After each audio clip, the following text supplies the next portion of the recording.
On behalf of Engineering Staff College of India and the Center for the Earth Leadership for the Sustainability and the Council for the Green Revolution and also personal, I am honored to extend a warm welcome to our chief guest and Sri Professor K. Purushottam Reddy Garu and Srimati Leela Lakshman Reddy Garu and also Narasimha Reddy Sir, Lakshman Reddy Garu, and to all of you to participating this curtain-raising workshop on climate change impacts on India and policy change agenda in energy and production.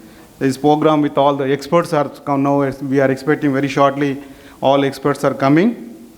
In a world where the challenges posed by the climate change and the environmental degradation are increasingly urgent, it is imperative that we come together as a global citizens to address these issues with resolve and innovation. The industrial sector, the vital for the economic growth and development, and has also been a significant contributor to the carbon emission and resource depletion.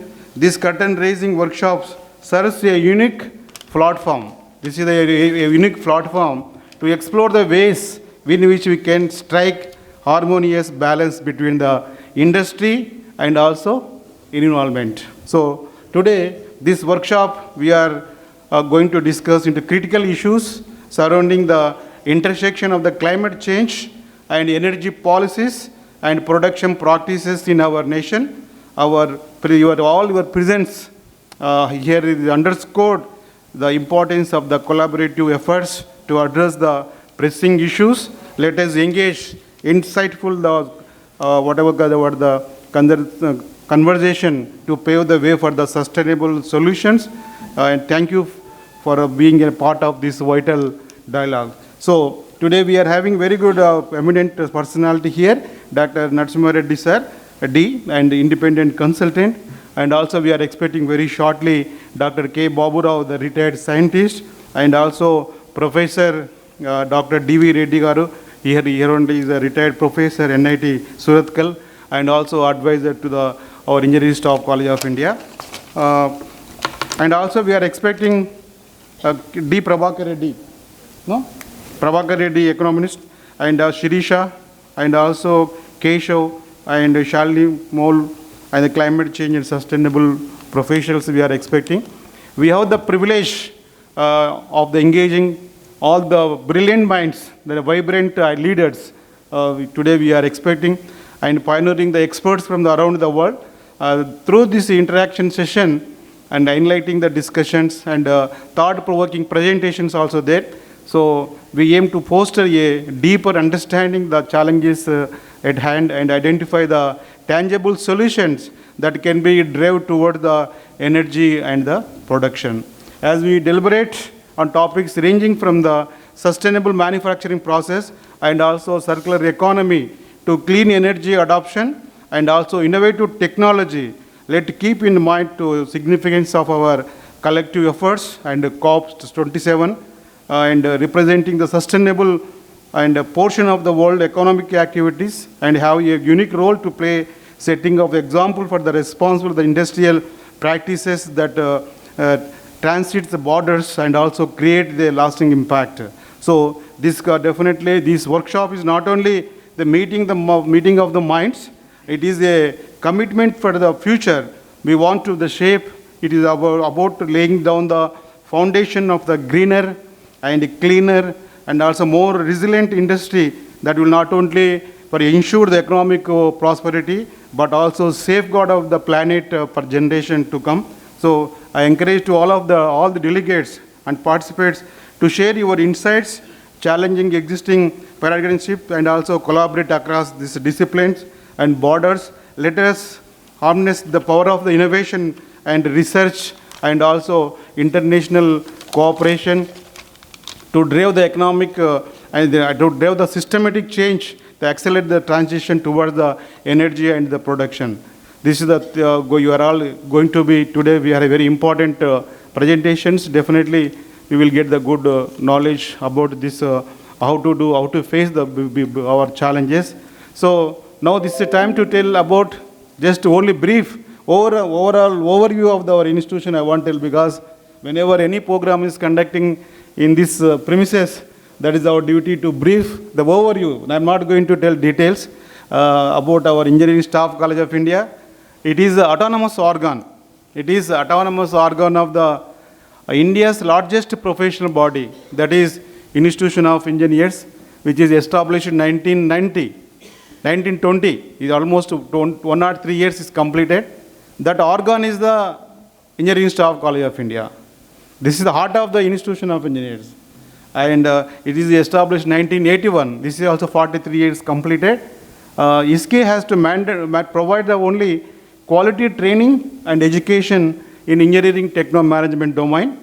And ISKE is the outstanding provider for continue evolving global market responsive trained professional in the field of the engineering and technology and techno-management research and development engineers and techno-management professional dedicated to excellence and deliver the innovative solutions that improve the productivity in all sectors of the economy. So I am delighted to inform that our institution will release the calendar every year. This year also we release 23-24 and annual training calendar. That is, we are focusing all the CPDPs and continue professional development courses and also specific training programs, combine different methodology such as trainings, workshops, conferences and events, e-learning programs, and also best practices and what is the techniques to sharing the ideas and also field visits, all technical tours, all will focus the individuals to professional development and to enhance their capacity building. So ISKE is the only one institution in the Asian country. We are importing this type of, in all disciplines, not only one engineering, we are having the all engineering disciplines, that is engineering, scientific domain, and under management under one roof. This is the only one institution. We are having the 12 divisions. All divisions, we are carrying the same programs. We are having one of the division is CCC division. Like that, we are having the management technology division, IT division, CT, civil and transportation division, water resource division. Like that, we are having the mining division also we are having.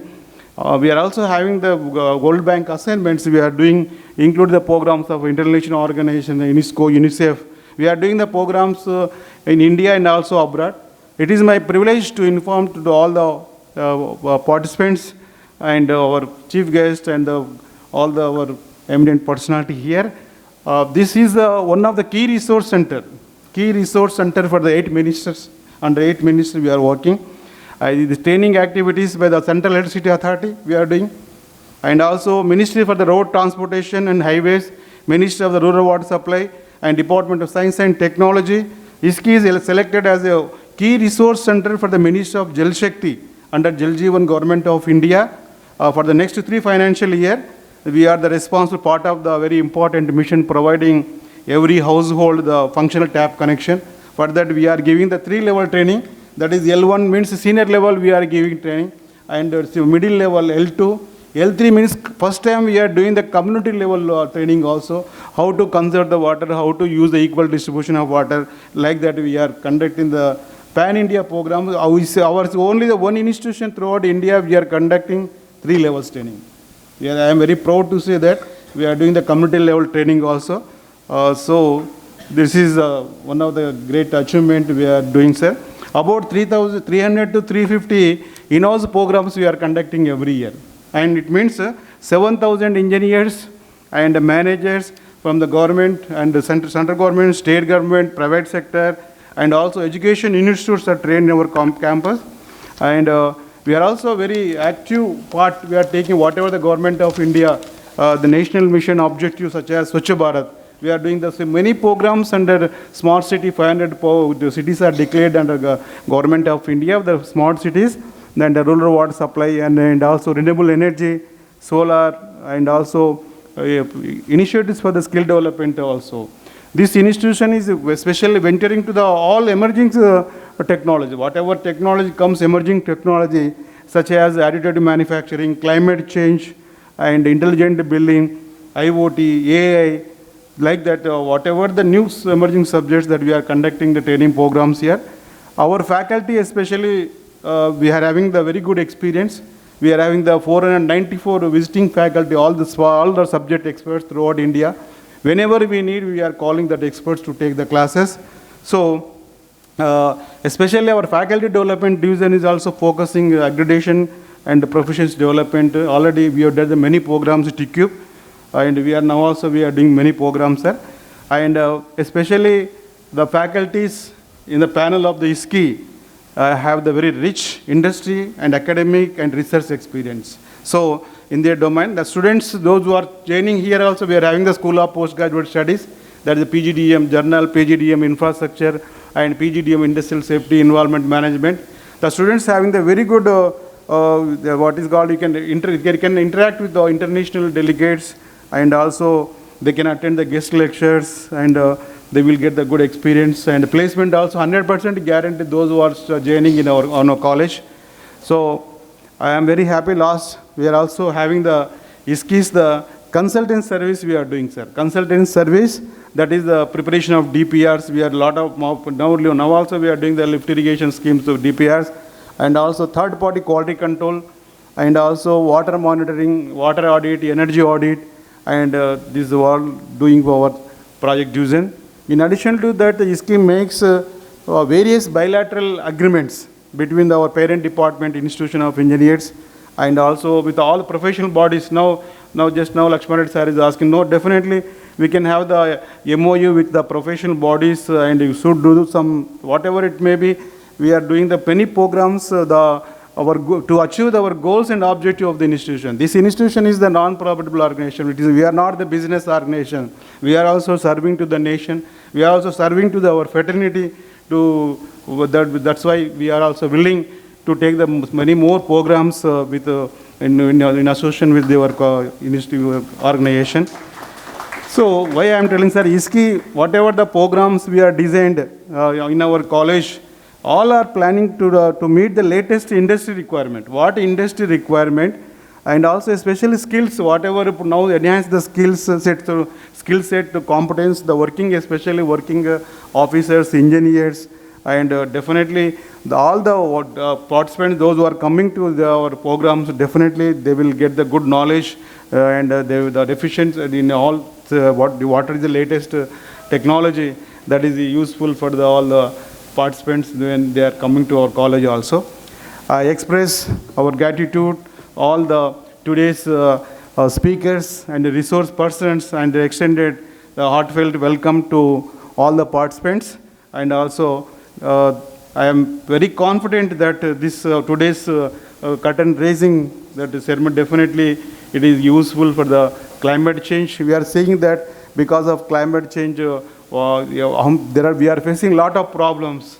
At least last year we did one that E20 program with 9 countries they attended here. In this hall only we conducted December 25th, 26th. Before year also we have done one international conference. Every year we are doing a lot of programs here, sir. Definitely we will involve this time, and this program is grand. I wish all the grand success of this event.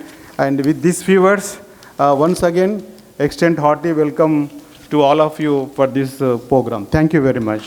ఈరోజు climate change ఏదైతే ఉందో అది ప్రతి ఒక్కరం ఆలోచించాల్సినటువంటి అవసరం ఉంది. Youth ముఖ్యంగా ఇక్కడ చాలామంది యూత్ పార్టిసిపేట్ చేయడం చాలా సంతోషంగా ఉంది. మరి క్లైమేట్ చేంజ్ అనేది కేవలం ఏదో పెద్ద కంట్రీస్లో దేశాధినేతలు వెళ్ళి అక్కడ ఒక 10 రోజులు చర్చ చేసి మళ్ళీ తిరిగి వచ్చేస్తే అది అయిపోతుందని అనుకోవటం సరికాదు. మరి ఆ పెద్దవాళ్ళు నిర్ణయించినటువంటి పాలసీస్ ఇంప్లిమెంట్ కావాలి అంటే ఇది గ్రౌండ్లో వర్క్ జరగాలి. గ్రౌండ్లో వర్క్ జరగాలి అంటే కామన్ పీపుల్కి అవేర్నెస్ ఉండాలి. మరి మనకి కాప్ ద్వారా ఓన్లీ పాలసీ మేకింగ్ యాక్టివిటీ మాత్రమే జరుగుతుంది, కానీ గ్రౌండ్లో ఇంప్లిమెంటేషన్ కోసం ప్రయత్నం జరగడం లేదు. So council for green revolution పెద్దలు ప్రొఫెసర్ పురుషోత్తం రెడ్డి సార్ అడ్వైస్తో కాన్ఫరెన్స్ ఆఫ్ పార్టీస్ అనే ప్రోగ్రాం ఇతర దేశాలలో ఏ కంట్రీ హోస్ట్ చేస్తే అక్కడ జరుగుతూ ఉంది. మరి ఈసారి దుబాయ్లో జరుగుతూ ఉంది. నవంబర్ 30th నుండి డిసెంబర్ 12th వరకు. సో అదే డేస్లో ఇక్కడ కాన్ఫరెన్స్ ఆఫ్ పీపుల్, అక్కడ పార్టీస్, ఇక్కడ పీపుల్, ఈ సిమిలర్ కార్యక్రమాన్ని మేము COP26, 27, ఇది 28, ఈ సిరీస్ ఆఫ్ కాప్ ప్రోగ్రామ్స్ మేము చేస్తూ ఉన్నాం. మరి ఈ ప్రోగ్రాంలో చాలా యూనివర్సిటీస్, ఆర్గనైజేషన్కి అలయన్స్ ఉన్నటువంటి దాదాపు ఒక 35 యూనివర్సిటీస్, కాలేజెస్ దీంట్లో ఇన్వాల్వ్ అయి ఉన్నాయి. అలాగే తెలంగాణ గవర్నమెంట్ మాకు స్కూల్స్లో, హై స్కూల్స్లో ఎర్త్ లీడర్షిప్ మీద ట్రైనింగ్ ప్రోగ్రామ్స్ కోసం అనుమతి ఇవ్వడం జరిగింది. దాదాపు ఒక 6 డిస్ట్రిక్ట్స్లో మా యాక్టివిటీ జరుగుతుంది. ఆ డిస్ట్రిక్ట్స్లో ఉన్న అన్ని స్కూల్స్లో దాదాపు ఒక 100 స్కూల్స్లో ఒక నియర్లీ 10 to 15 స్టూడెంట్స్ ఈ ప్రోగ్రాంలో ఇన్వాల్వ్ అయి ఉన్నారు డైరెక్ట్గా. ఇది దాని ఇంపాక్ట్ ఇండైరెక్ట్గా మొత్తం స్కూల్, అన్ని స్కూల్ ఎడ్యుకేషన్ పైన ఉంటుంది. అలాగే ఇంకా స్మాల్ చిల్డ్రన్ అంటే కిడ్స్ కూడా మా దాంట్లో ఒక బ్యూటిఫుల్ ప్రోగ్రామ్ ఉంది, leaf centres, leaders for earth and future. అంటే వాళ్ళని చిన్నగా ఉన్నప్పుడు మోల్డ్ చేస్తేనే పెద్దగా అయిన తర్వాత వాళ్ళు ఒక రెస్పాన్సిబిలిటీ సిటిజన్స్గా తయారవుతారు అని ప్రతి విలేజ్లో ఒక చిన్న పిల్లలు ఈవినింగ్ స్టడీ సెంటర్స్, వాళ్ళ స్టడీకి మనం హెల్ప్ చేస్తూ ఇలాంటి ఎన్విరాన్మెంట్ కాన్షియస్ వాళ్ళ లోపల ఇప్పటి నుంచే నేర్పించడానికి చాలా అద్భుతమైన ప్రోగ్రామ్స్ జరుగుతున్నాయి. అలాంటి సెంటర్స్ నియర్లీ 70 ఉన్నాయి. దాంట్లో 4000 చిల్డ్రన్ ఇన్వాల్వ్ అయి ఉన్నారు. వాళ్ళ ద్వారా అంటే పిల్లలు చేసే తక్కువ ఉంటుంది, వాళ్ళ పేరెంట్స్ని ఇంపాక్ట్ వాళ్ళు చేయగలుగుతారు. అగ్రికల్చర్ కావచ్చు, సాయిల్ మేనేజ్మెంట్, వాటర్, ఇలాంటి విషయాలన్నీ కూడా విత్ పేరెంట్స్ హెల్ప్ ఆ పిల్లలందరూ కూడా ఇంత చిన్న ఏజ్ నుంచి వాళ్ళు నేర్చుకుంటున్నారు. సో ఈ ప్రోగ్రామ్స్ అన్నీ కూడా council for green revolution and cells అనే ఆర్గనైజేషన్స్ ద్వారా, ఇది సిస్టర్ ఆర్గనైజేషన్ CGRకి సెల్స్, మరి ఈ ప్రోగ్రామ్స్ అన్నీ కూడా మాకు జరుగుతూ ఉన్నాయి. ఈ డైరెక్టర్ స్కూల్ ఎడ్యుకేషన్ వాళ్ళు మాకు పర్మిషన్ ఇచ్చేదానికి ఉపేందర్ రెడ్డి సార్ ఇక్కడే ఉన్నారు, వారికి నేను ధన్యవాదాలు తెలియజేస్తున్నాను. వారి యొక్క సహాయంతో మేము తెలంగాణ గవర్నమెంట్తో కలిసి ఈ ప్రోగ్రామ్ని ముందుకు తీసుకెళ్తూ ఉన్నాం. అయితే కాప్ యాక్టివిటీస్ ఏమేం అంటే ఈ 12 డేస్లో ఎక్కడెక్కడ ఏమేం చేస్తున్నాం అనే దానికి ఈరోజు కర్టన్ రైజర్ ప్రోగ్రామ్ ఇక్కడ మన ఇస్కిలో జరుగుతుంది. దాని తర్వాత 2 డిసెంబర్కి ఎర్త్ సెంటర్ అంటే మన CGR ఆర్గనైజేషన్కి ఒక ట్రైనింగ్ ఇన్స్టిట్యూట్ ఉంది. ఇక్కడ నుంచి 60 కిలోమీటర్స్ అవే, హైదరాబాద్ నుంచి. చాలా బ్యూటిఫుల్ క్యాంపస్ ఉంటుంది. అక్కడ మేము ఎర్త్ లీడర్షిప్ మీద పిల్లలకి అక్కడికి తీసుకుని వెళ్ళి ట్రైనింగ్స్ ఇస్తూ ఉంటాం. చాలా యూనివర్సిటీస్ అక్కడికి వస్తూ ఉంటాయి. మరి మీరు కూడా ఇక్కడికి వచ్చిన, ఈరోజు అటెండ్ అయిన మీ అందరికీ కూడా నేను వెల్కమ్ చెప్తున్నాను. మీరందరూ తప్పనిసరిగా ఒకసారి ఆ ప్లేస్ విజిట్ చేయండి. ఎర్త్ సెంటర్ దాని పేరు. అక్కడ యూత్ ఫర్ క్లైమేట్ చేంజ్ అనే ఒక ప్రోగ్రామ్తో ఈ ప్రోగ్రామ్ని మేము అక్కడ ఇనిషియేట్ చేస్తున్నాం. దాంట్లో అదర్ ఆర్గనైజేషన్స్, చాలా ఆర్గనైజేషన్స్ మాతో కలిసి పనిచేసిన వాళ్ళు ఉన్నారు. వాళ్ళందరి ద్వారా అక్కడ కార్యక్రమం జరుగుతుంది. అలాగే రూరల్ యూత్ కాలేజెస్లో ఉన్నటువంటి పిల్లల్ని కూడా మేము ఆ ప్రోగ్రాంలో ఇన్వాల్వ్ చేసి వాళ్ళకి ఒక మోటివేషన్ చేస్తున్నాము. దానికి Priyanka Varghese OSD for Harithaharam madam గారు యాక్సెప్ట్ చేయడం జరిగింది గెస్ట్గా రావడానికి. అలాగే దాని తర్వాత 4th EPTRIలో ఉంది ప్రోగ్రామ్. EPTRI అందరికీ పరిచయమే, ఎన్విరాన్మెంట్ ప్రొటెక్షన్ అథారిటీ వాళ్ళతో కలిసి అక్కడ ఒక ప్రోగ్రామ్ 4th రోజు జరుగుతుంది. మరి ఆ రోజు కూడా వీలైనంత వరకు మీరు పార్టిసిపేట్ చేస్తే బాగుంటుందని నేను రిక్వెస్ట్ చేస్తున్నాను. దాని తర్వాత 8th వచ్చేసి ఇక్కడ రౌండ్ టేబుల్ కాన్ఫరెన్స్ కోటి యూనివర్సిటీలో ఉంది. అది ఓన్లీ విమెన్ పైన ఉంది. దానికంటే బిఫోర్ 4th డిసెంబర్కి 4th EPTR అయిపోయింది. తర్వాత 9th క్లైమేట్ చేంజ్ ప్రోగ్రామ్ అక్కడ సెంట్రల్ యూనివర్సిటీ అనంతపూర్లో ఉంది. సో 10th కుందుర్పి, అనంతపూర్ నుంచి ఒక 100 కిలోమీటర్స్ దూరంలో ఒక రూరల్ ఏరియాలో అక్కడ ఒక ప్రోగ్రామ్ జరుగుతుంది. ఎట్ ద సేమ్ టైం ఇక్కడ కూడా మన ఎర్త్ సెంటర్లో కూడా ఈ లీఫ్ సెంటర్స్ పిల్లలందరూ వాళ్ళ ద్వారా ఈ ప్రోగ్రాం జరుగుతుంది. అలాగే 2 డిసెంబర్కి రెడ్డి విమెన్స్ కాలేజ్ వాళ్ళు కూడా వారు టైం ఇచ్చారు. ఇంకా మళ్ళీ Palamuru university, Mahatma Gandhi university, Begumpet women's college, ఇట్లా ఇంకా చాలా కాలేజెస్ వాళ్ళ ప్రోగ్రామ్స్ చేస్తామని మనకు వర్డ్ ఇవ్వడం జరిగింది. డేట్స్ ఇంకా వాళ్ళు కన్ఫర్మ్ చేయలేదు. సో ఇన్ని ప్రోగ్రామ్స్ ఈ COP28 సందర్భంగా మనం చేస్తున్నాం. దీంతో పాటుగా ఎవ్రీడే అంటే అక్కడ కాప్లో ఏం జరిగింది అనే దానిపైన విశ్లేషణ, అనాలిసిస్ బై దొంతి నరసింహారెడ్డి గారు, అది చాలా ఇంపార్టెంట్. మీరందరూ యూట్యూబ్ ద్వారా కనెక్ట్ అయ్యి ఎవ్రీడే మీకు టైం అది మేము మీకు ఇన్ఫామ్ చేస్తాము. ఆ టైంలో ముందు రోజు అక్కడ ఏం జరిగింది అనే దానిపైన వారు విశ్లేషించడం జరుగుతుంది. అది మీకు చాలా యూజ్ అవుతుంది. అంటే అక్కడ కాప్లో ఏం డిస్కషన్స్ అయ్యాయి, ఏ కంట్రీ ప్రెసిడెంట్ ఏం అక్కడ కమిట్ చేశారు, మన ఇండియన్ ప్రెసిడెంట్ ఏం చెప్పారు, ఇవన్నీ కూడా మనకి ఆ ప్రోగ్రాం ద్వారా మీ అందరికీ మంచి నాలెడ్జ్ వస్తుందని నేను అనుకుంటున్నాను. దాన్ని మీరందరూ కూడా డెఫినెట్గా సద్వినియోగపరచుకోవాలని మీ అందరినీ రిక్వెస్ట్ చేస్తున్నాను. సో ఇది కాప్కి సంబంధించినటువంటి ప్రోగ్రాం. ఈ ప్రోగ్రాం డిజైన్ చేయటానికి దాదాపుగా ఒక 2 months నుంచి ఆర్గనైజేషన్లో ఉన్న మెంబర్స్ అందరూ సీనియర్స్ ప్రతి ఒక్కరు కూడా దీన్ని ప్లానింగ్లో వాళ్ళ యొక్క సమయాన్ని వెచ్చించారు. మరి ఇంత కష్టపడి చేసినటువంటి ఈ ప్రోగ్రాం మీ అందరి కోసం, యూత్ కోసం ఇది. అంటే పెద్దవాళ్ళు ఆల్రెడీ వాళ్ళకున్న ఎక్స్పీరియన్స్తో ఇవ్వడానికి ట్రై చేస్తారు. వారు ఇచ్చే ఆ నాలెడ్జ్ని తీసుకునేది యంగ్స్టర్స్. కాబట్టి మీరు అందరు కూడా ఆ నాలెడ్జ్ తీసుకొని మరి ఈ ప్రోగ్రామ్, ఈ క్లైమేట్ చేంజ్ అనేది ఏ ఒక్కరికో సంబంధించింది కాదు. జనరల్గా మన అందరం ఏం ఆలోచిస్తామంటే గవర్నమెంట్ చూసుకుంటారు, ఇండస్ట్రీ వాళ్ళు చూసుకుంటారు, అవందరూ ఎవరు చూసుకోరు, మనది మనం ఫస్ట్ చూసుకోవాలి. తర్వాత వాళ్ళందరినీ మనం యాక్టివ్ అయితే వాళ్ళు ఒప్పుకున్నటువంటి ఆ పాలసీస్ ఇంప్లిమెంట్ చేయడానికి వాళ్ళపైన మనం ప్రెషర్ పెట్టగలుగుతాం. మరి ఇప్పుడు నిజంగా కాప్లో వాళ్ళు చెప్పొచ్చినాయి ఇక్కడ జరుగుతున్నాయా? మరి యూత్కి కూడా ఎవరికి దాని పట్ల నాలెడ్జ్ లేదు. మరి మనకి నాలెడ్జ్ ఉన్నప్పుడు డెఫినెట్గా మీరు క్వశ్చన్ చేయగలుగుతారు. మీరు క్వశ్చన్ చేస్తే గవర్నమెంట్స్ ఖచ్చితంగా ఇంప్లిమెంట్ చేస్తాయి. సో మనం ఈ అవేర్నెస్ మనము ఎందుకు అవసరం అంటే మనం నాలెడ్జ్ పెంచుకుంటే మనం నలుగురు చెప్పగలుగుతాం, మనం పర్సనల్గా ఇంప్లిమెంట్ చేయగలుగుతాం. సేమ్ టైం మళ్ళీ మనం గవర్నమెంట్ పైన ఒక ప్రెషర్ గ్రూప్ కూడా పని చేయగలుగుతాం. కాబట్టి ఇది ఏదో కేవలం మనం ఊరికే వచ్చామా విన్నామా అని కాకుండా మీరందరూ దీన్ని 100% యూటిలైజ్ చేసుకొని దీని ద్వారా మంచి నాలెడ్జ్ మీరు ఇంప్రూవ్ చేసుకొని ఇంప్లిమెంటేషన్, ఉట్టి నాలెడ్జ్ కాదు, ఇంప్లిమెంట్ చేసినప్పుడే మనకి దాని రిజల్ట్ కనిపిస్తుంది. కాబట్టి ఇంప్లిమెంటేషన్కి మెథడ్స్ని మీరు అందరు కూడా ఆలోచించండి. మరి మా ఆర్గనైజేషన్ ఎవ్రీ టైం ఏ ప్రోగ్రామ్కైనా మేము సిద్ధంగా ఉంటాం. మా మెయిన్ ఆఫీస్ వచ్చేసి రోడ్ నెంబర్ 12 బంజారా హిల్స్లో ఉంటుంది. ఇక్కడే కాబట్టి ఎవరైనా మీరు అందరు కూడా అక్కడికి రావచ్చు. మీరు ఏదైనా డౌట్స్ ఉంటే అక్కడ సార్ వాళ్ళందరూ ఉంటారు, ఆ డౌట్స్ క్లారిఫై చేసుకోవచ్చు. ఇది కాప్కి సంబంధించింది. ఇప్పుడు CJR గురించి నేను ఒక 2-3 minutes చెప్పేసి క్లోజ్ చేస్తాను. కౌన్సిల్ ఫర్ గ్రీన్ రెవల్యూషన్ అనేది ఒక ఎన్విరాన్మెంటల్ ఆర్గనైజేషన్. అది 2010లో స్టార్ట్ చేసాం. 2010 ఏప్రిల్ 22 రోజున స్టార్ట్ చేయడం జరిగింది.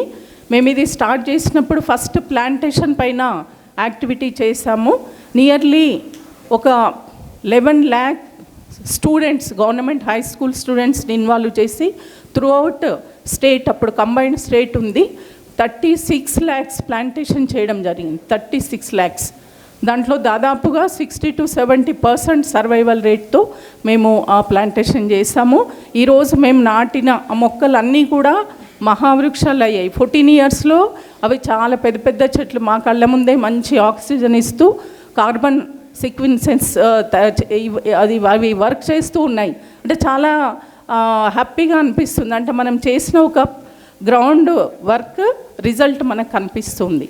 సో అలాంటి ఒక 36 lakhs సాప్లింగ్స్ ప్లస్ ఇండైరెక్ట్గా ఒక 11 lakh స్టూడెంట్స్ మైండ్లో మేము ఈ ఎన్విరాన్మెంట్ కాన్షియస్ వాళ్ళ లోపల పెట్టగలిగాము. తర్వాత తెలంగాణ వచ్చాక గవర్నమెంట్ హరితహారం కార్యక్రమం చేస్తున్నప్పుడు మేము కూడా వాళ్ళతో ఇన్వాల్వ్ అయ్యి బంగారు తెలంగాణకి బాలల హరితహారం అనేసి 3-4 డిస్ట్రిక్ట్స్లో మేము ఎంటైర్ డిస్ట్రిక్ట్ ప్రోగ్రామ్ చేయడం జరిగింది. మరి ఇది చేస్తున్న క్రమంలో పెద్దలందరూ కూడా ఆలోచించి ఓన్లీ ప్లాంటేషన్ ఇప్పుడున్న పరిస్థితులకు సరిపోదు, మనం ప్రొటెక్షన్ కూడా ఆలోచించాలి అని అనుకున్నప్పుడు ఇంకొక sister organisation greens alliance for conservation of eastern Ghats అనేది ఒక ప్రోగ్రామ్ స్టార్ట్ చేసి దాని ద్వారా 1700 కిలోమీటర్ స్ట్రెచ్లో ఉన్న ఈస్టర్న్ ఘాట్స్లో అక్కడున్న అన్ని యూనివర్సిటీస్లో మేము సెమినార్స్ కండక్ట్ చేయడం జరిగింది. అక్కడ మినిస్టర్స్, గవర్నర్స్, వైస్ ఛాన్సలర్స్ అందరినీ ఇన్వాల్వ్ చేసి ఈ సబ్జెక్ట్ పైన వారికి అవేర్నెస్ చేస్తూ ఒక అద్భుతమైన ప్రోగ్రాం చేశాము. మేము ఆంధ్ర యూనివర్సిటీలో చేసాము, నాగార్జున యూనివర్సిటీ, SRM చెన్నై యూనివర్సిటీలో చేసాం, Venkateswara university, Yogi Vemana university, Palamuru university, ఇట్లా అన్ని యూనివర్సిటీస్లో సెమినార్స్ కండక్ట్ చేయడం జరిగింది. పిల్లలందరూ వాళ్ళ యొక్క ప్రజెంటేషన్స్ ఇచ్చారు, పేపర్స్ ప్రజెంట్ చేశారు, వాళ్ళ పోస్టర్ ప్రజెంటేషన్ అన్నీ కూడా చేయడం జరిగింది. మరి దీని తర్వాత ప్లాంటేషన్, కన్జర్వేషన్ 2 పార్ట్స్ ఉన్నాయి. బట్ మళ్ళీ నెక్స్ట్ జనరేషన్ తయారు చేయకపోతే మనం పర్మనెంట్ కాదు కదా, కొన్ని రోజుల తర్వాత మనం వెళ్ళిపోతాం, మన ఐడియాస్ అలాగే ఉండిపోతాయి. కాబట్టి లీడర్షిప్ అనేది చాలా అవసరం అనే ఉద్దేశంతో అక్కడ ఒక సెంటర్ను ఎస్టాబ్లిష్ చేయడం జరిగింది, ఎర్త్ సెంటర్ దాని పేరు. మరి అక్కడ ఇప్పుడు కెపాసిటీ బిల్డింగ్, ఎర్త్ లీడర్స్ని తయారు చేసే ప్రోగ్రాం జరుగుతూ ఉంది. మరి ఎర్త్ లీడర్స్ అని ఎవరిని అంటారు అంటే అందరం ఎర్త్ లీడర్స్, ఎర్త్ పైన ఉన్న ప్రతి ఒక్కరం ఎర్త్ లీడర్సే. అంటే లీడర్ అంటే అదేదో వేరే మీనింగ్ లీడర్షిప్ కాదు. మనం ఇక్కడ ఉన్నాం కాబట్టి దీన్ని కాపాడుకోవడానికి లీడ్ చేయాలి. మనం దీన్ని కాపాడుకునే దాంట్లో మనం ముందు ఉండాలి. లీడర్ అంటే ముందు ఉండేవాడు. మరి ఎక్కడ మనం లీడర్ అంటే ఈ ఎర్త్ని కాపాడుకోవడం, ఎన్విరాన్మెంట్ కాపాడుకోవడంలో మనం ముందు ఉండాలి అనే ఉద్దేశంతో అక్కడ ఒక ఎర్త్ లీడర్స్ ప్రోగ్రామ్ జరుగుతూ ఉంది. ఇప్పుడు అది అద్భుతంగా స్కూల్స్లో ఫస్ట్ మేము వెళ్ళాము, ఎందుకంటే మాకు చిన్నపిల్లలతో ప్రోగ్రామ్స్ చాలా సక్సెస్ అయ్యాయి. ప్లస్ వాళ్ళ లైఫ్ స్పాన్ ఎక్కువ ఉంటుంది. చిన్న ఏజ్లో కనుక మనం వాళ్ళకి ఏదైనా ఒక విషయం చెప్తే వాళ్ళు వింటారు. సో మేము ఇప్పుడు స్కూల్స్ ఎంటైర్ తెలంగాణ ఇంకా 2-3 ఇయర్స్లో మేము ఎంటైర్ తెలంగాణ చేస్తామని నేను గర్వంగా చెప్తున్నాను. అట్లాగే మరి మీరందరూ కూడా అక్కడికి రండి, వచ్చేసి ఒక 2 days అక్కడ నేచర్ వాక్ ఉంటుంది, నైట్ ఒక జియో క్యాంప్ ఉంటుంది. సాయిభాస్కర్ గారు అట్లాగే పెద్దలు చాలామంది ఆ సబ్జెక్ట్ రిలేటెడ్ స్పీకర్స్ వస్తారు. మన ఆర్గనైజేషన్లో ఒక బ్యూటీ ఏంటి అంటే 8 years పిల్లల నుంచి 80 years, ప్రొఫెసర్ గారికి 80 క్రాస్ అయ్యారు, అక్కడి వరకు కూడా అందరూ ఉన్నారు. అన్ని రకాల వాళ్ళకి అక్కడ అవకాశం ఉంటుంది, అన్ని రకాల ఐడియాస్ని అక్కడ రెస్పెక్ట్ చేయడం జరుగుతుంది. ఇది ఒక్కరి ఆధ్వర్యంలో ఉన్న ఆర్గనైజేషన్ కాదు, గ్రూప్ ఆఫ్ పీపుల్, ఒక సమాజం గురించి కన్సర్న్ ఉన్న ఒక గ్రూప్ ఆఫ్ పీపుల్ వాళ్ళ సబ్జెక్ట్స్లో వాళ్ళు ఉంటూ వాళ్ళకున్నటువంటి సమయాన్ని, వాళ్ళకున్న నాలెడ్జ్ని సమాజం కోసము స్పెండ్ చేస్తున్నటువంటి ఒక ఆర్గనైజేషన్. మరి ఈ ఆర్గనైజేషన్ ద్వారా ఇప్పటివరకు చాలా కార్యక్రమాలు చేశాము. మేము క్లైమేట్ చేంజ్ పైన ఢిల్లీలో నేషనల్ సెమినార్ పెట్టాం 2017లో. మళ్ళీ SDGs పైన ఒక నేషనల్ సెమినార్ ఢిల్లీలో పెట్టాం. క్లైమేట్ చేంజ్ ఆ ప్రోగ్రామ్ ఢిల్లీలో ఎవరు పెట్టలేదు, మేము పెట్టాం అక్కడ క్యాపిటల్ ఫౌండేషన్ వారి సహకారంతో. సో 2019లో SDGs పైన కూడా మేము ఒక సెమినార్ పెట్టడం జరిగింది. సో ఇలాంటి కార్యక్రమాలన్నీ చేస్తూ మేము ఏదైతే ఈస్టర్న్ ఘాట్స్ పైన వర్క్ చేసామో అది ఎన్విరాన్మెంట్ అవుట్లుక్ అనేటువంటి ఒక అద్భుతమైనటువంటి బుక్ తయారు చేశాము. ఆ బుక్ని మనకి ఫార్మర్ ప్రెసిడెంట్ ప్రణబ్ ముఖర్జీ గారు ఢిల్లీలో రిలీజ్ చేశారు. ఆ బుక్లో కూడా ఎవరైనా ఎన్విరాన్మెంట్ స్టూడెంట్స్ ఉంటే దాంట్లో చాలా మీకు ఇన్ఫర్మేషన్ ఉంటుంది, అది మీకు చాలా యూజ్ అవుతుంది, అది మీరు యూజ్ చేసుకోవాలని మీ అందరినీ నేను రిక్వెస్ట్ చేస్తున్నాను. సో ఈ విధంగా CGR జర్నీ జరుగుతూ ఉంది. మరి ఇప్పుడు మనం ఇక్కడ ఈ క్లైమేట్ చేంజ్ పైన పెట్టుకున్న ఈ సెమినార్లో మరి ఇంజనీరింగ్ స్టాఫ్ కాలేజ్ అంటే ఒక టెక్నాలజీ భాండాగారం ఇక్కడ. మరి ఉట్టిగా ఒక 100 మంది వ్యక్తులు ఆలోచించేదానికి ఒక్క ఇంజనీర్, ఒక టెక్నాలజీ ఆలోచించేదానికి చాలా తేడా ఉంటుంది. కాబట్టి మరి ఎన్విరాన్మెంట్ ప్రొటెక్షన్కి మరి ఎలాంటి టెక్నాలజీస్ మనం ఇన్నోవేట్ చేయాలి, మరి ఎలాంటి టెక్నాలజీస్ మనం సొసైటీలో ఇంప్లిమెంట్ చేయాలి అనే దానిపైన మీరందరూ యూత్ ఆలోచిస్తారని నేను ఆశిస్తూ, ముఖ్యంగా మన అగ్రికల్చర్, మన సాయిల్, వీటన్నిటిపైన చాలా ఛాలెంజెస్ ఉన్నాయి. మరి మీరు అందరూ ఆ దిశగా ఆలోచించాలి. ఎందుకంటే మన జనాభా వరల్డ్లో టాప్లోకి వెళ్ళాము. మరి మన రిసోర్సెస్ చూస్తే డే బై డే తగ్గిపోతున్నాయి చాలా తొందరగా. మరి కాబట్టి ఇది అందరం కూడా ఆలోచించాల్సిన అవసరం ఉంది. మరి మీరందరూ ముఖ్యంగా యూత్కి నేను మళ్ళీ రిక్వెస్ట్ చేస్తున్నాను, మీరందరూ కూడా ఎర్త్ సెంటర్ విజిట్ చేయండి. రోడ్ నెంబర్ 12లో ఉన్న ఆఫీస్కి రండి. పెద్దలందరూ ఉన్నారు, వాళ్ళ యొక్క నాలెడ్జ్ని అంతా కూడా మీరు తీసుకోవాలని కోరుకుంటూ, మరి ఈ కాన్ఫరెన్స్ ఈవినింగ్ వరకు ఉంటుంది. దయచేసి ఎవరు వెళ్ళిపోకుండా మీరు అందరు కూడా, పెద్దవాళ్ళు చాలా గొప్ప విషయాలు చెప్తారు, అవన్నీ కూడా మీరు తీసుకొని వెళ్ళాలి ఇక్కడ నుంచి. అంటే మీరు ఒక బ్లాంక్ మైండ్తో వచ్చారు, అసలు కాప్ ఏంటి, ఏం చెప్తారు అని. కానీ వెళ్ళేటప్పుడు చాలా ఒక లోడ్తో, ఒక నాలెడ్జ్తో వెళ్ళాలి. మీరు అందరు ఒక బ్యాగ్, స్కూల్కి వెళ్తే బ్యాగ్ ఎంత బరువు ఉంటుంది, మరి అలాంటి ఒక గొప్ప నాలెడ్జ్ ఇక్కడ పెద్దవాళ్ళు ఇచ్చేదంతా తీసుకొని మీరు అందరు వెళ్ళాలని కోరుకుంటూ, మరి నాకు ఈ అవకాశం ఇచ్చినటువంటి ఇస్కి వాళ్ళకి నేను ధన్యవాదాలు తెలియజేస్తున్నాను. Thank you very much. It's a big opportunity for me to share a few ideas because we are at a crucial juncture in our long march. I'm talking about the sapiens. Right now, our species is face to face with 6th mass extinction. There is no guarantee of a tomorrow. Situation is very horrible, but I am not here to scare the youngsters. Yes, if all of us decide, and if the great majority of the people throughout the world living in so many countries, if they can come together and exercise their pressure, and if they can prevail on their governments, release the governments from the clutches of the corporates, then definitely a more dynamic, sustainable policies can be followed. Because what's happening right now is that the nations of the globe they are attending this conference of parties, and the 27 times so far, the whole world has been meeting on a very important topic, and that is climate change. This kind of a thing never happened before. On one single topic, when the whole world meets almost on an annual basis, trying to understand the emerging technologies, trying to find solutions, trying to crystallize public opinion at the global level, and slowly, inch by inch, we are all moving.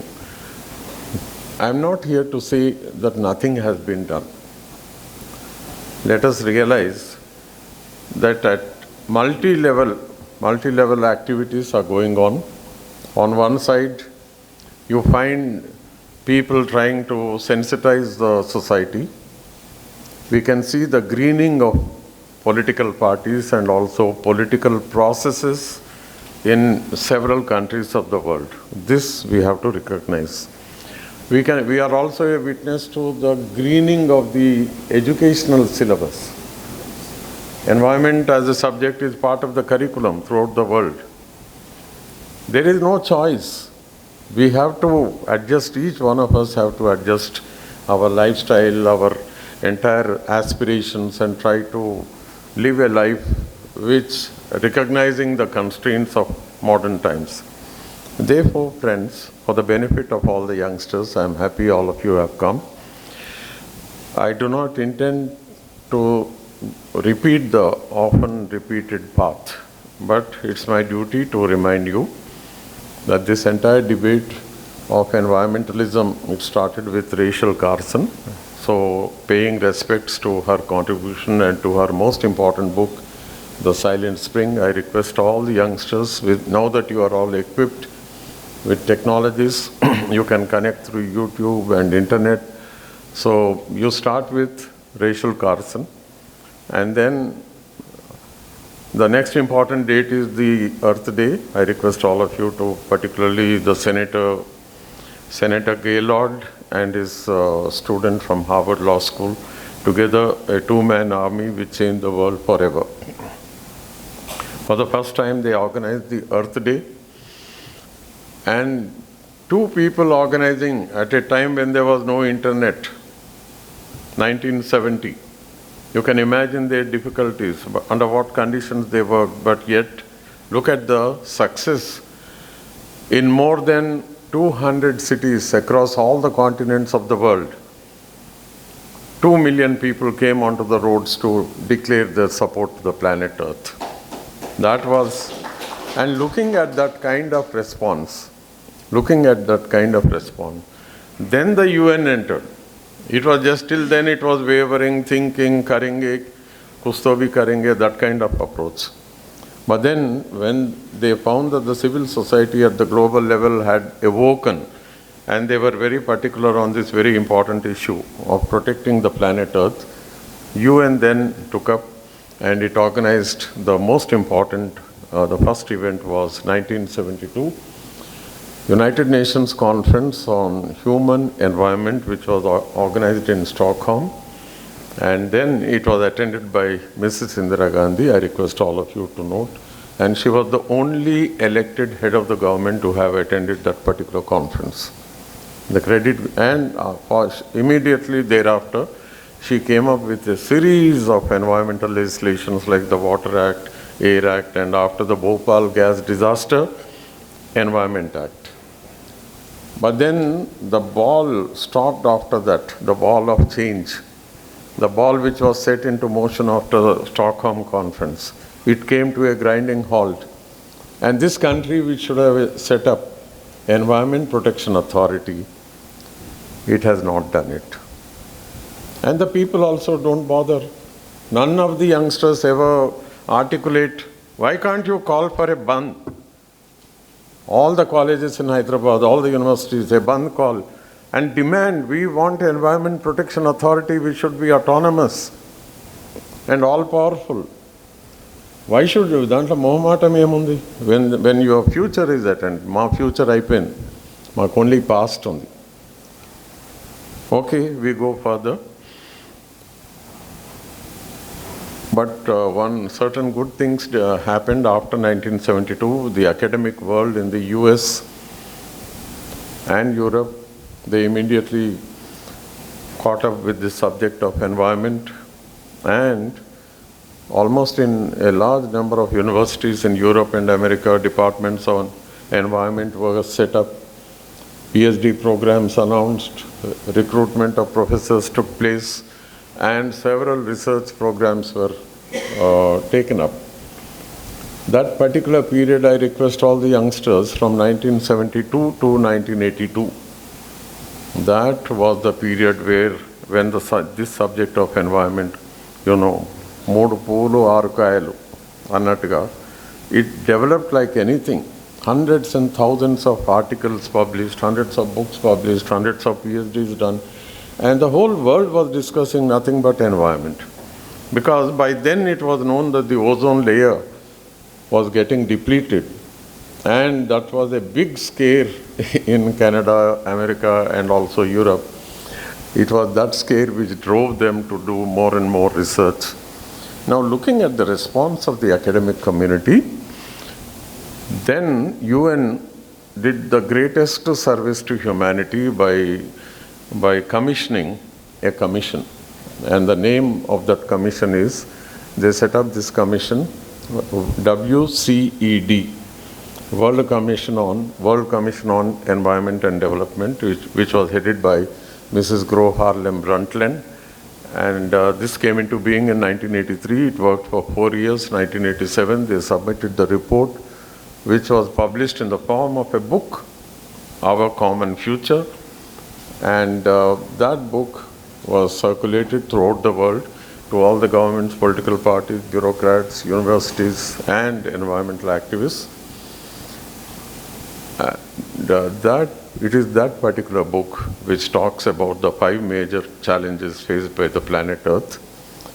And with this I stop. I don't want to go into all the details, but it's important to say that apart from the depletion of the ozone layer, which I already pointed out, it was global warming leading to climate change. The third was the loss of biodiversity. Fourth is spreading desertization. And the fifth is the danger posed by nuclear reactors and nuclear bombs.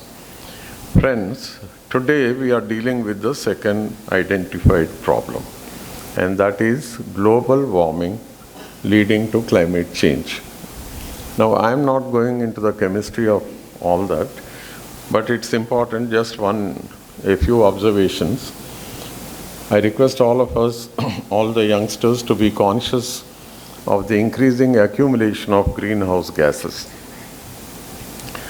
And here the first is CO2, then followed by methane and nitrous oxide and so on.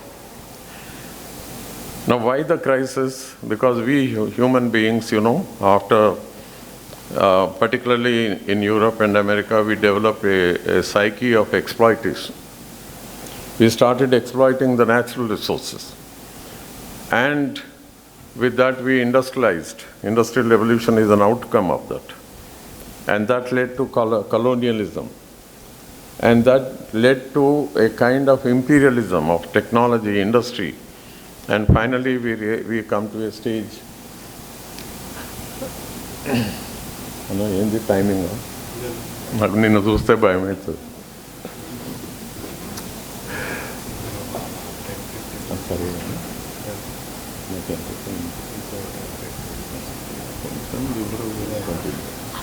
So I had a bargain. I purchased some time from Narsanna, which is accepted in climate consultations. Okay, friends. We go a little further. What happened at Rio is they established United Nations Framework Convention on Climate Change, popularly known as UNFCCC. And under the aegis of this particular organization, umbrella organization, conferences of parties on climate change, that is COP. Now, parties ante all those countries which were party to the UNFCCC creation. That is all the nation states, almost everybody. And the COP started meeting. The first one was in Berlin. Soon after, we had the Kyoto Protocol. And finally, 2015, it was Paris. In between, almost every year there was one, except during the COVID period. Now, there is a consensus, believe me. What is the benefit of these global conferences? It's not a joke, when the whole world is discussing one single point. And to assist this UNFCCC, you have IPCC. What is IPCC, Intergovernmental Panel on Climate Change? It's basically a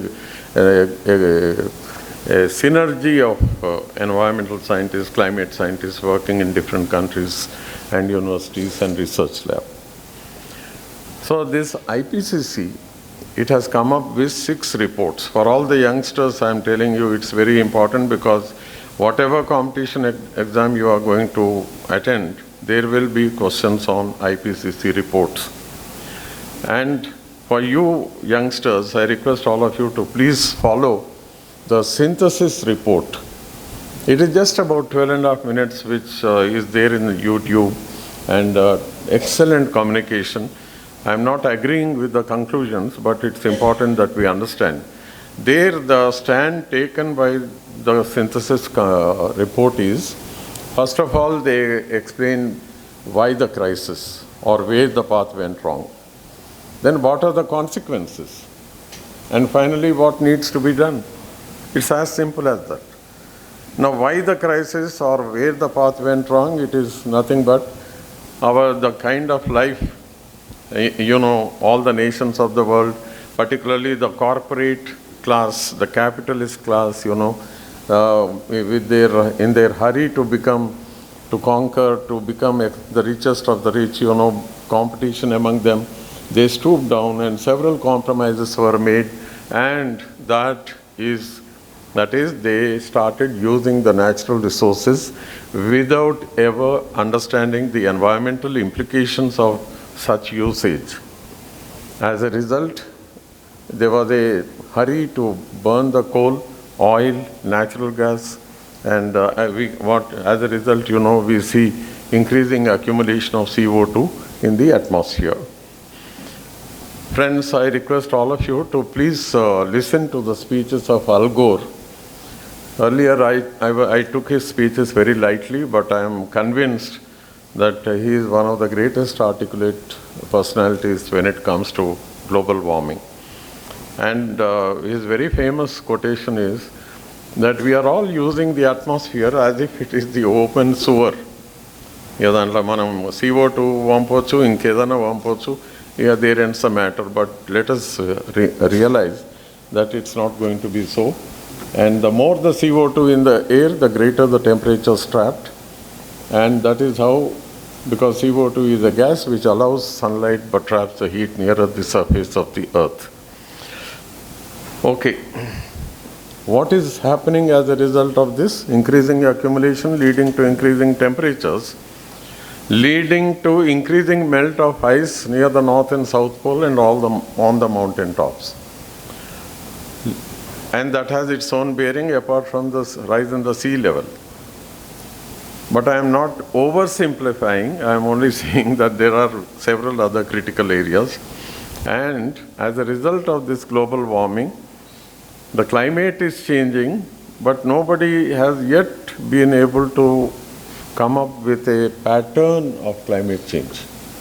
However, indications are that this is resulting in extreme weather events. We see fires in Australia, Canada, in Greece, and so many other countries, including America. Forest fires, we see temperatures manifesting. My friends from Texas and Houston, they have been calling 50 degrees in Texas. Not only that, in Canada, in all the colder regions of the planet Earth, we see the rising temperatures.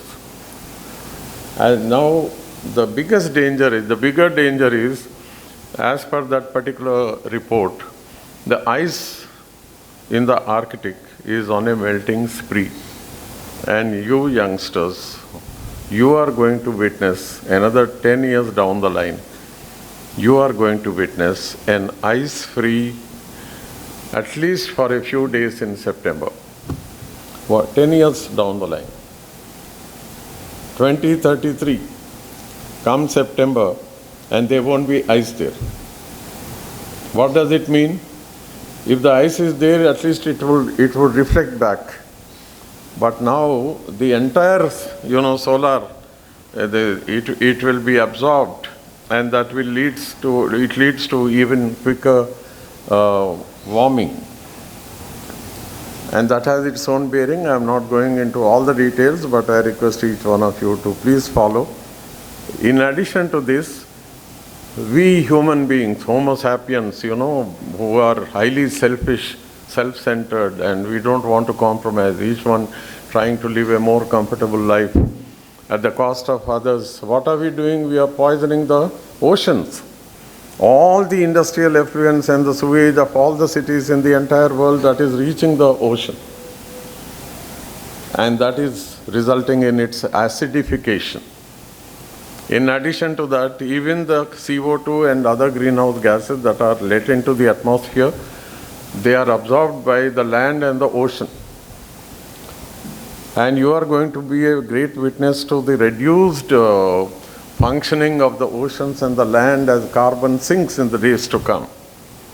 Friends, apart from this, because of these and several other, including accumulation of plastics and other chemical reactions that are taking place, the ocean's holding capacity of oxygen is getting reduced. And that means that all the oceans are going to turn into biological deserts. And it will have a tremendous bearing on the food security of the entire world. Okay, friends, these and several other, what we call even one of the important thing, what the report says, that the distance between the tropic of Cancer and the Tropic of Capricorn, what we have created as a hot area, or that space is going to increase. In other words, there will be a very fast movement of the rising temperatures, a warmer area towards the North Pole, similarly South Pole, and that will have its bearing on the tundras entire Siberia and Canada, Greenland, and that will result in release of methane. It's all chemistry, but that's going to happen. And what are we doing? We, Gauravnilana Manam. Em chestunam? There is not a thing. We protest on small little things. But here everybody's identity is endangered and we don't bother. So I wish to point out, the next phase will be that I'm not going into the need for renewables, and all possible solutions are there. The world is already moving, corporate world is moving in the direction. Solar and wind energy already picked up like anything. It's happening. But on the political front, something is happening I wish to bring to your notice, and that is my student, Mr. Harsha, who is studying in London School of Economics. He has sent me a lot of information regarding, there is one library there, and the name of the library is Grantham Research Institute on Climate Change and the Environment.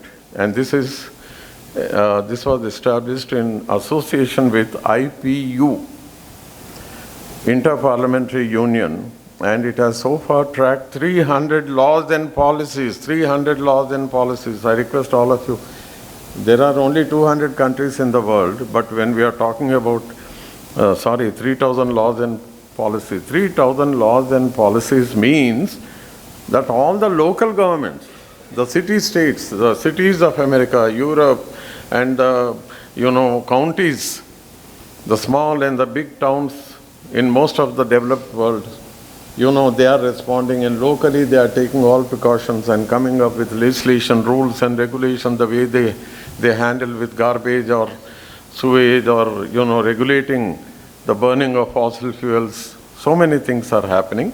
That is a welcome sign.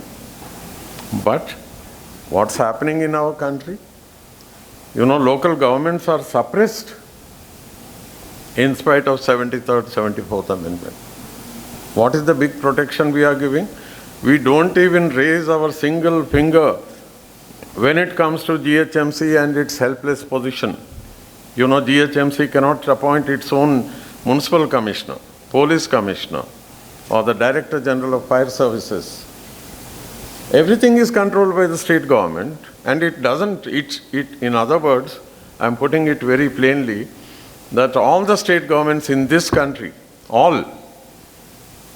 they are not allowing the local governments to breathe.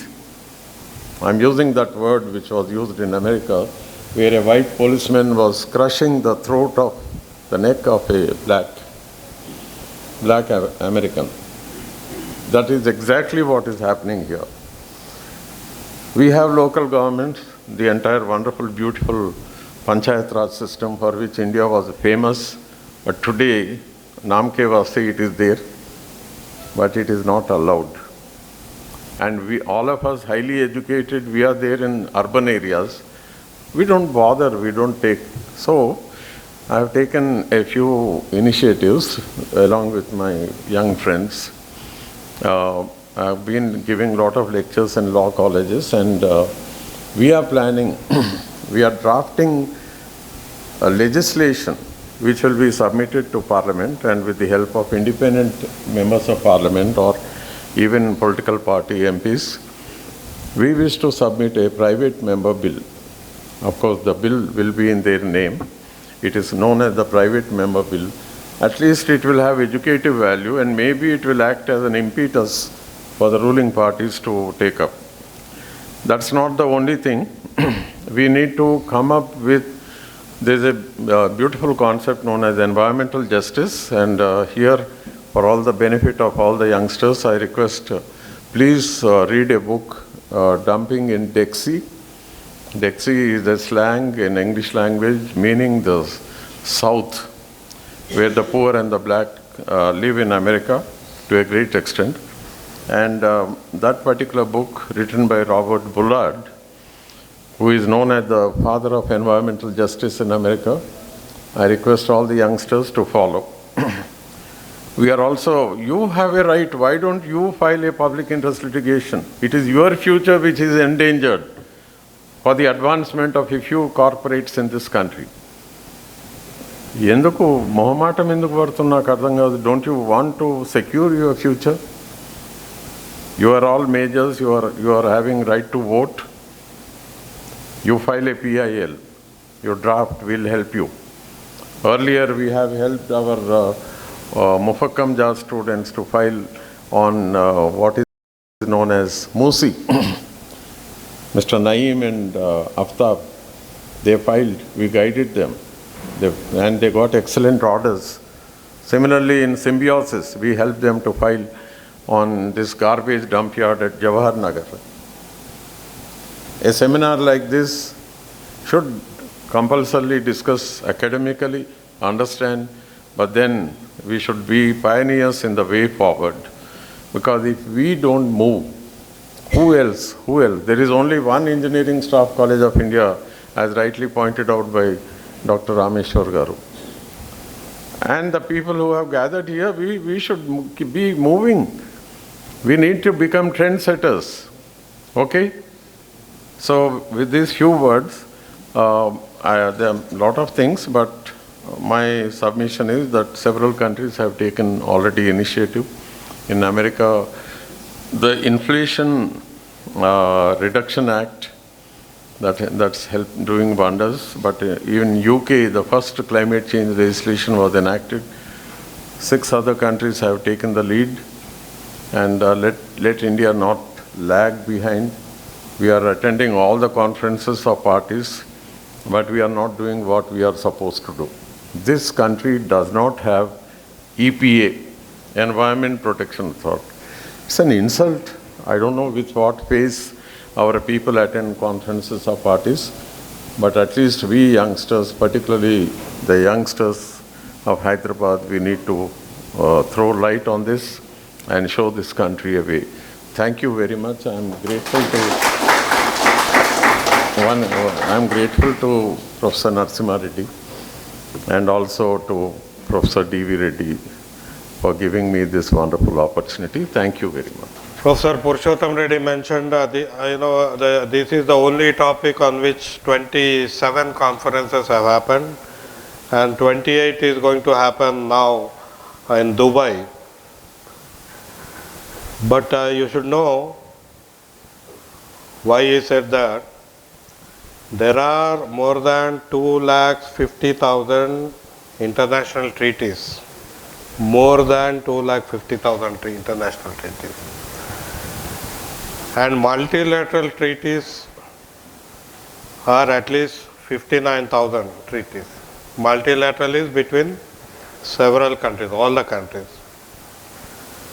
And there is a deposit of 767 treaties only. So right from 1945, because that's when this treaty started, UN treaties, 767 treaties are with the actively monitored and how they are implemented. So as he said, this is the only treaty, UNFCCC, UN Framework for Framework Convention on Climate Change. This has been continuously every year meeting in various countries. So it is very important for us to give that criticality to that treaty,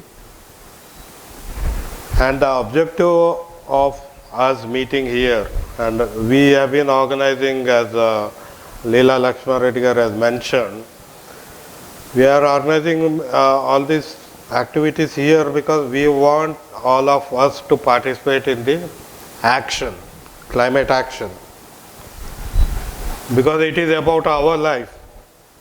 Our life is being impacted and your future is impacted. So you have to be part of this action. So it's not like, what happened in 1945, it's nothing to do, and whatever is happening is happening at a different level. So it is our life, it is our action, it is our future. So we need to be careful, we need to be more proactive, and we need to participate in deliberations at various levels. So our, the objective of organizing this curtain raiser workshop is we need to engage with the process. So we can help you in how you can engage with that process. But let me go to the background so that you can understand what's happening. Now, broadly, this is overview. There is science. We are discussing science and policy. As a professor mentioned, there is a lot of policy. But on what? We are talking of ecology, about environment, and also sociology of the entire issue. So it encompasses all these areas. If someone feels here, no, this is about science, I am not related with that, you need to understand this is the crux of what COP is happening about, what it is discussing in the last 30 years. But then there are areas of concerns, and those areas are politics between US and EU, between EU, within the EU, between EU, US and India. So there are a lot of politics between the countries, within the countries, outside the countries, and within the politicians as well. So on November 30th, this 2023, when the people are meeting there, on 1st and 2nd, now 1st December and 2nd December, there will be a world summit of leaders. Almost all the national leaders, presidents, prime ministers, all of them will be there, and they are going to be there, give a statement, political statements. So this is politics, who is saying what? I think that's very important. Indian Prime Minister is going there because Dubai is only 1 hour journey, so he's going there in the morning and he'll fly back in the evening. And you might know this is the second time he is going in the last 3 years. He went there to Glasgow summit as well.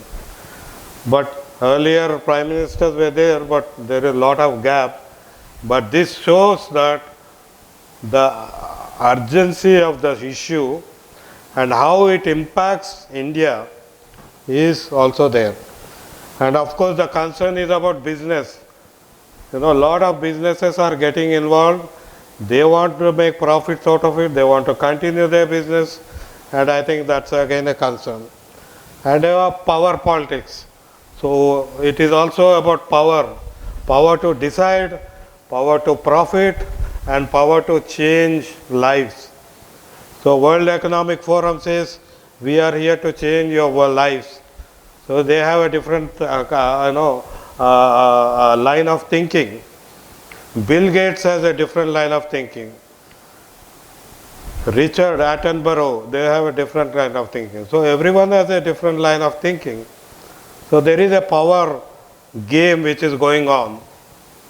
And of course, wealth.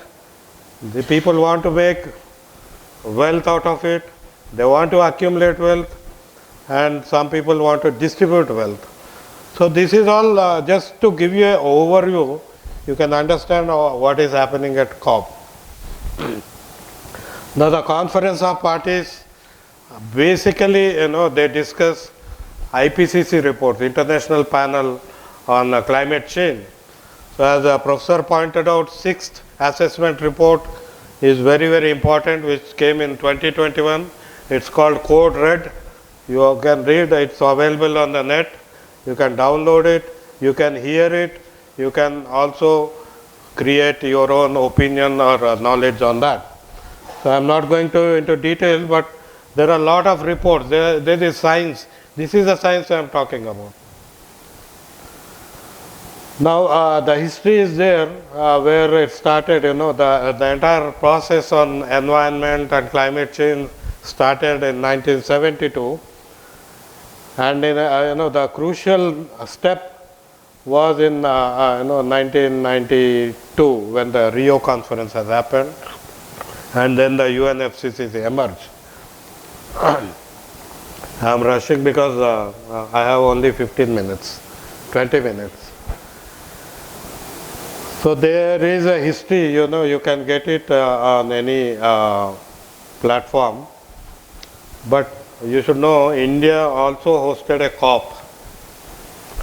COP28 was hosted by India in 2002. And that was a crucial COP because the Kyoto Protocol, which was signed in 97, the operation began almost in 2002. And at that time, if you remember, Vajpayee was in government, NDA was the government, and Russia hesitated to join this COP8 because of Kyoto Protocol. Kyoto Protocol is about reduction in greenhouse gases, and that's again a agreement within the COP processes. There are several agreements which are part of the COP. When we are saying UNFCCC, it's a broad convention, but there are a lot of agreements within that, and those agreements are negotiated in every COP. I'll come to that later. So the crucial step, Professor again mentioned, he agrees that there is a movement.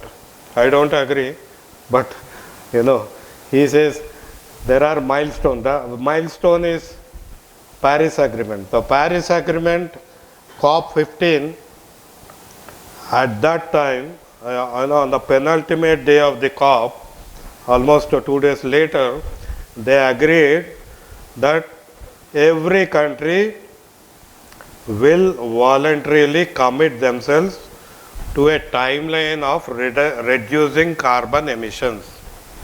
I think my friend Dr. Keshav is going to talk about in detail, but this is the first agreement where every country agreed that they will give a plan, action plan to reduce the carbon emissions which that country does.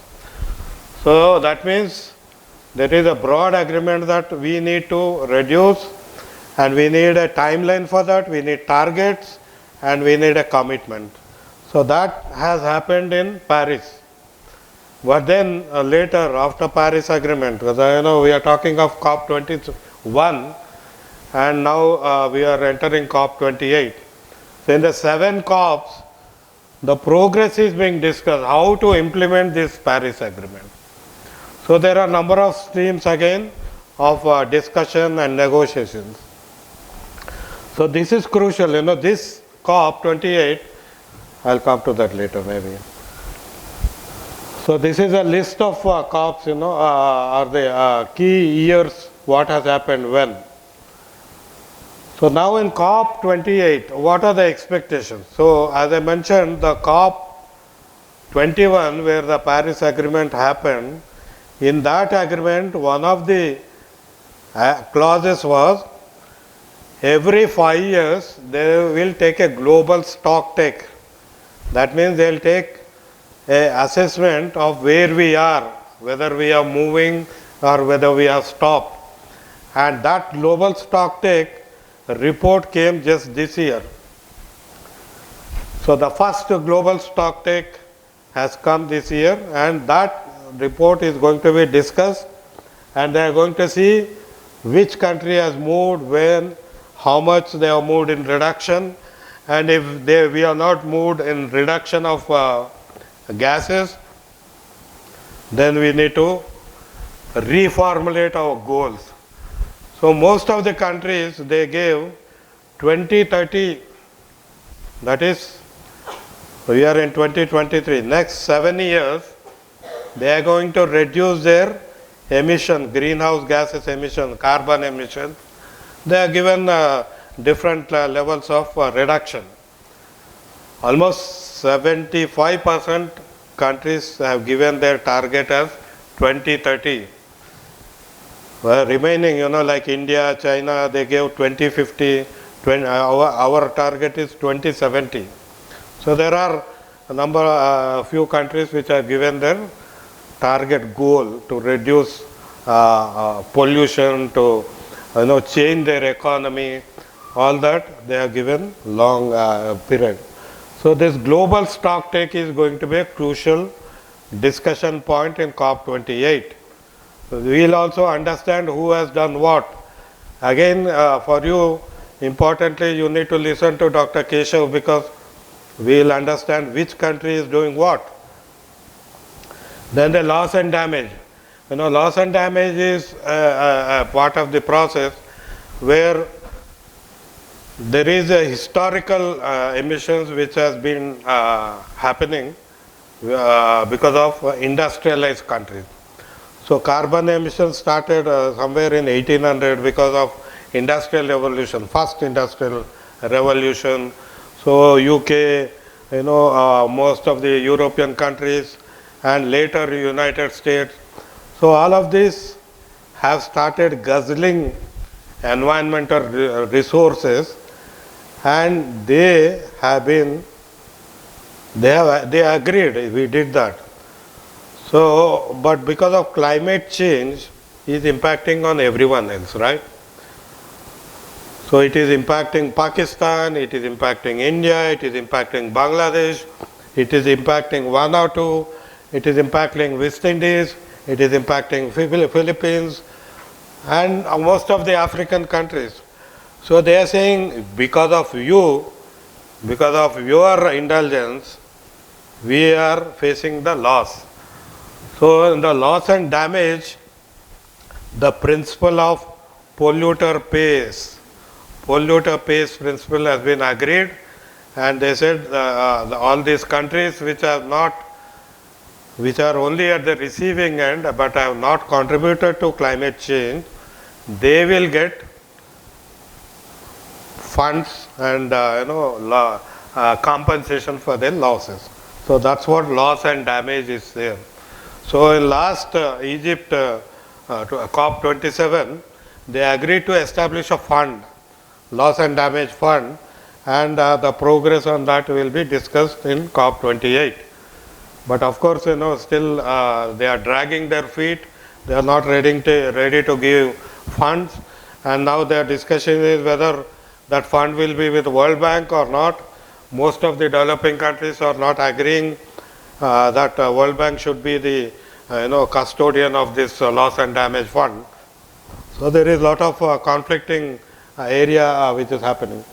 Climate finance, in the afternoon we'll have our resource person is going to discuss. So this is talking of $100 billion fund which was supposed to be established, but it has not happened. But that's another stream of negotiation. Climate adaptation plans, climate mitigation is basically responding to the changes which are happening all over the world: floods, wildfires, drought, whatever we are facing, and even loss of food, nutrient loss, biodiversity loss. There are a number of climate change impacts which each country is trying to adapt or mitigate. So in the afternoon again we have 2 or 3 people who are going to discuss that. So please you can go, you can open up to what is being said there. Now this is just a sample which I wanted to show you, because I am going to do everyday review of COP28 like I did for 27 and 26. Now this is almost the penultimate day 11 of COP27. So these are number of the streams of negotiations, and that's the status, whether they agreed, they are not agreed. So all this will be reported on day 11 or day 12.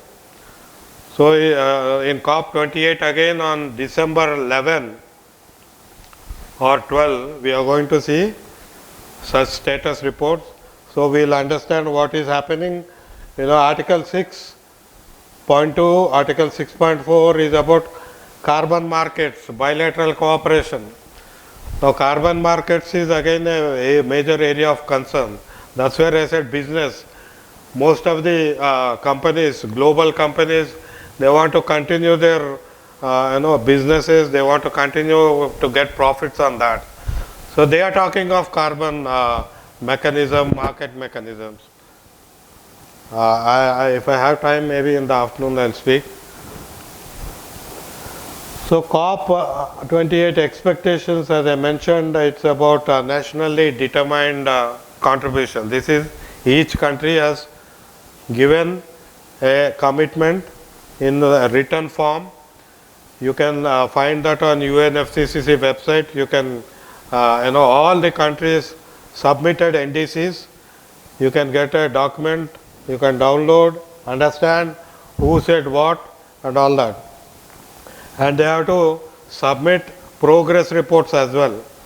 So, but India has given a progress report on 26 August 2022, not this year. And their progress report looks very churlish, it does not give you detail. I'll go into the detail later. And as I mentioned, adaptation, mitigation, loss and damage is part of this.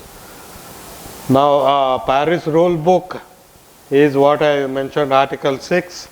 Now, this has become a major stream of negotiation. And for most of the civil society, this is a scam. Carbon credits and carbon markets, so far, it has started long back, and there is a scam. So basically, the one who has done the, తెలుగులో చెప్తే పాపము చేసిన వాడు పుణ్యాత్ముని దగ్గర కొనుక్కుంటుండ ఆ పాపం అమ్మి. And that is a scam. ఎందుకంటే వీళ్ళు పాపం తగ్గించి డబ్బులు కొనుక్కుంటారు పుణ్యం చేసిన వాళ్ళ దగ్గర. So this is the exchange of money, monetization of emissions. So, you have a X company in EU, they have done, maybe 10 tons of carbon dioxide they have released there. So, they calculate, okay, this is we have done this. So, they calculate that in monetary terms and they'll say, okay, 10 tons, we have $10 million, and they invest that in other countries where someone has done afforestation, someone has done a sustainable agriculture, or their emissions are zero and they have contributed positively to environment. So this is a trade between emissions and contributions. Contribution to ecology, contribution to environment. And this is a scam because, people with money, they are going to buy whatever you do.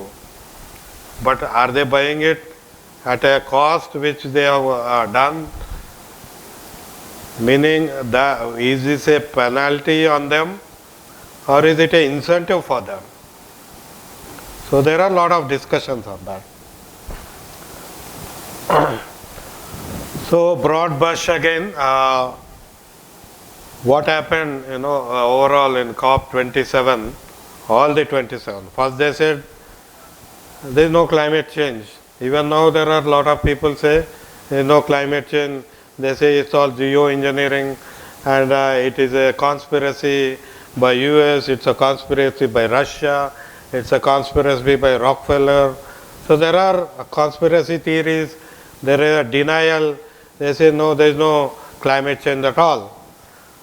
And even now continues.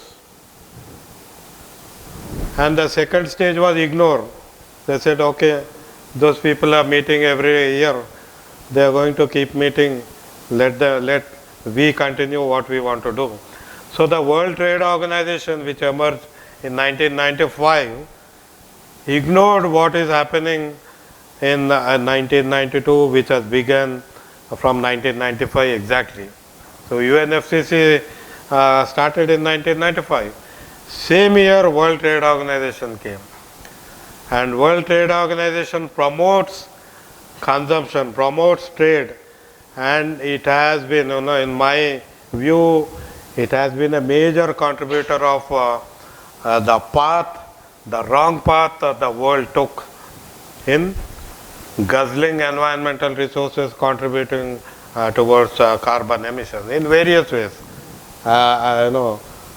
And then they neglected, then the obfuscation, झूठ बोलना और మసిపూసి మారేడుకాయ చూడడం ఇది కూడా జరుగుతుంది. So ఇప్పుడు కూడా అదే చేస్తున్నారు. Then there is a conspiracy. Now they are conspiring how to derail the negotiation. So, from several COPs, and now there is a COP28 is happening in UAE. UAE is a petrol state. Their entire economy is on petroleum. And the president of COP28 is the president of a oil company. So the oil companies, fossil fuel companies, coal companies, they all want to derail COP because it is trying to hit on their business. So there are a lot of conspiracies going on. In fact, COP is again is being used by many people to build a new world order, either to transform for a justice, equity, and participatory mechanism. But there are others like World Economic Forum. They want to continue the global monopoly of multinational corporation. So conspiracies are happening. We need to be very clear where is the conspiracy and how it is coming. And their technology is being used. Digital technology, many technologies, even genetically modified technology. When they say resilience, resilience is a word used both ways. A technology which contributes to environmental cycles, natural cycles, and there could be technologies which continue to disrupt the natural cycles, ecology. So there are a number of them. Then there is a confusing, so they keep confusing. So remember on December 1st and 2nd, when you are listening to the speeches by the world leaders, you understand whether they are confusing or not. Joe Biden, last time, in Glasgow and even in Egypt, he said, he announced very flamboyantly, he said, we are going to work on reduction of fossil fuels. And he went back and he signed 3 proposals to again establish oil rigs. And he talked about a global methane alliance.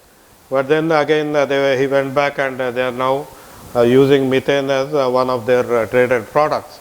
So there are a number of statements. Even Boris Johnson, who was the Prime Minister when Glasgow COP happened, he spoke in the COP, and by evening he went to London, and in London he was sitting with oil company executives planning 2-3 oil rigs. So these developed countries, which they keep telling you, okay, this has to happen, they are going to do exactly what they said, against what they said. So recently, 1 week back, EU has now passed a resolution. They said they have criminalized environmental crimes, environmental destruction. I said, fine. I said, that means EU will criminalize itself. Will a criminal say that I am a criminal? So these are only, they are parrying to the, constituencies, and they are only, biding their time, neglecting, confusing. All those things are happening. Yeah, this is about participation. I have 12:15.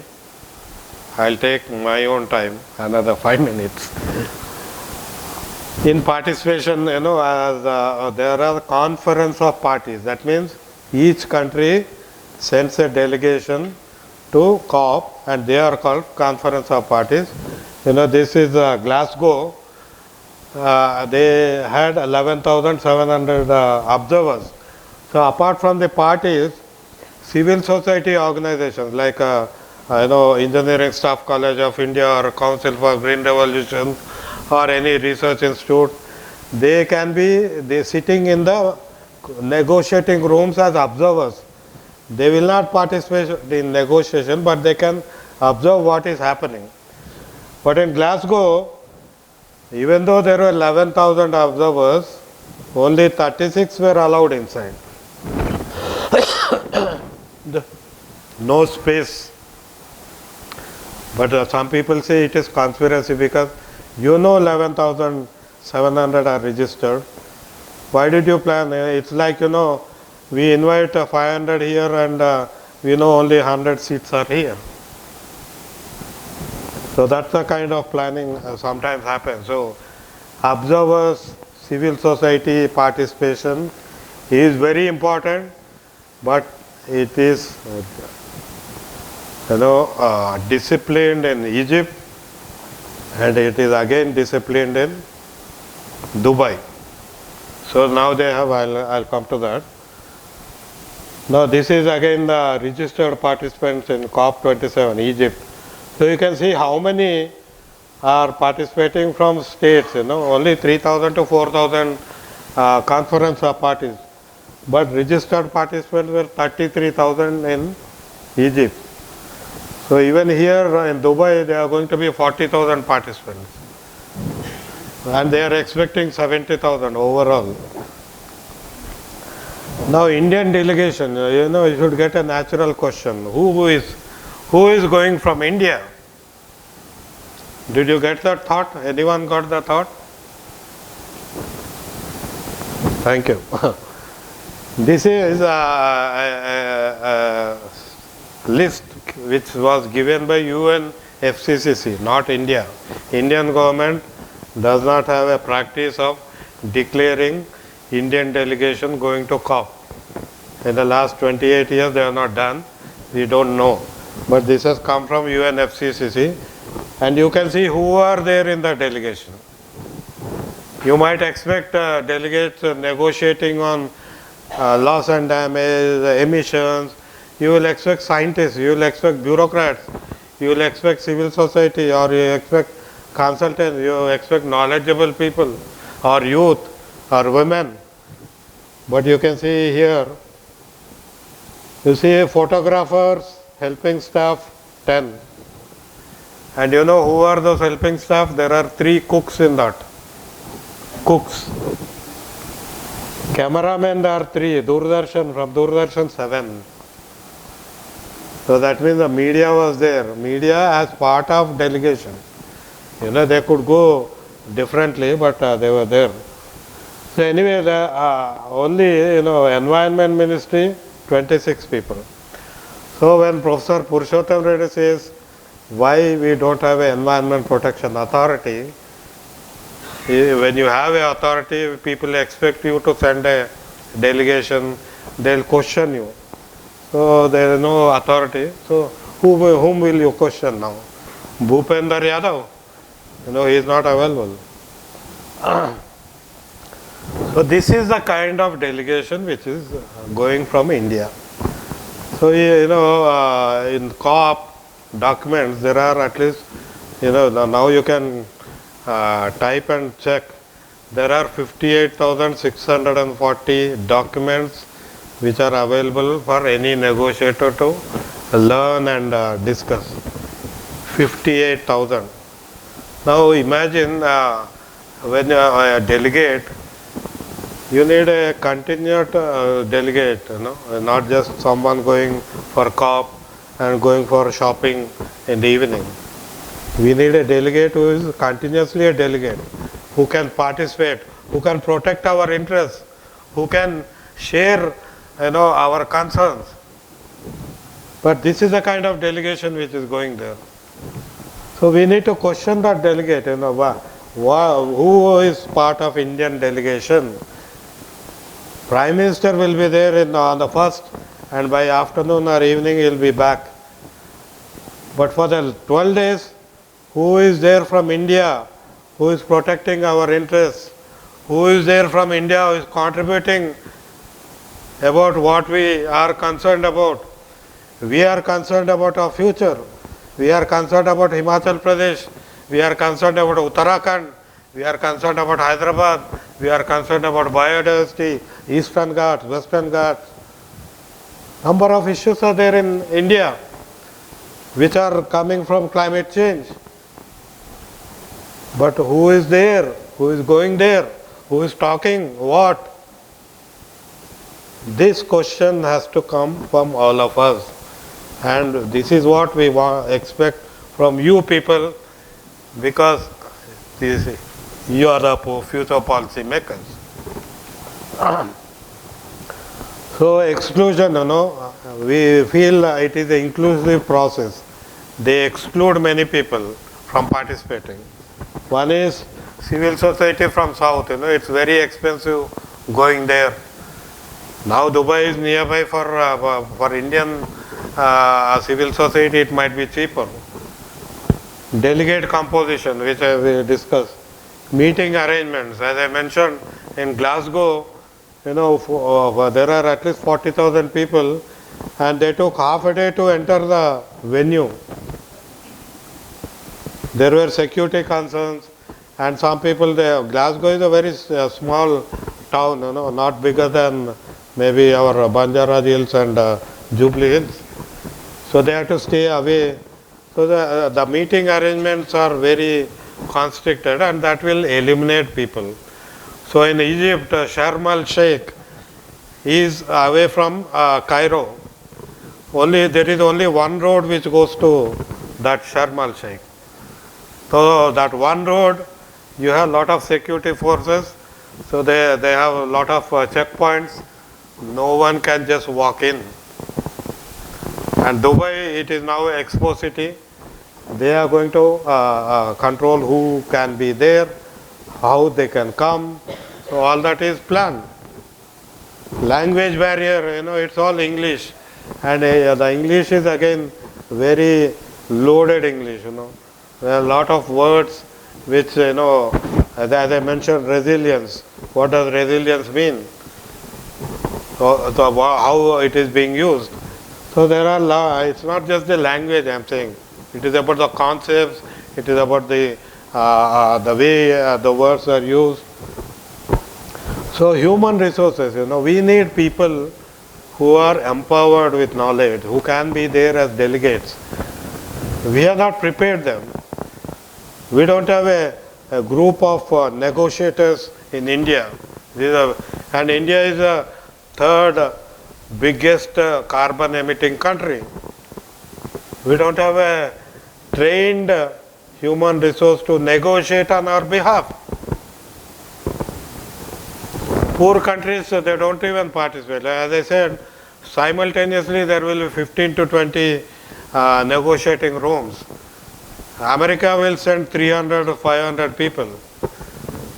But a poor country like West Indies will send one or two. So they'll be confused in which negotiating room they will be sitting and participating. So even though we think all 197 parties are engaged, but within the negotiation rooms, it is the big, powerful and industrialized nations who dictate what is happening within the rooms. So that is why civil society outside, they contribute to what is happening inside. There are a number of initiatives, they'll keep updating us on what is happening, who is saying what, and there are a number of sources now, and they bring out the evil methods which are being deployed by multinational corporations and industrialist countries. So that is where one of our efforts of everyday analysis is to make you understand what is happening there. So you will feel that even if you are not gone there, you will understand what is happening on a day-to-day basis. So false solutions, now this is the biggest concern. They tell you this is a solution, but that solution is going to continue the emissions, or it will continue their power, or it will continue their profit making stream, So there are a number of false solutions in agriculture, in energy, in various sectors. So again and again they keep talking of technology. But I am saying technology of change is not with industrialized countries. Technology of change is with us. But we keep looking at somewhere else.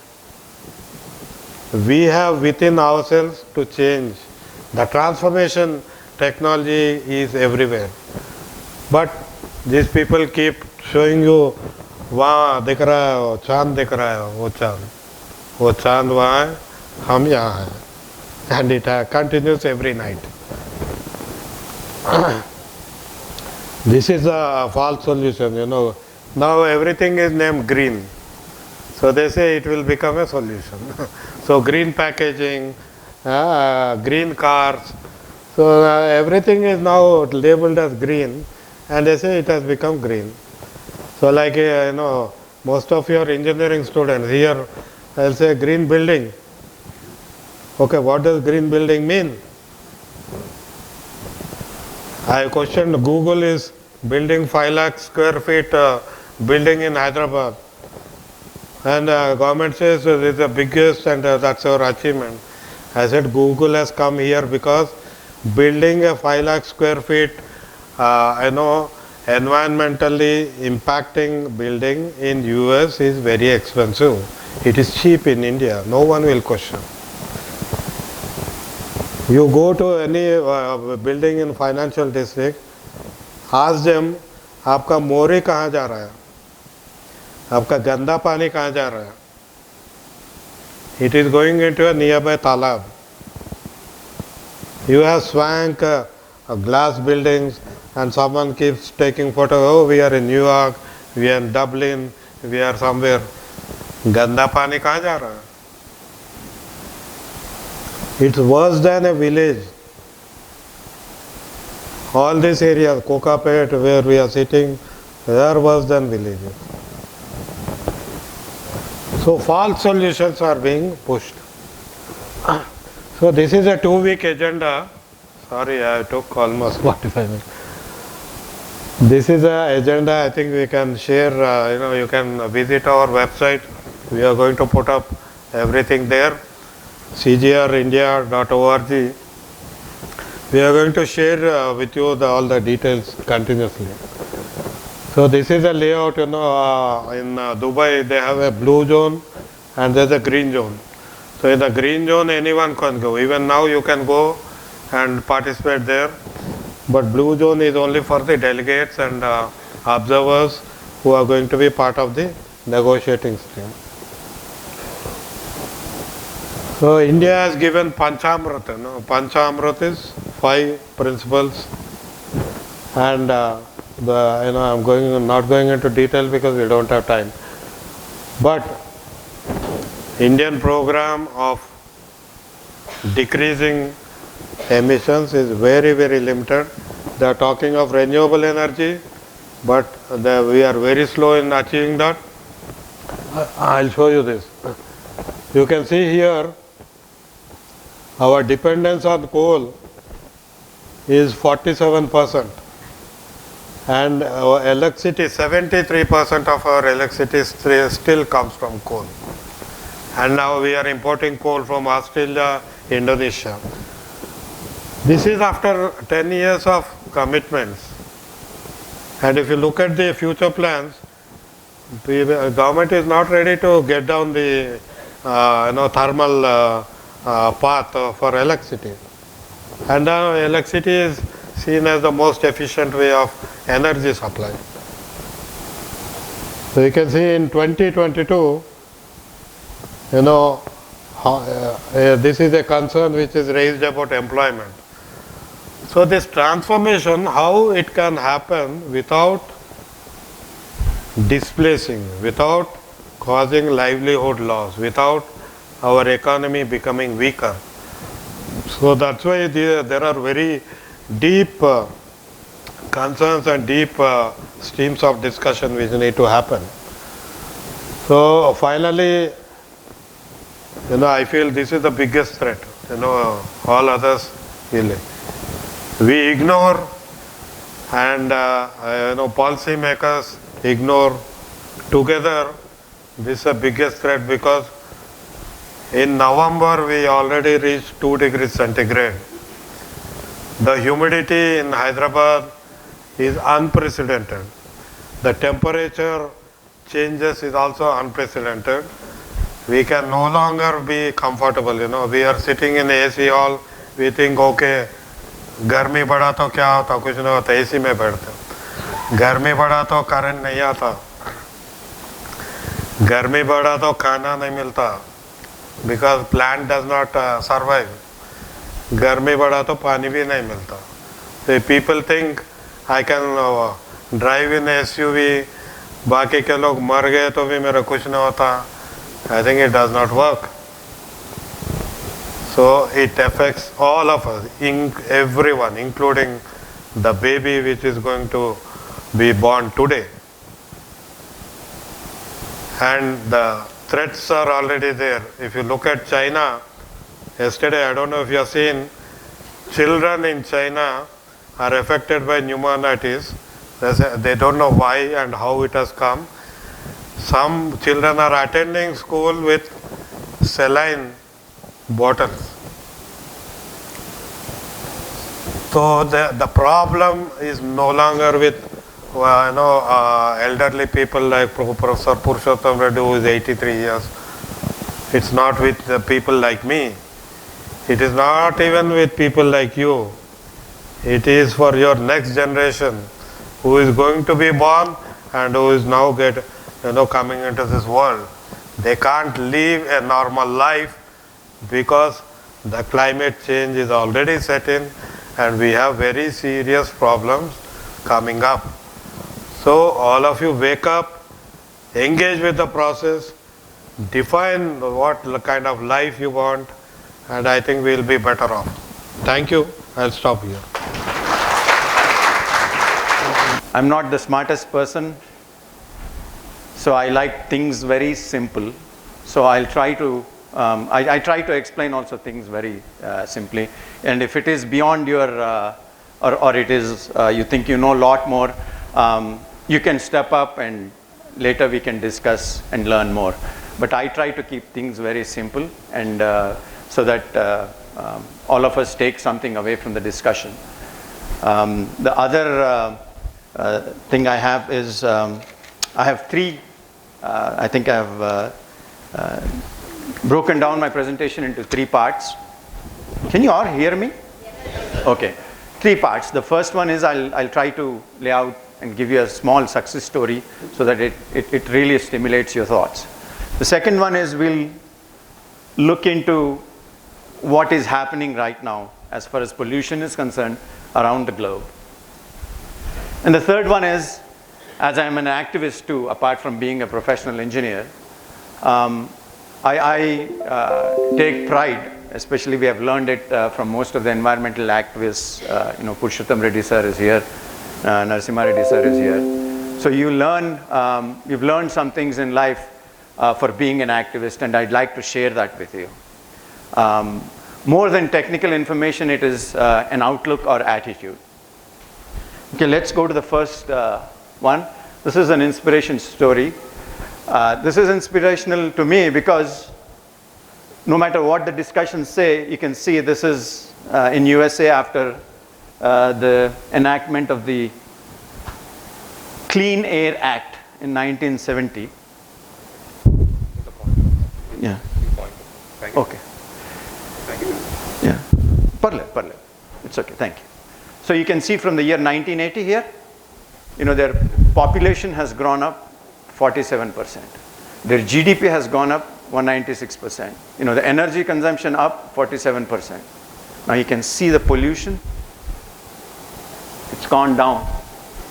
So there is a myth that population is increasing, too much of consumption, pollution is increasing. But that is a myth. It is a story. This is where you can see. Okay, there are 6 criteria pollutants. You can see aggregate emissions. There's 6 pollutants, If you are involved with air pollution, it's particulate matter, organic compounds, and nitrogen oxide, dioxide. So there's, all 6 of them have gone down. So that is the story. And let's see how they've gone down. Again, I try to, there is a lot more complexity to it, but I'll try to simplify it. The first one is they identify a source, wherever the pollution is coming from. For example, it is from a factory or a motor vehicle, right? And then the second one is they estimate how much of pollution is coming from. How much is it? How do they estimate? It's basic simple chemistry. For example, if you burn a kilo of coal, how much of carbon dioxide is coming out, how much of carbon monoxide is coming out. There are simple chemical equation calculations that you come up with. And then the other thing is called source apportionment and adding up of all the emissions. So for example, if I were in a city of Hyderabad, and then if I look at the area, say this Gachibowli area, I should be able to tell how many vehicles are going, how many industries are here, and typically how much of pollution is coming out. So it comes with a lot of diligence and hard work that you put together all the information. But it is simple. When you go further into the science, there is a lot more calculations and complexity, but overall this should be simple. And then once you know how much of pollution is there, then you know how much of pollution will affect your health, and then you start using policy initiatives to curb the pollution. Okay? How do you curb the pollution? Say, for example, you put on an industry, don't emit more than 1 ton of carbon dioxide. That is one of the policy directives. So the policy has to be very clear and very practicable and very measurable. Remember this, it has to be measurable. Don't just write prose and poetry, it has to be measurable. Okay? Then how do you curb this? How do you decrease the pollution? You have to use, obviously, technology and other measures.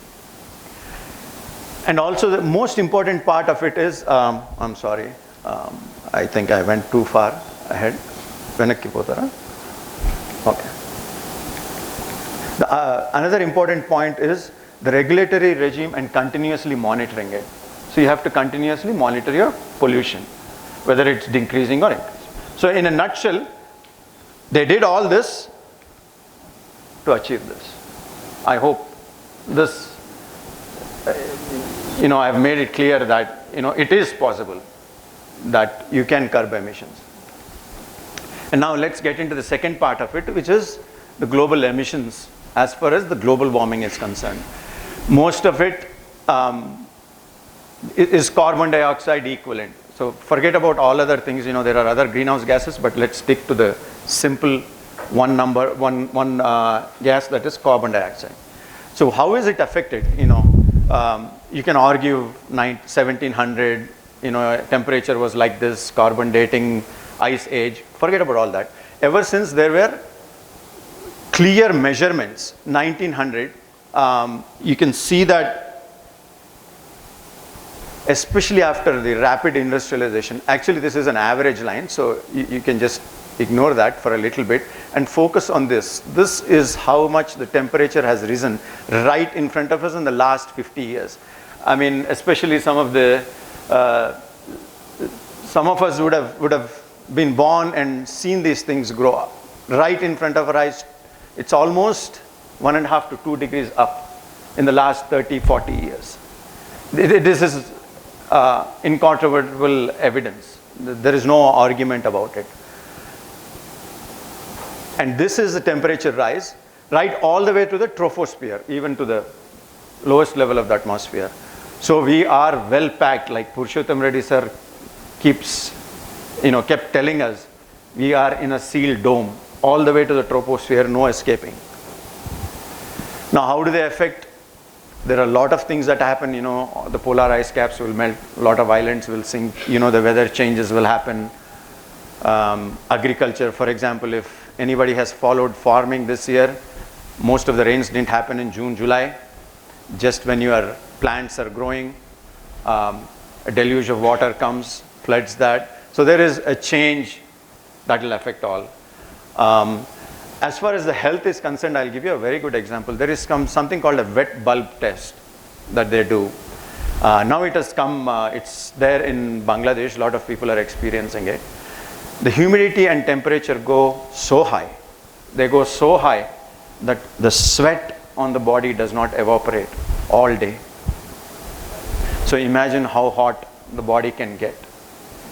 And we will face that. And imagine if our workers, especially I think Nasimha Reddy Garu is trying to draft a policy for industrial workers. So imagine how our workers will feel. Some of us might be inside, but most of us will be outside. Nothing dries out from your skin. And we have here from construction industry, Mr. Raji Reddy Garu. He will tell you will he send his workers out to the field when the sweat doesn't dry off. You know the importance of sweat, right? The sweat has to dry off to cool our body. It will not dry off anymore. That is happening right now in Bangladesh in a lot of areas. This is immediately happening, but a lot of things like properties, you know, if you have a lot of floods, you will destroy your property, livelihood. And another thing is the vectors, the bacteria and the viruses. Every temperature it changes. I don't know if anybody has studied basics of biology. There are mesophilic, cryophilic bacteria, which is, they like different temperatures, they flourish. So when suddenly temperatures change, we are not acclimated. Right from the stomach to our lungs, we have bacteria, virus. They are in symbiotic relationship with the virus and bacteria outside. It will completely change. The result, rampant diseases, rampant infections, which we don't have cures for. Okay, that is immediate. The biggest and the worst is loss of biodiversity. We all depend with, you know, in this world, all living organisms have some kind of symbiotic relationship. You start, you know, we all think if we can kill some of them, we'll be fine. But no, it will eventually come back. I'm sorry, there is a little bit of time constraint, so I'll go fast. I'll be happy to stay back in the evening if anybody wants to talk. This is how much of pollution we are putting out. 1 billion is 1 followed by 9 zeros, and that is 40 billion tons. Each ton is a kg. And if I wanted to delve a little bit into chemistry, but there is not much of time, but that is enormous amount of carbon dioxide in the air. The air that we studied has, you know, 20% oxygen, 70%, 78% nitrogen, right? 0.03% of carbon dioxide. That's all we can tolerate. But already it is 0.04, which is, it has gone up by 25%. That is how much carbon dioxide has increased. And most of it is from fossil fuel combustion. The second one is, you know, I wanted to discuss a little bit about the countries, what each country is doing. And so G20 happened a few months ago. Everybody must be familiar with it. So let's look at the G20 countries. The other countries are smaller economies. They don't have much production or much pollution. They do have, but not as much. So we look at the biggest polluters. These are the cumulative emissions. You can see United States has the highest. And the years, if you see from the rise of pollution, it shows the level of industrialization. US from 1900 or late 1800s had a rapid industrialization, coal burning, you know, steam engines, heavy usage, transportation.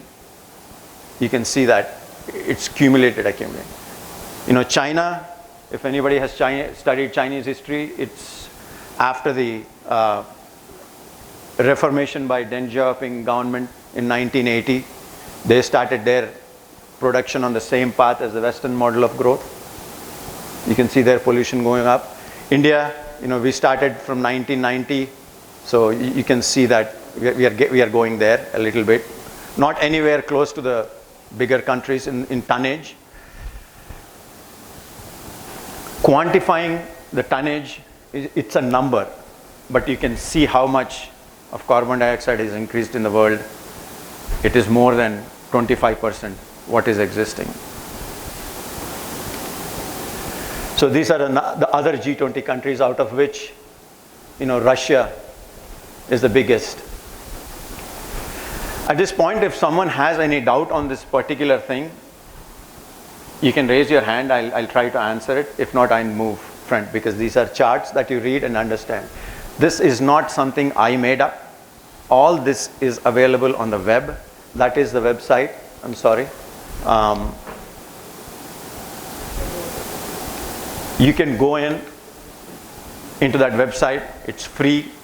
Pull out all the charts, see what country is doing what. It is very cool. They give very good information.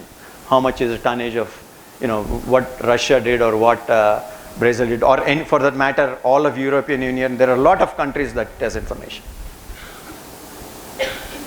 That is the website. If anybody is interested, अब इसमें खेल सकते हैं आप, आजमा लो क्या क्या information है उनके पास. Okay, here is why a lot of arguments come. You can see, if you come to 2020, let's go to the United States, which is my favorite, I pick on all the time. It has gone to the peak here. You see, they're trying to decrease. They've come down from 20 tons to 15 tons annually, right? Whereas, India, we are still going up. We're trying to reach 3 tons. Here is China going up. Now, the Western countries will always argue, hey, we have decreased. देखिए हम कम किया है. आपके तो बढ़ते जा रहे हैं, India, China and other smaller countries. So that is a gridlock in some of the negotiations. Of course, Professor Narasimha Reddy has mentioned the polluter pays. That is critical. You have to keep that in mind. They have done the pollution, so they should. But their skepticism is, even if we pay and do it, you will still pollute. So again, one of the gridlock will happen in COP. Let's go to the next one. This is a direct effect of temperatures. He mentioned about, Narasimha Reddy sir mentioned about the Paris COP, which had that you should get it down to 1.5 degrees above the pre-industrial level. There was a temperature at pre-industrial level. You have to get it 1.5 degrees above it. That should be the goal. There was negotiation to 2 degrees also, but most of the island nations said get it down to 1.5 degrees. This is the latest, I think, the new information is that we are on a path. Very soon we'll hit 1.5. Narasimha Reddy garu, I think we should hit it in 2030, right? Yesterday there was, I think last week, emission gap report, which shows that I think 2030, 2035, we should be getting to that 1.5. Forget about having any progress being made. Huh? Here, but not overall. And most of these will be affecting our countries, the tropical countries, equator, from Tropic of Cancer to Capricorn. And especially countries like India, Bangladesh, Pakistan, and the island nations of Southeast and Central America. We are very vulnerable to these problems. Okay, this is, if we don't do anything and if the current trajectory continues, this is what will happen. We will hit up to 4, which means we are challenging our civilization, our survival.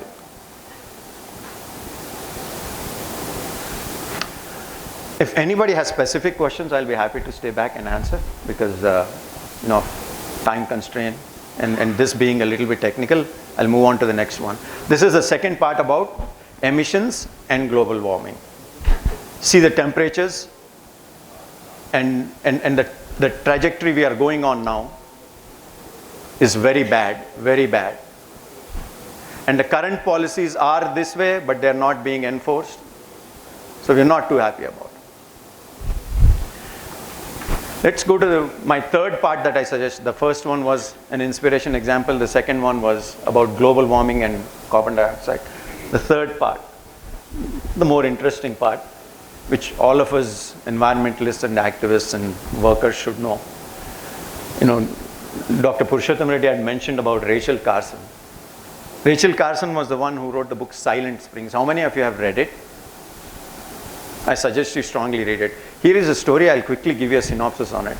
She's a marine biologist. Okay, she saw that they were spraying DDT everywhere. You know, DDT, anybody has heard of it? They use it as an insecticide, right? So everybody was spraying it on the crops from 1940s and 1950s in the US. And then that DDT, they were also using it for killing the mosquitoes. You know, that municipality vehicle will comes with the fog and goes, you know. Now the DDT is not there, it is banned. But then it used to go around. So she realized that DDT was used as a pesticide. On plants also it was sprayed.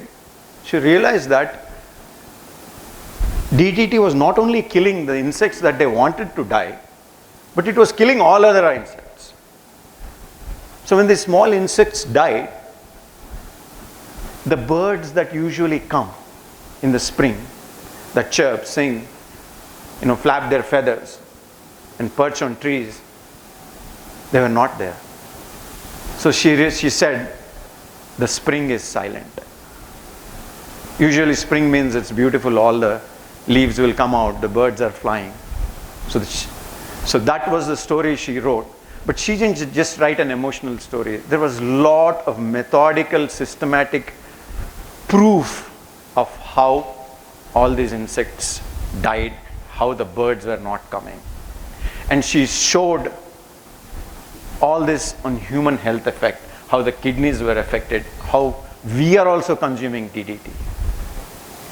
And it opened eyes and started the great environmental movement.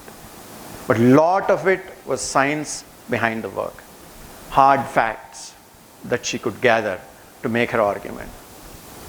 The next one is Charles Darwin. How many have heard Origin of Species?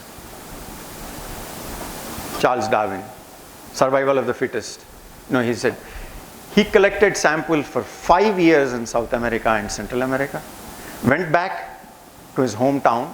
With all the samples, he was there for 20 years making these arguments to win. Not to win, but to prove that the theory of evolution exists. He was meticulous, methodical, looking at each and every fact, each and every change that happens, documenting it, and then making his argument that the evolution happens. Why am I mentioning these two examples? Is the rigor of science, the rigor of data and problem solving. You will not go anywhere, even in global warming crisis, without taking data. Data is divine, data is sacrosanct, which means it is essential for your argument. And your ability to solve a problem. There is a problem, you have to solve it, you have to use the existing information we have. Data, when I say data, you know, especially for non-science majors, if you ask how tall am I, so lamba hai, bol sakte hain aap. If I go stand in front of a basketball player, वो लोग बोलते हैं गिड्डा है, basketball के लिए काम नहीं आएगा. So if I go and say I am 180 centimeters, then that is the science of measurement. Everything else is your perception. Lamba hai ya gidda hai. Right? So facts. You need numbers and facts relative to each other. That is essential. Some of it's for science majors and engineering majors, we have the advantage of doing numbers and calculations.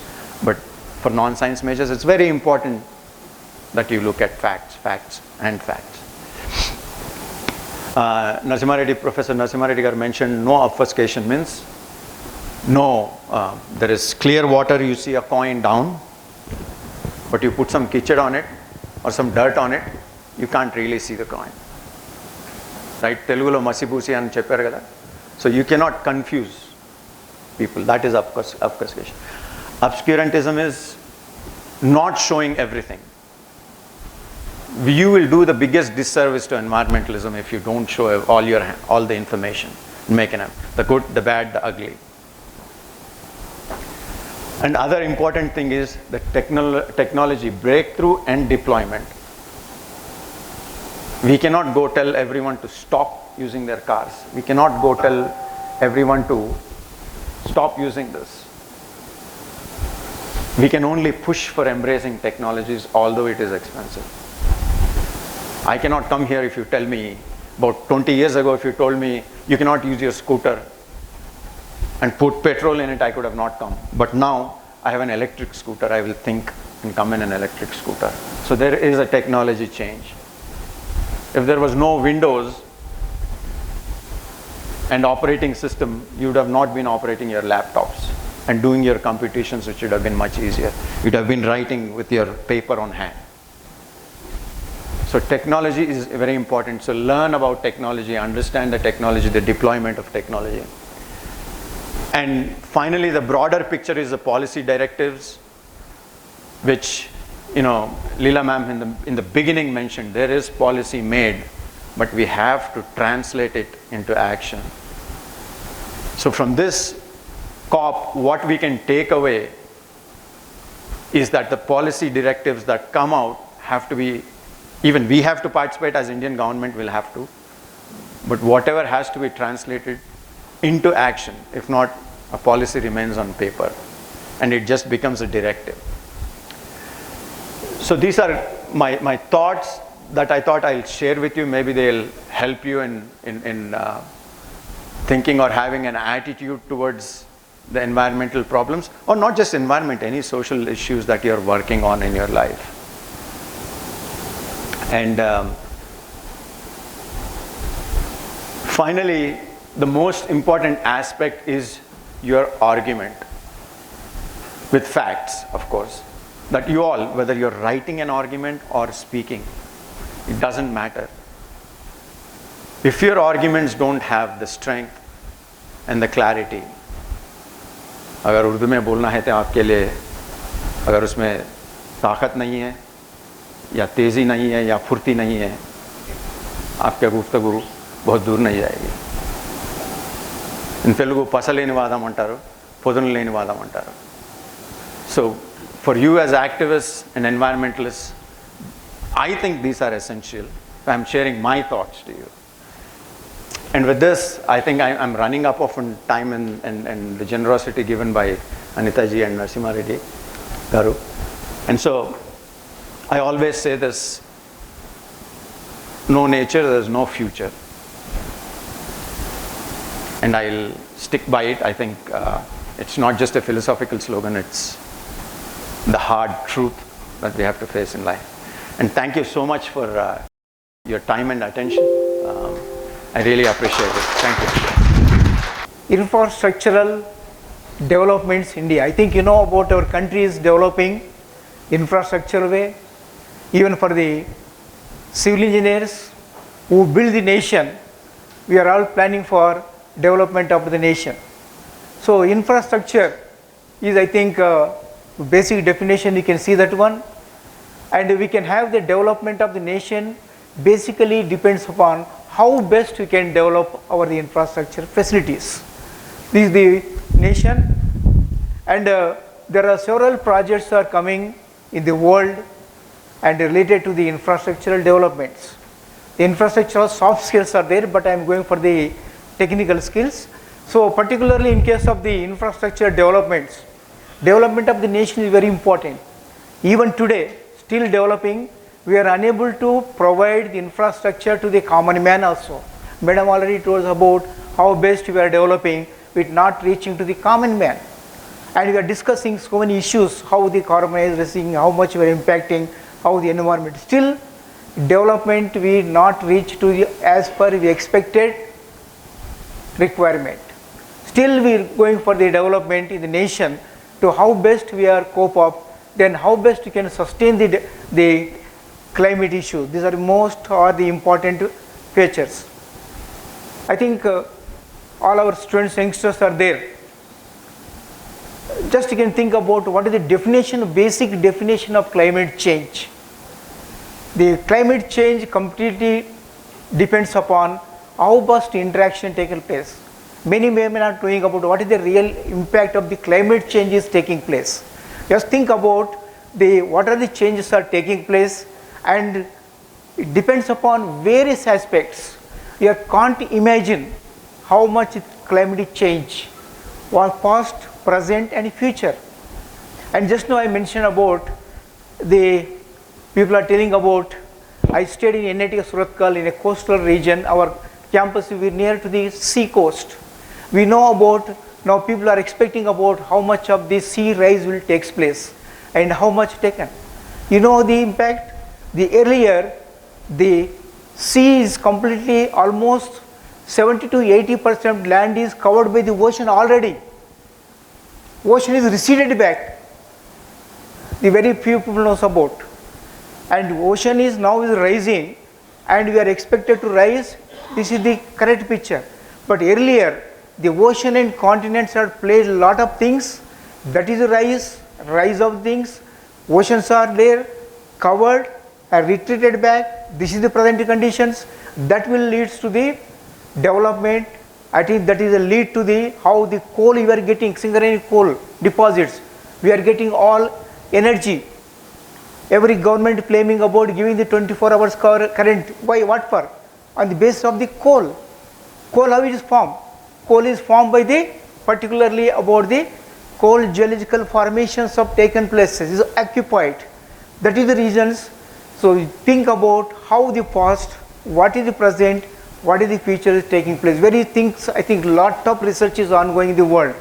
So this is the particularly climate, and you can see about the rising of sea, economy losses and heat exchanges. This is the more impact natures. And this is the one of the organization, Ministry of Environment and Forest and Climate Change.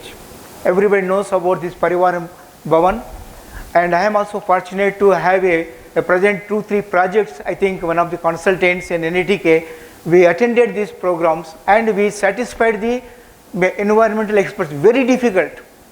Any project to clearance from the Ministry of Environment, Forest and Climate Change, not so simple. They ask about minute questions. You are in a position to solve all the questions technically, how you are going to sustain this the particular project you are taken place, and how are the benefits. Then only the projects are coming out.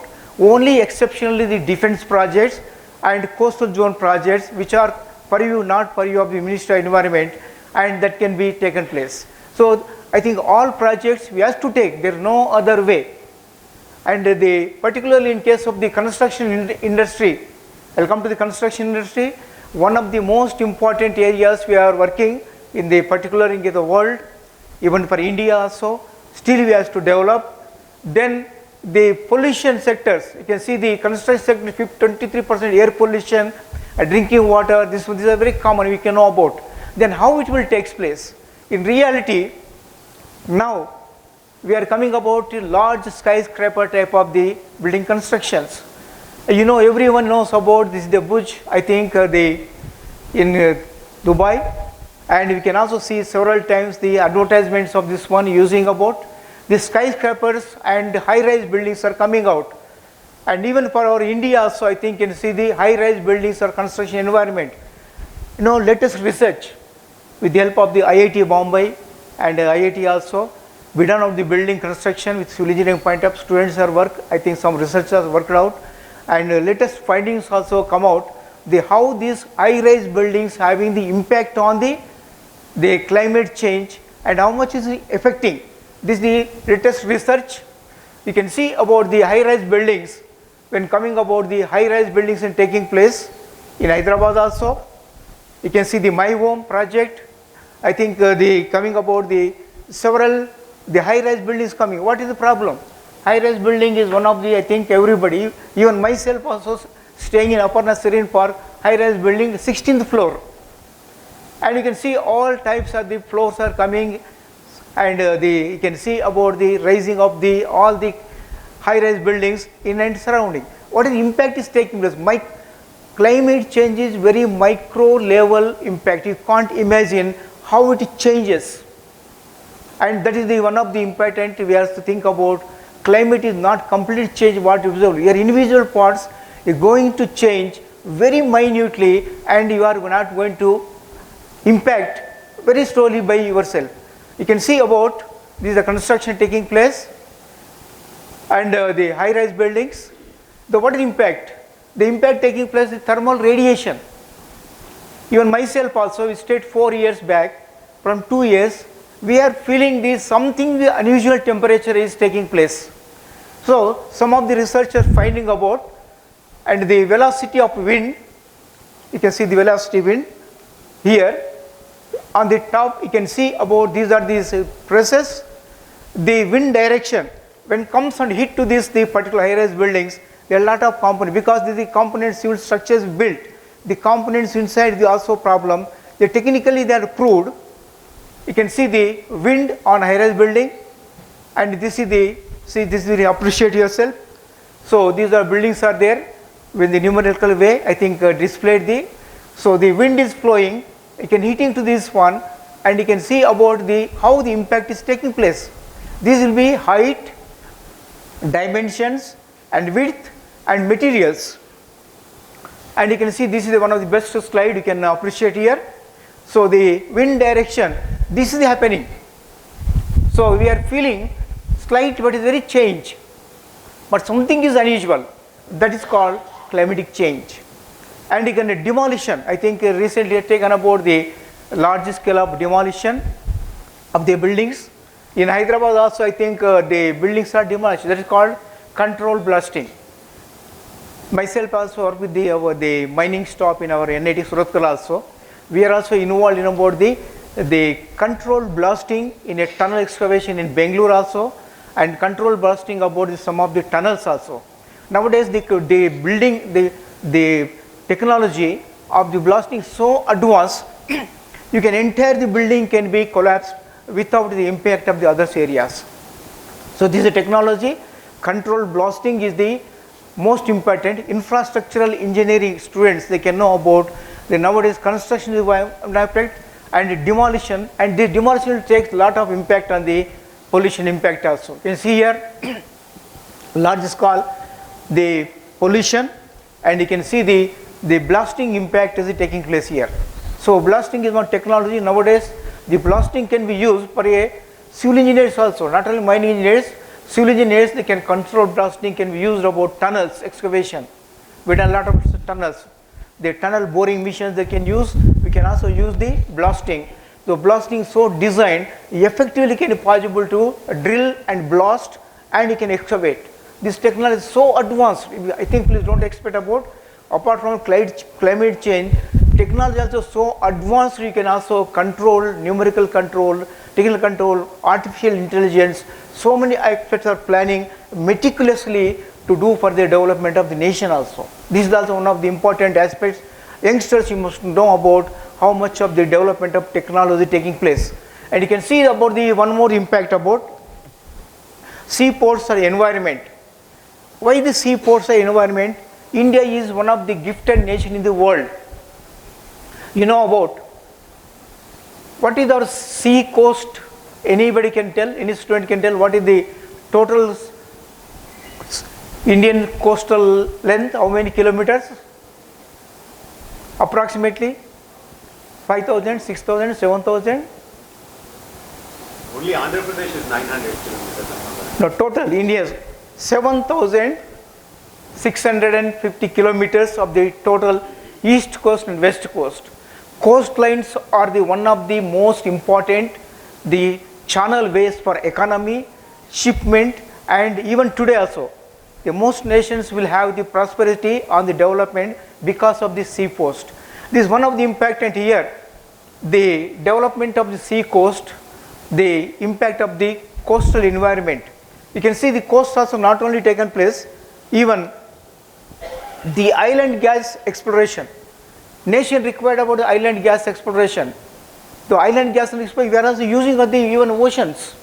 That also affecting on the environmental issues. And particularly in case of the islands of Bombay High, India, even today we are getting about 30% of the island natural gas producing from the Bombay High. Bombay High is the Bombay, it is around 300 kilometers of the northwest, I think in a ocean, that is the Bombay High. There we are getting about this island natural gas. Why? Because island natural gas are developed because of the biogeochemical environment of the living organisms dropped the island natural. This is because of the ocean is created for us. You know about Dubai? Dubai is completely now is a desertic area. No. Why the desert? Dubai getting island natural? Dubai area is completely covered by the ocean. Now I think that is completely desertic we are seeing, and where the desertic we are getting of island natural gas, every country, everywhere in the world, we have to depend upon the island natural gas. This is expected to go about 100 years more. That is much after that one, we are not going to get anywhere in the world, including the, I think even the USA also taken place. That is the reason why USA country importing large scale of the island natural gas from many countries, and they are depositing in their country by deepest excavation. They are storing for that one also. India also stored that one. For information, it is in the 3-4 such a types of the storage we are done, Vizag and Mangalore, and one is in other place of this one, because of the future what will happen. These are two important aspects. And you can also see about the island gas exploration, Krishna basin. That's also working. That is a large scale impact on the coastal basins. And you can see apart from this one, India is a large country, I think no problem. They are worried in the many countries, they are also worried about the development, the climate change, environmental aspects. There is no land for the development, because even today, after the few years, the land which are on the land is not sufficient. We have to go for a ocean. Why? Almost 70 to 80% of our planet Earth is covered with the ocean. If the land is not sufficient, where do we have to go? We have to go on the ocean. Just like how we are going for the ocean, to moon exploration, bringing that one. There is no other way. We have to develop infrastructure on a ocean. They already developed. This is one of the Japan. It is a small country just like the Telangana state, and there is no land for them to development. They are using the ocean to develop their country. This is called Osaka Airport. I think during one of the research interaction, I had been to there in Osaka. I think where they landed the ship, I think yes, particular in case of in the ocean, and they developed this is such a way, the runway, you can see the all type of the flights operating, and the complete coverage. They made such a environmental, they planned everything, and they are using now. Actually, it is very difficult to make for example, civil point of view, to make a runway in a ocean. And actually, after the development of the geosynthetics they are made, they are very difficult for them to make this one. The shrinkage also taken place. Again that one, they put the artificially, and they created the seismicity, earthquake waves more than 7 magnitude. They tested, the structure is built strong, now operating. See that one, how much work they done. So the planning, execution, development must be done on a meticulous and keeping it on the view of the environment. Environment, ecology will not be changed as it is. We have to develop as the nation is required. We have to see the impact of the nations. So like that, now oceans are coming very fast way to develop. India also we are going to have about the ocean. We are also planning for ocean basin we are going to construct for the future generation. And near afterwards, once ocean basin are sufficient for us, we have to go for a space.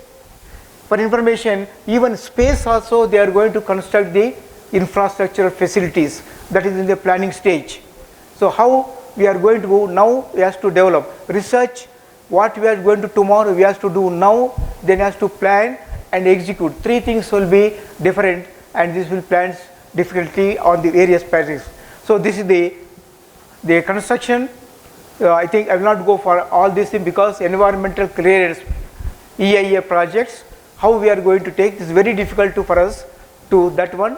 And as per your level concerned, the building constructions, the A category and B category will be there, the townships and the developmental, and you have to follow the Ministry of Environment, Forest and Climate Change, the guidelines, and these guidelines to be taken place on the basis of the study of the detailed areas.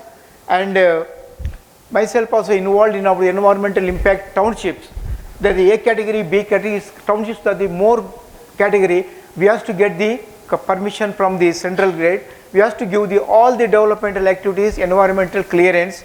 And you can also see about nowadays we are using GPS system, using satellite data using, and even we are using about the drone technology.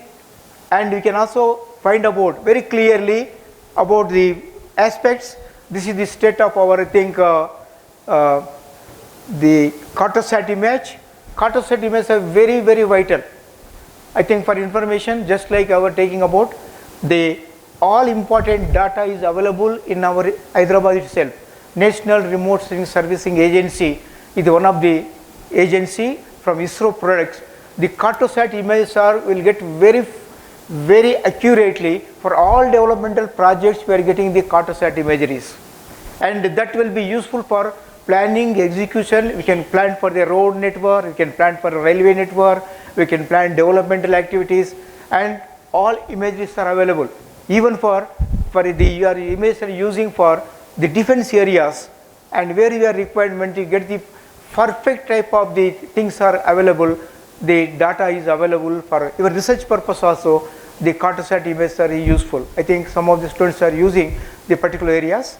So the drone technology we are using, infrastructure developments. So this is the actually the coastal regions. You can see the very strategic point of view. See, this is the coast region. This is the coast here. Earlier this coast was the particular Andhra coast was up to this one. For example, you can see this coast, Tirupati. You can see the Tirupati Pilgrims Temple, Sri Venkateswara Temple. Earlier, the entire ocean was up to that stage. Now the oceans are receded back. Now this is the present trend. Now global change is rising, and you want to take up. See how the nature taken place. So that is the before about this taken, now present, and present taking place because on the various issues. So the one more development, the construction of the roads. The roads construction is very important, very much important for us national development. Even today, if you take into entire the world, I would take the ranking. USA is the one of the country at the almost 70 lakhs of square kilometers area is they built. Next country is the India only. See the geographical dimension of the USA. See the geographical dimension of India. Why here India is only almost 1/3 of the US.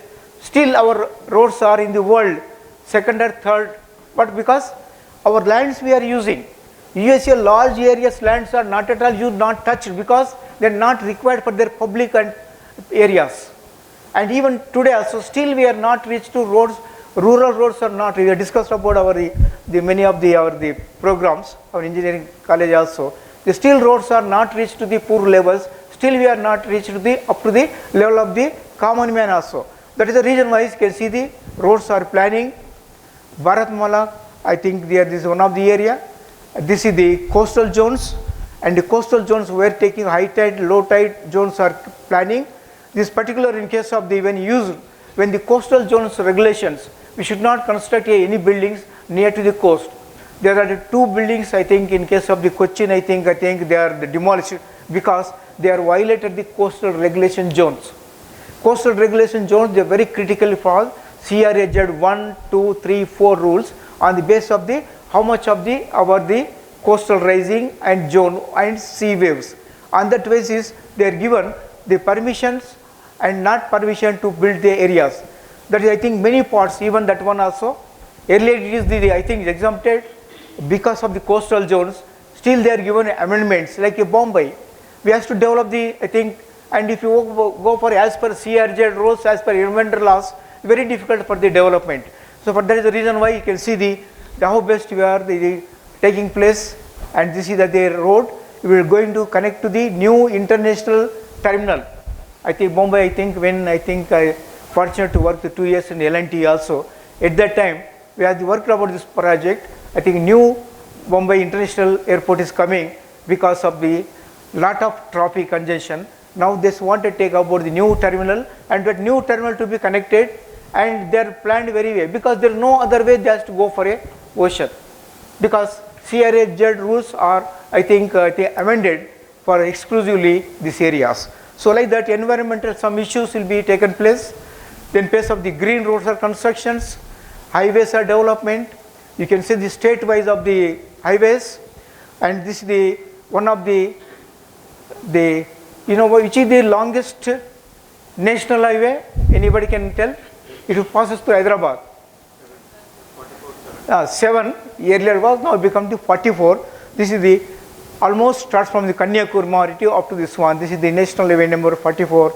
Even I think it crosses to the particularly Hyderabad, Jedcherla, and I think it will crosses to this is the Bengaluru. This is the highest way, and many national highway projects are constructed, length also constructed, planning the roads are there, and Bharatmala is there, the construction, and you can see the developmental activities here, coastal districts, and this is also one more important, and the government in thinking about develop the coastal zones, because the coastal zones are very vital for environmental issues, economic issues also. They are developing about this coast by use of the coastal roads, and these are the very important, the developmental road activities, noise pollution, vehicular pollution, road construction, and this is the expansion. I think it is the Western Ghats, because we stayed at the Western Ghats. I think the CRZ worked on the most on the Eastern Ghats. We worked on the Western Ghats. So Western Ghats is one of the very complicated issues, environment. That is because of Western Ghats policy only Kudramukh iron ore is stalled. And even for the laying of the Konkan railway, very difficult to lay out. India, I think earlier Konkan rail stopped at only Mangalore. Now Mangalore to Roha connected, Mangalore to I think Delhi connected. Now I think India is connected. So very difficult situation in Konkan railway, because what is the reasons? The construction activity, sea coast, and environmental issues, and the stability of structural stability, rock types, and geological formation difficulties, and the environmental issues. They created a lot of problems, and you can felling of trees. You can see the several trees also felled up here this area, and the greenhouse areas, particularly in case of these are the impacted most on the environmental. Then green roads are development, even railway projects. Railway projects, I think just you break on this one. India is now developing dedicated railway project.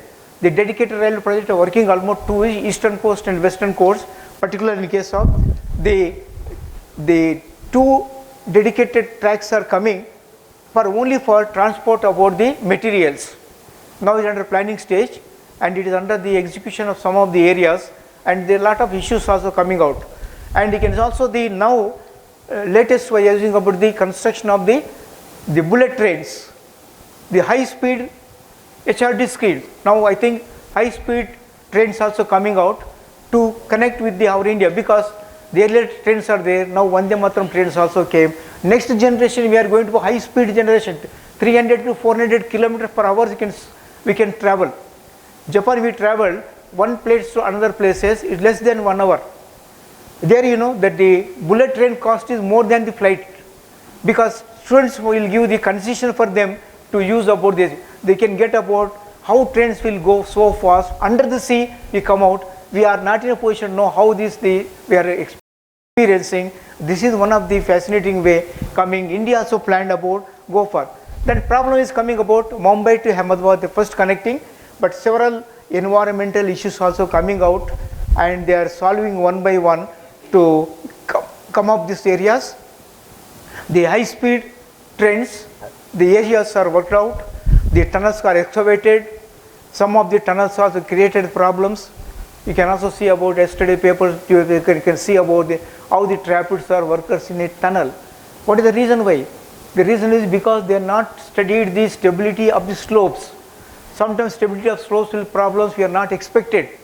So that stability of failure, the tunnel collapse will take place. That's why we have to go very meticulous surveys and investigation in any development. Anything misuse, that is problem.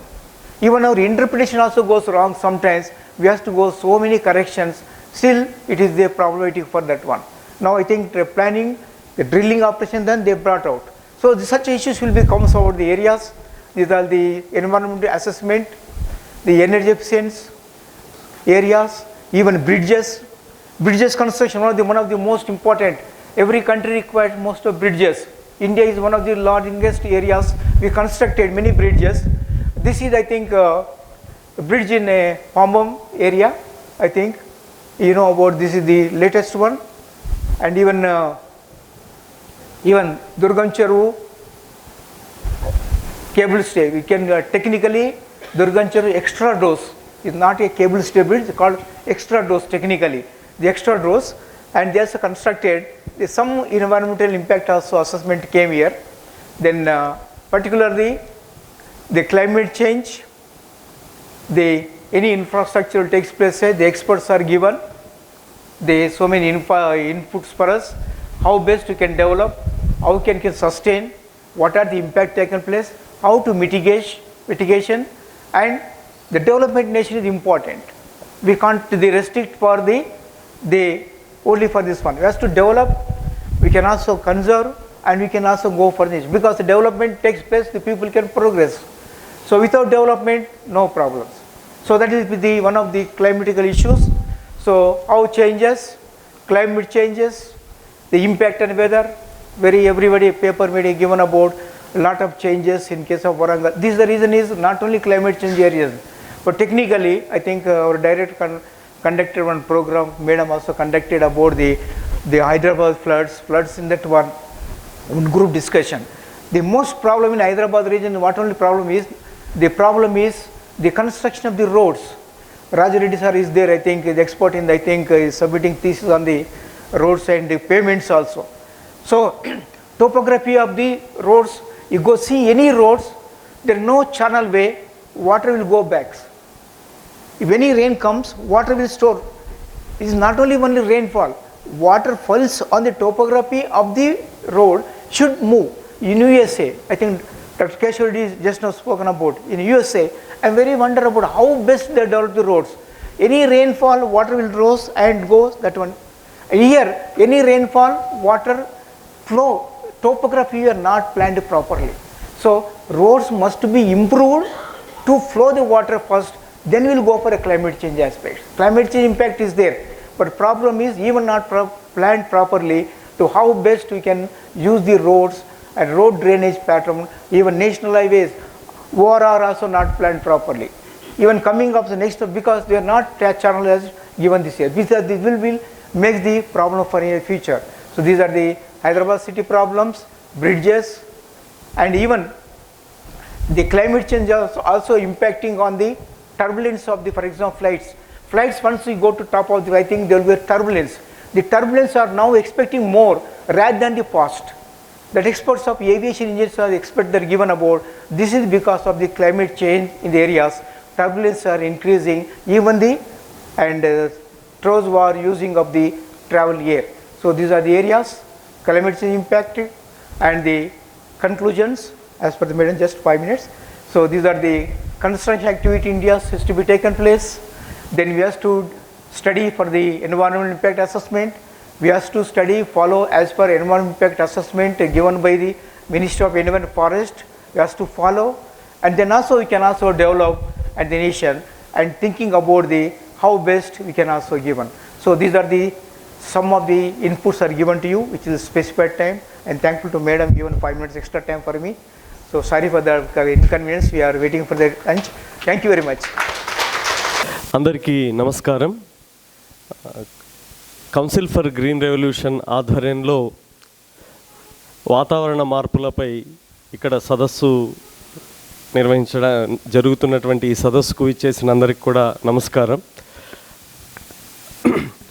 తెలంగాణలో ఇప్పుడు 30వ తేదీన election రాబోతుంది. ప్రతి ఒక్కరం కూడా ప్రలోభాలకు లొంగకుండా vote వేద్దామని, అదేవిధంగా పర్యావరణ పరిరక్షణ పట్ల ధ్యాస ఉన్నటువంటి మంచి నాయకులను ఎన్నుకుందామని తద్వారా పర్యావరణాన్ని, రాష్ట్రాన్ని కూడా ముందుకు తీసుకెళ్దామని చెప్పి కోరుతూ నూజిళ్ళ శ్రీనివాస్ గారు రాసినటువంటి ఈ పాట. ఓటు వెయ్యి ఓటు వెయ్యి ఓటు వెయ్యి ఓటరా, ఓటు తోటి అవినీతికి వేటు వెయ్యి ఓటరా, ఓటు వెయ్యి తప్పకుండా ఓటు వెయ్యి ఓటరా, ఓటు తోటి సుస్థిరాభివృద్ధికి అడుగయ్యరా, ఓటే వజ్రాయుధమని నమ్ము ఓటరా, ఓటే వజ్రాయుధమని నమ్ము ఓటరా, ఓటునెప్పుడు ఎవ్వరికి అమ్మవద్దురా, ఓటు వెయ్యి తప్పకుండా ఓటు వెయ్యి సోదరా, ఓటు తోటి అవినీతికి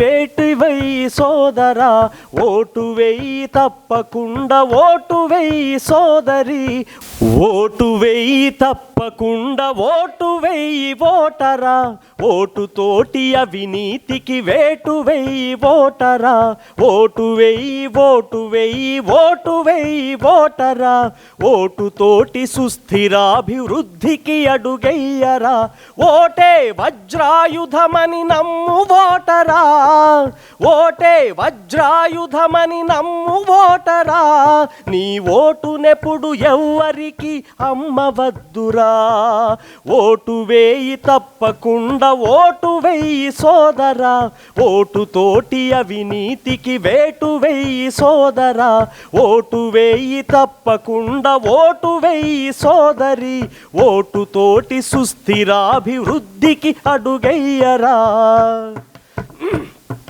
నోటు కొరకు ఓటునెప్పుడు అమ్మవద్దు ఓటరా, కోట్లు కుమ్మరించు వాణ్ణి నమ్మవద్దు ఓటరా, నోటు కొరకు ఓటునెప్పుడు అమ్మవద్దు ఓటరా, కోట్లు కుమ్మరించు వాణ్ణి నమ్మవద్దు ఓటరా, మూటలతో నేడు వారు సీటు నెక్కితే, మూటలతో నేడు వాళ్ళు సీటు నెక్కితే, లూటీ చేసి దేశానికి చేటు తెచ్చురా, ఓటు వెయ్యి తప్పకుండా ఓటు వెయ్యి సోదరా, ఓటు తోటి ప్రజాస్వామ్య రక్షణ కడుగయ్యరా, ఓటు వెయ్యి తప్పకుండా ఓటు వెయ్యి సోదరి, ఓటు తోటి అవినీతిని పాతరెయ్యి సోదరి,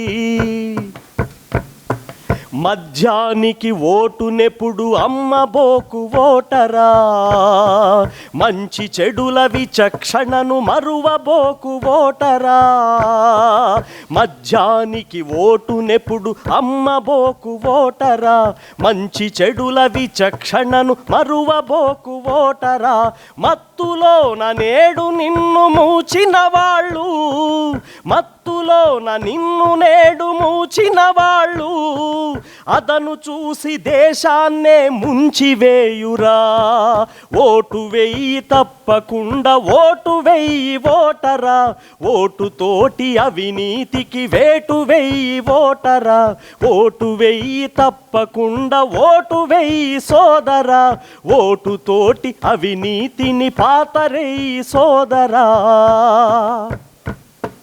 బిర్యానీ పాకెట్టుకు ఓటు అమ్మకు ఓటరా, ప్రలోభాలలో పడి నీ ఉనికి మరువబోకురా, బిర్యానీ పాకెట్టుకు ఓటు అమ్మకు ఓటరా, ప్రలోభాలలో పడి నీ ఉనికి మరువబోకురా, స్వార్థంతో నేడు నీకు ఆశలు పెట్టి, స్వార్థంతో నేడు నీకు ఆశలు పెట్టి, 5 ఏళ్ళు దోపిడితో కడుపు కొట్టురా, 5 ఏళ్ళు దోపిడితో నీ కడుపు కొట్టురా, ఓటు వెయ్యి ఓటు వెయ్యి ఓటు వెయ్యి ఓటరా, ఓటుతోటి అవినీతిని పాతరేయి ఓటరా, ఓటు వెయ్యి ఓటు వెయ్యి ఓటు వెయ్యి ఓటరా, ఓటుతోటి సుస్థిరాభివృద్ధికి అడుగెయ్యరా, ఓటే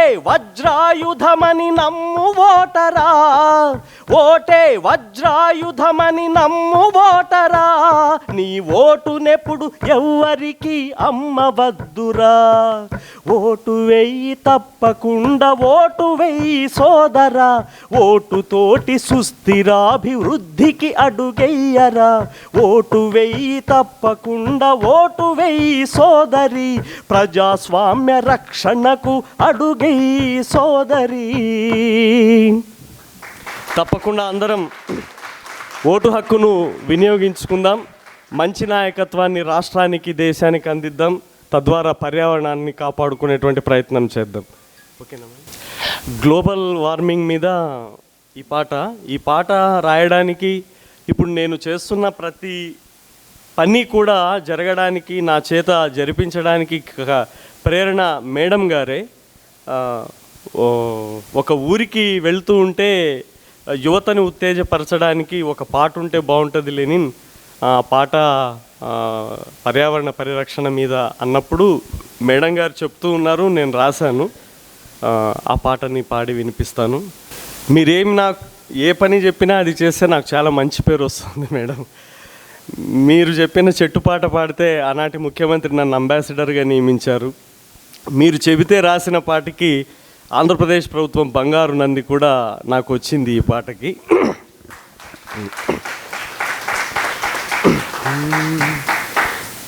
ఆదరము దీక్ష భూనితే, చెట్లు నాట బయలుదేరితే, కాలుష్యం కనుమరుగవదా, నేల తల్లి పరవశించదా, నీటి కరువు సమసిపోదా, అనంత బతుకు మారిపోదా, ఔదరము దీక్ష భూనితే, చెట్లు నాట బయలుదేరితే, కాలుష్యం కనుమరుగవదా, నేల తల్లి పరవశించదా, నీటి కరువు సమసిపోదా, అనంత కరువు తీరిపోదా.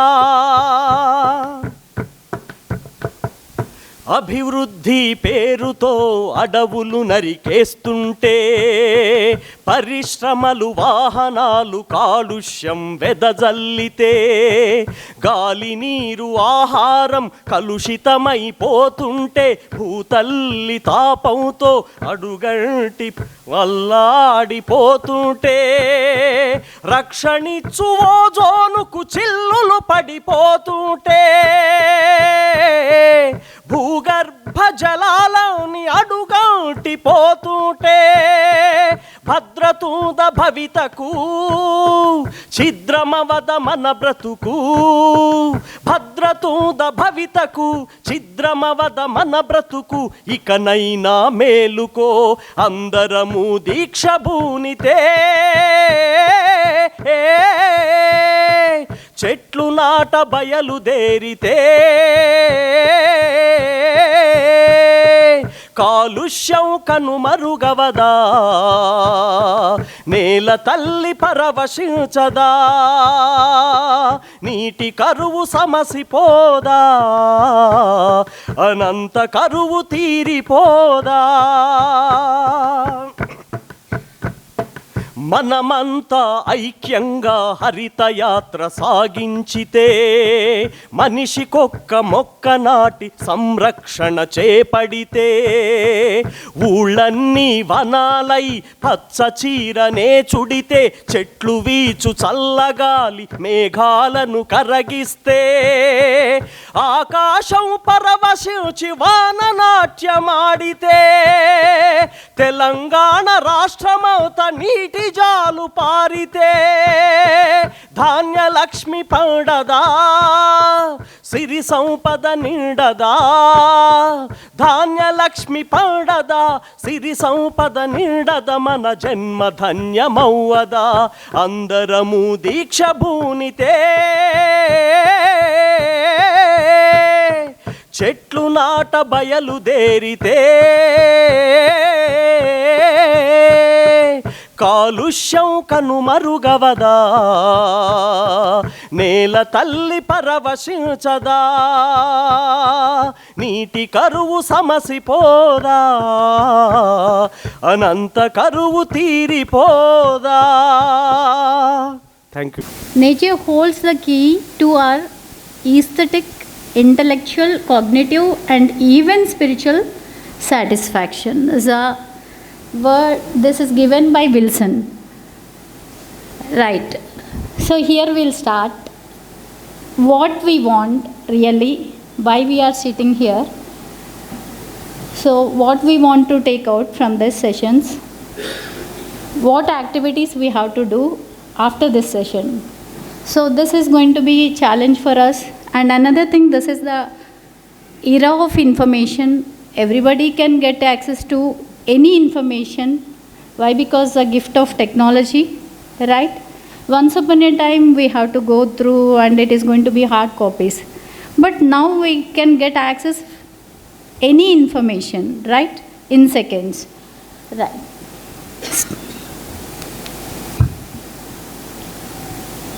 Here the thing is, sometimes we are going to protect the earth, we have to save. So sometimes I am going to conflict myself. Earthni manam save cheyadam is going to be నాకు అర్థం కాదు. So అసలు ఆ word use చేయొచ్చా లేదా. Then it's going to be a misconception. Right from morning onwards we are listening to so many speakers, and even though you are having from schooling onwards environmental education, but the thing is, are we protecting the earth?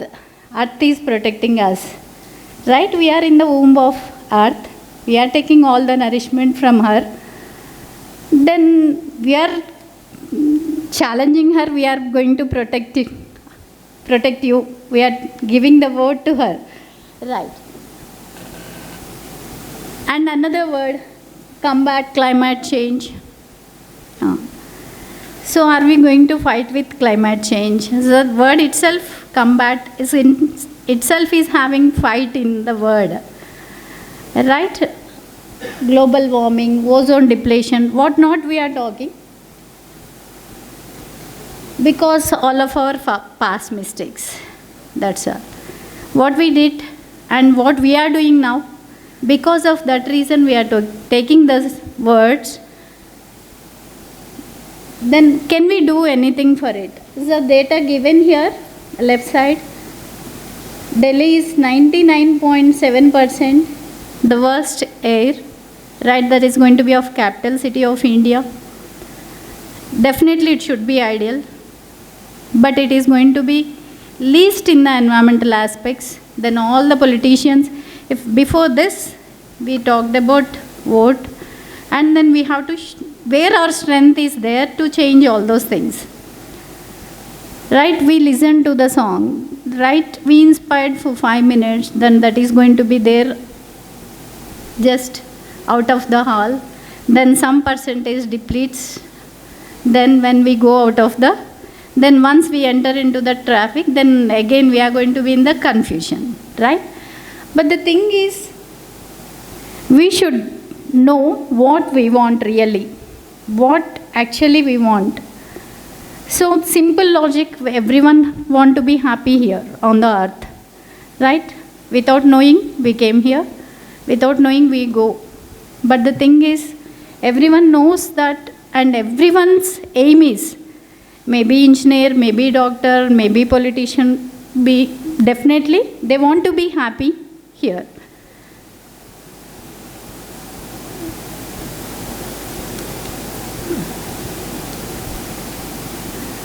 for all these things, what we are using, the only thing is to protect our health, to protect our comfort.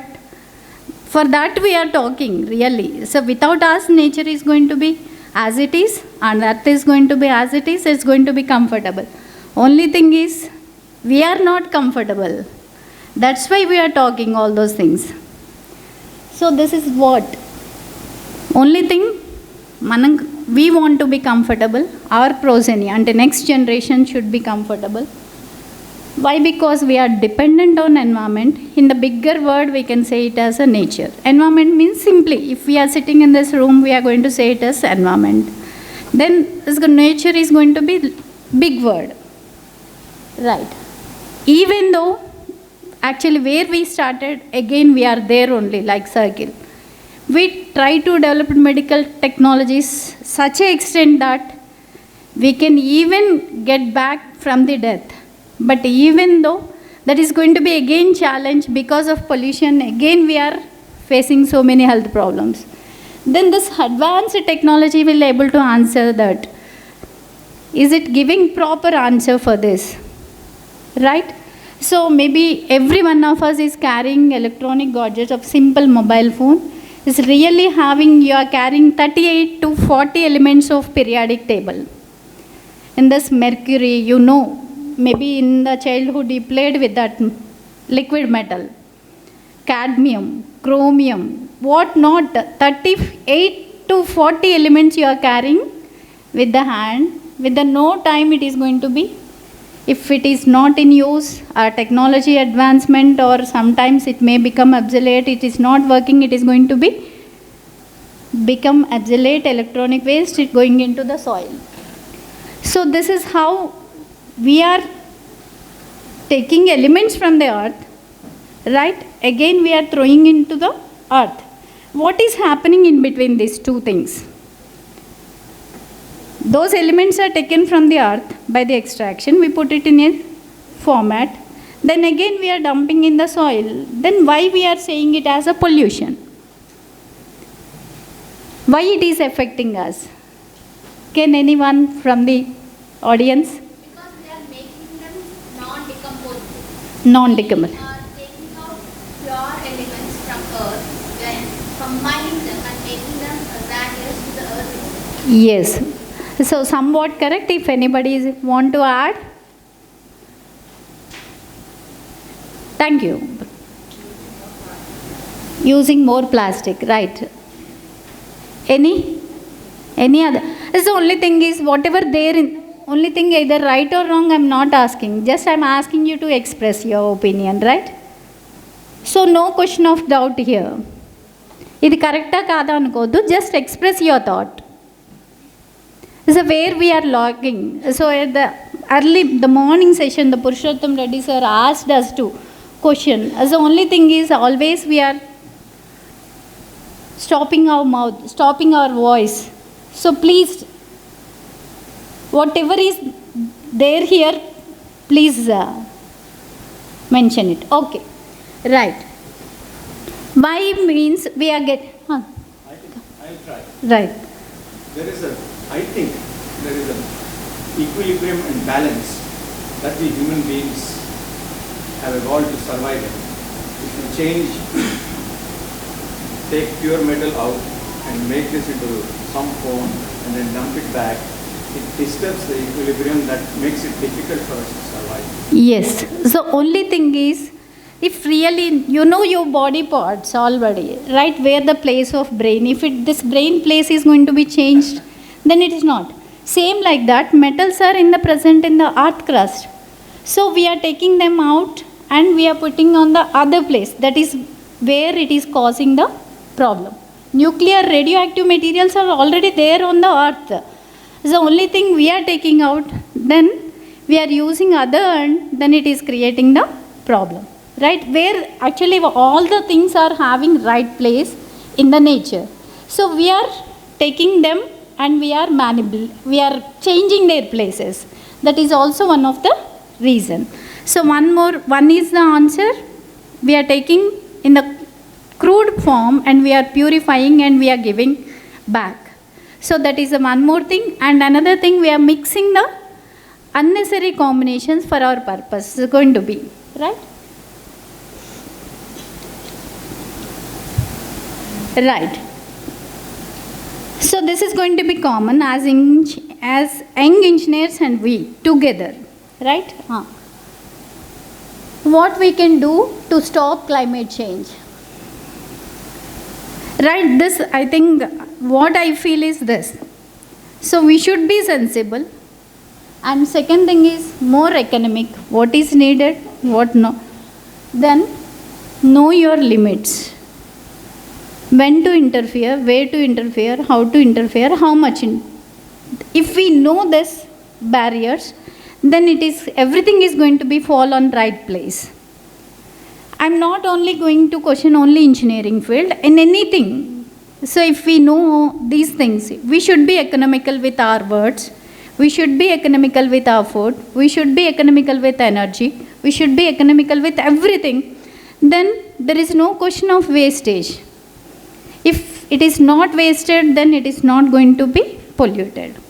It's a simple logic. Right, already that was actually tradition of the Indians. We are already economical. Only thing is by seeing the cultures, other cultures, we are importing the thoughts and behaviors of that.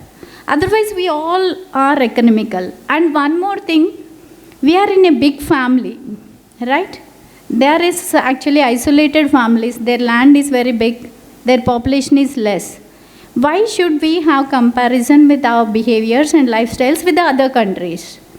We are in a highly populated and dense country, so definitely we should be economical with all the things. Maybe you are able to spend, but you should check what you are buying and what you are using. Right? If any iPhone model is there, I know youth so crazy too. They'll always scroll about which model is going to be on market. Right? Yes or not? Yes. Right. Why we are so crazy? What's the difference between the first model and second model? So only few features. It's going to be really uplift your professional knowledge or your life? No. So why your phone is already working, then why you want to buy that one?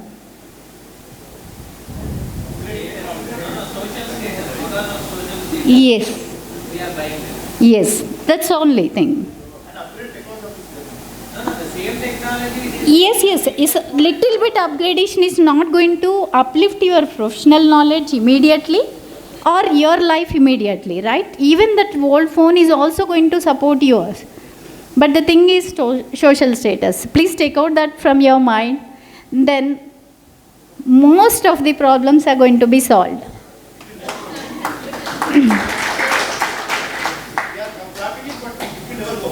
Sir? Right, I'm asking. Try to. Yes. Once we check ourselves, then we come to know what we are doing. For what purpose we are doing. For the other sakes, to convince others, right? So to little satisfaction of the thing, we are actually giving our life and as well as our future, right?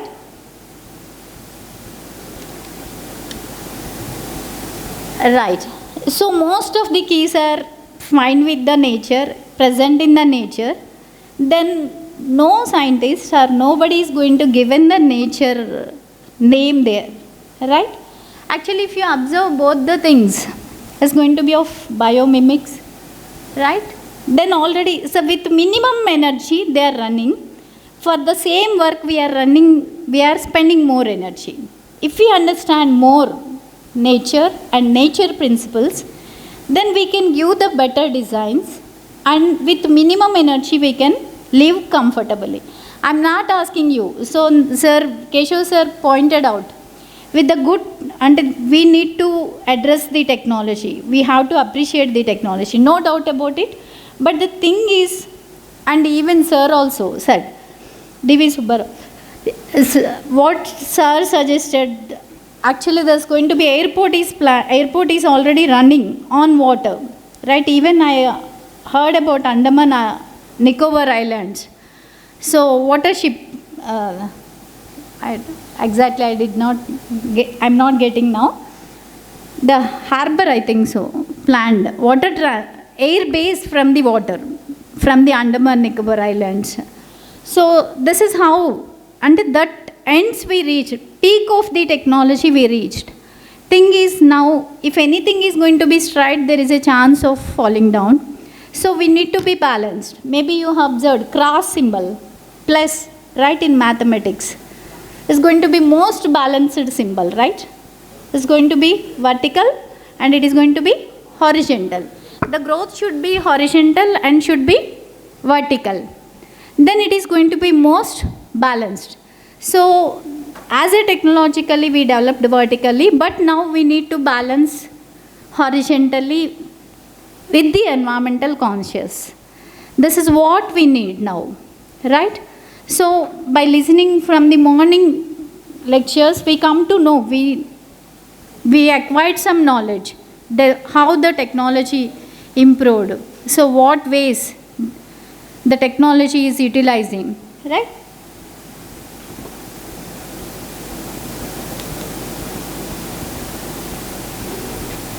This is going to be initial stages, right? Now we developed, sir already shown the Vande Bharat train designs. Then here the word, so actually you are observing 1804 by Richard Trevithick.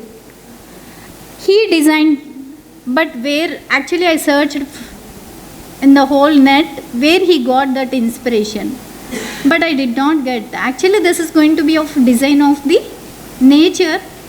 Why? Because so many cycles already running in the nature, right? We know about carbon cycle, we know about hydrological cycle, we know about nitrogen cycles. Then all those are running, right?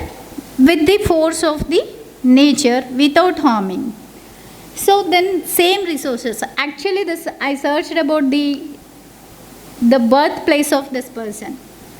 Cornwall. Where it is? Somewhere Cornwall. Actually that is a mining place. Coal mining place. So that is a huge amount of coal they want to move because of that reason. And here the two things are essentials and the thing, it should be matched with the nature. Already nature given coal resources. We want to utilize coal resources in the heavier quantity. So that's why we need heavy load transport system. That's why this came into the picture.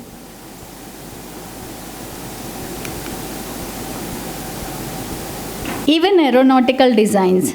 This is actually first picture. The man tried by having the wings like bird. Then they successfully moved.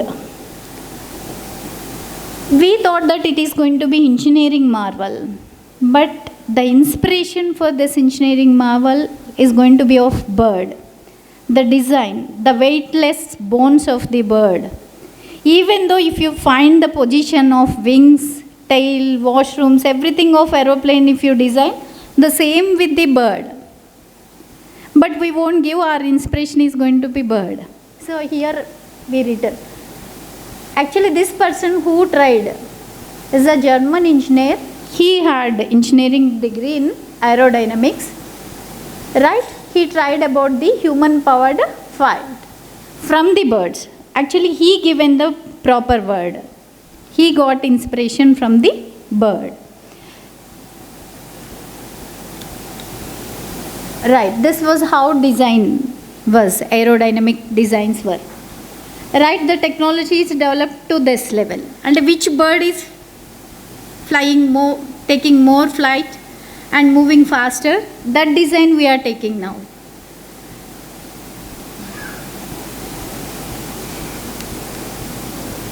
This is of submarines. This is a larger body. Is there any animal you are getting?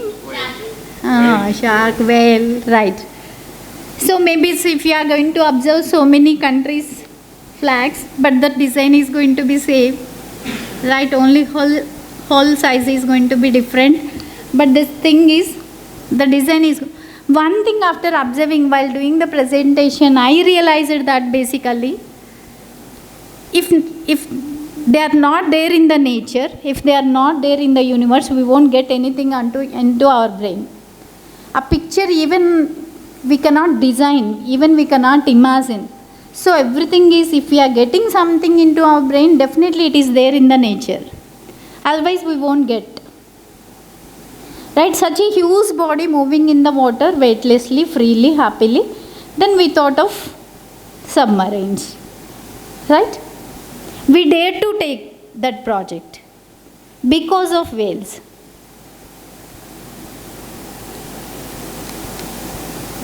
Right, this is actually original pictures you can compare. Where the position of the man with this big animal.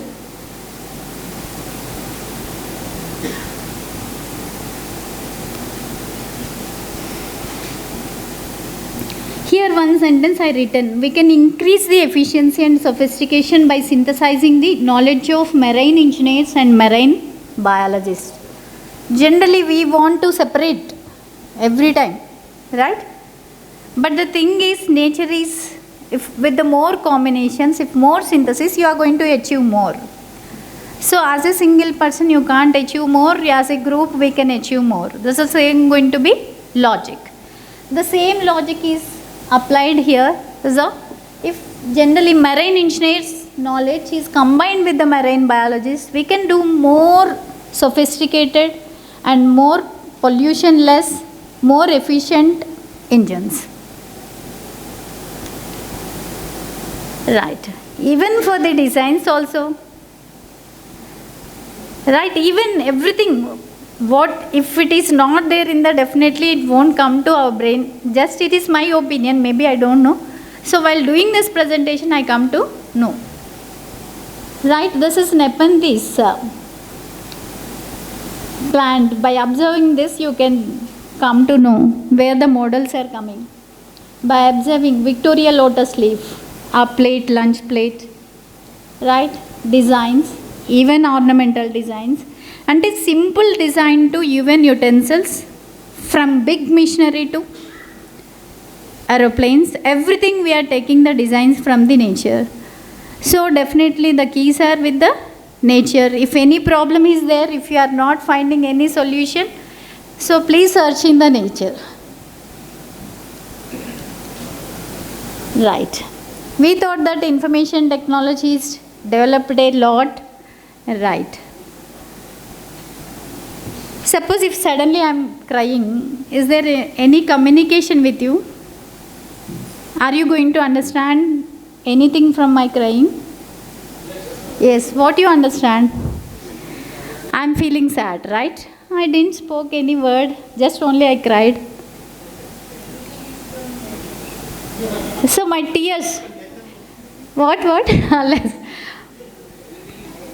Everything is, actually my tears spoke more than me, right, at that moment? Yes, right. So generally information technology, wireless communication I did, without sound, without anything, right, with the tears. Right, if the drop which fallen from my eye is speaking to you, I am sad, right? The same thing is here. Even animals are having, actually this is taken from the hibiscus, sir. Is one, while going in the car we discussed. Even if, so what happens, how the snakes will return back to their homes, we discussed. So from that I got idea of this. So actually here I gave, for funny thing I kept this picture to attract you people. But the thing is, only thing what I want to communicate here is, there is a communication, no need to use every time voice, right? One more question for all of you. Now I'm giving lecture, I'm happy, I'm free, or I'm fearful, what you are feeling? A little bit fearful. Then how you come to know, sir? Thank you. Voice, right. So my voice modulation is giving signal to you. I'm little bit Nervous. Then, please. I'm not getting any answers from this. Expression. Scary expression. No.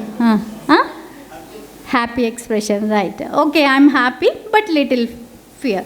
Right. So all these things you are getting from me, right? Without communicating. Right. So what you understand from this picture and my words?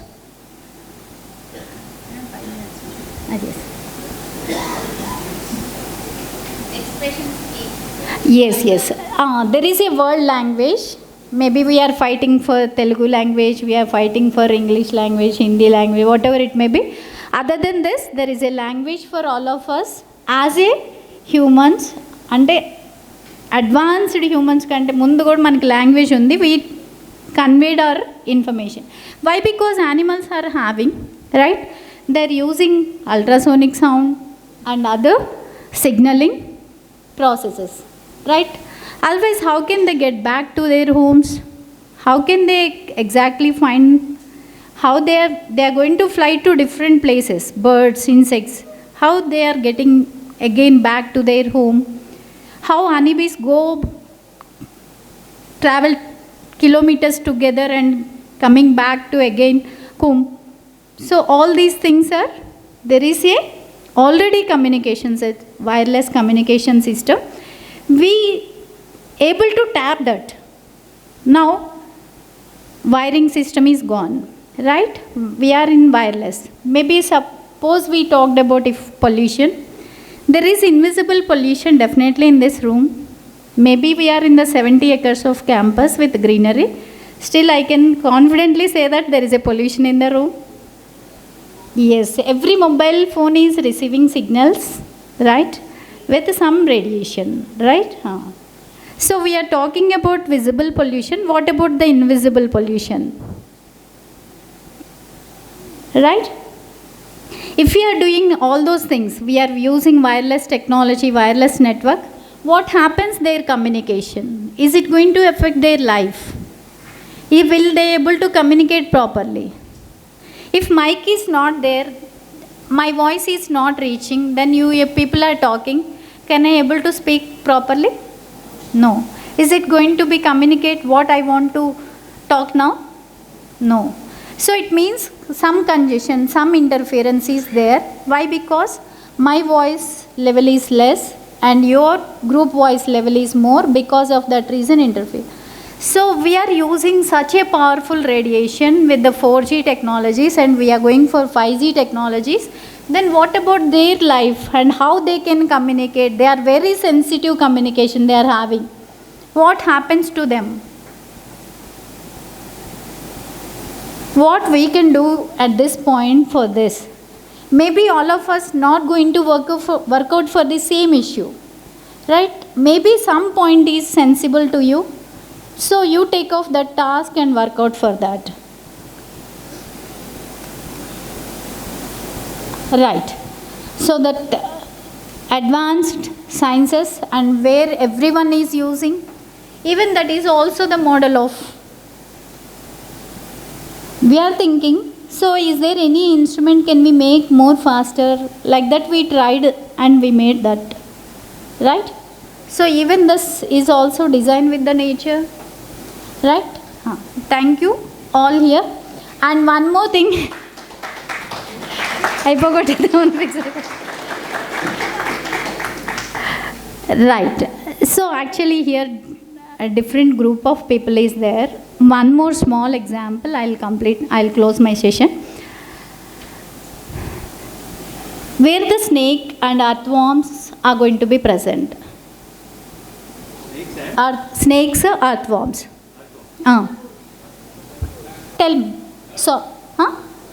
Soil, right. Where monkeys are going to be present?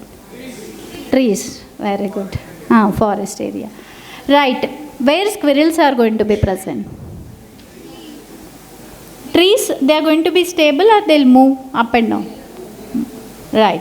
Where the creepers are going to be present? Creepers means pakevi, money plant, beetle nuts.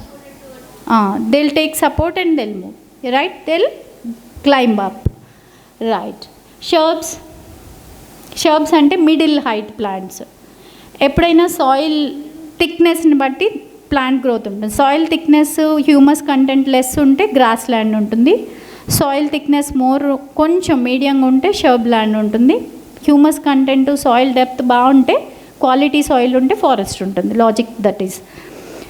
Thing is here the all forms of life is fighting each or they are all the plants, shrubs and snakes, and different layers of life is living here, right? Definitely there is in the society there are different layers of the people. Either if you categorize in the form of economy or in the form of any form if you take, definitely there are different layers of the people, right? We cannot use a poor, we can use the best word, different layers of the people. Here the thing is, if money plant, if they got support, then they are going to grow up. Some forms of life is living in the soil. Some forms of life is moving up and down, squirrel, monkeys, what they are. Some forms of life is living on the top. It's okay, nature is given different places for them, they are living comfortably. Are they saying, yeah, I'm going to be high? If monkey is sitting on the top of the tree, is going to say, I'm going to be high, I'm in the higher position? No, right? So same like here, we are all living together. There is no question of higher position and lower position. The only thing is we are the different layers. According to our knowledge, according to our capabilities, we evolve to that level. So when we evolve to that level, we have to give helping hand to the others. So if this motto is there with us, then we are going to be really Vasudhaika Kutumbam. So we'll be a happy family.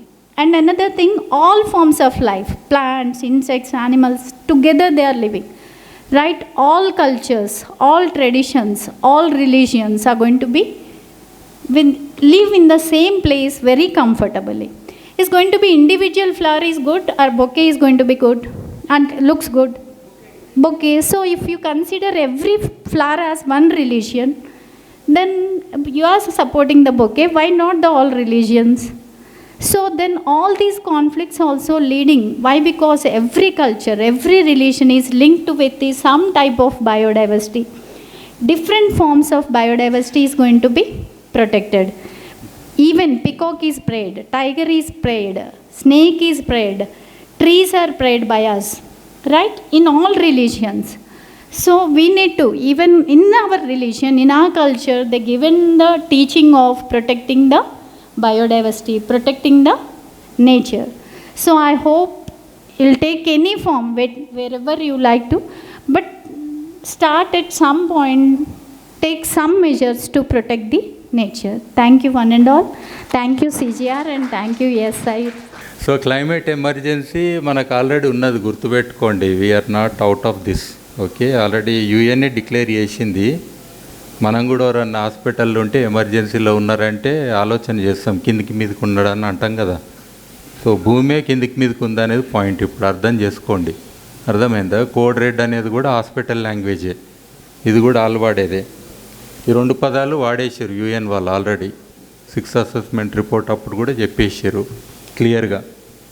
ఇది మొన్నటిదే 18 November, ఎక్కువ రోజులు కూడా కాలే. 1.5 అన్నాము, 2 అసలు రానియొద్దు అన్నాము, వచ్చిందేమో 2 వరకు, కానీ 1.5 వరకు లిమిట్ చేయాలన్నాం గ్లోబల్ వార్మింగ్. కానీ ఆల్రెడీ 2 దాటింది.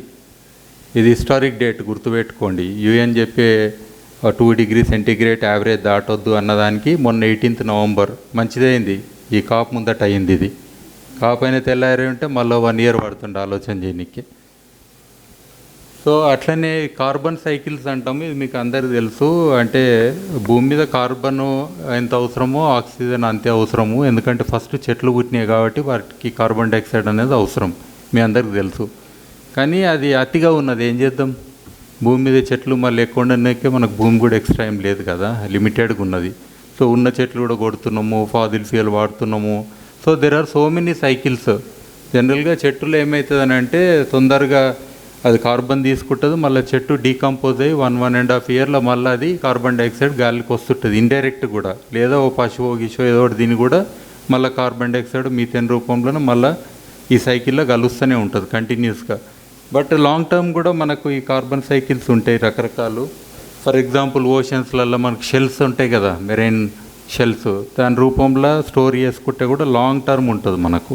సో ఇలాంటి సైకిల్స్ ఉంటాయి. ఇది గ్రీన్ హౌస్ గ్యాసెస్లో మనం ఓన్లీ కార్బన్ డైఆక్సైడ్, డీకార్బనైజేషను, కార్బన్ అని ఒకటే పదం వాడతాము. కార్బన్ డైఆక్సైడ్ ఇది major one of the contributing gas. But potent green house gases చాలా ఉంటాయి, 100-200 దాకా ఈజీగా ఉంటాయి డిఫరెంట్ కాంబినేషన్స్లల్లో. అందులో మనకు ఇది నైట్రస్ ఆక్సైడ్ కూడా ఒకటి. మీరు యూరియా చల్లుతారు కదా, యూరియా అంతా చెట్టుకు పోతుందా ఏంది, అది సగం గాలిలోకే పోతుంది, ఆటోమేటిక్ అది గ్రీన్ హౌస్ అయినట్టే కదా. అట్లనే ఇది మీథేన్ కాన్సన్ట్రేషన్స్ అనండి, పశువుల కూటంలో వాసన వస్తుందా, గోబర్ గ్యాస్ వాసన, ఇదంతా మీథేనే. మీకు ఎప్పుడు మేము వాసన చూడలే అన్నికే లేదు, సరేనా. అట్లనే మనకు సల్ఫర్ ఆక్సైడ్స్ కూడా ఇవి కూడా కాంట్రిబ్యూట్ చేస్తాయి. Some of the major and highly potent green house gases కూడా ఇవి. అఫ్కోర్స్ మనకు ఆల్రెడీ గ్లోబల్ ట్రెండ్ వస్తున్నది. ఈ మధ్యన మీకు వర్షాలు ఎక్కువ పడ్డట్టు అవుతుంది. ఈసారి అంటే ఎల్నినో వచ్చింది, కానీ 2016 నుంచి మనకు వర్షాలు ఎక్కువనే కనబడ్డాయి. మీకు తెలుసు, చెరువులు వాగులు అన్నీ నిండుతూనే ఉన్నాయి. సో ఈ ప్రెసిపిటేషన్ ట్రెండ్స్ కూడా చాలా చేంజెస్ వచ్చినాయి. కానీ జనాభా ఎక్కువైనందుకు ఎన్ని నీళ్ళు పడ్డా సరిపోతుంది, అది వేరే విషయం, సరేనా. బట్ అగైన్ ఇక్కడ క్లైమేట్ చేంజ్లో మనకు అన్ని ఇంటర్ రిలేటెడ్ ఉన్నాయి. లైక్ ఇక్కడ food supply and demand, it is one of the biggest issue గ్లోబల్గా. ల్యాండ్ డిగ్రేడేషన్ ఇది ఆల్రెడీ అవుతున్నది మనకు. అండ్ అన్సస్టైనబుల్ ఫారెస్ట్రీ కానీ, బయోడైవర్సిటీ లాస్ కానీ, మళ్ళీ ఒకదానికొకటి రిలేషన్ అయి ఉంది. ఇక్కడ ఫారెస్ట్రీ మంచి లేనందుకు బయోడైవర్సిటీ లాస్ అవుతుంది. మళ్ళీ ఈ బయోడైవర్సిటీ లాస్ అయితే ఇప్పుడు ట్రైబల్ ఏరియాస్లో ఉంటారు కదా వాళ్ళు, మైనర్ ఫారెస్ట్ ప్రొడ్యూస్ అని అది ఇది తెచ్చుకొని తింటారు ఫర్ ఎగ్జాంపుల్. అంటే అలా ఫుడ్ సెక్యూరిటీ ఇంపాక్ట్ అయినట్టే కదా.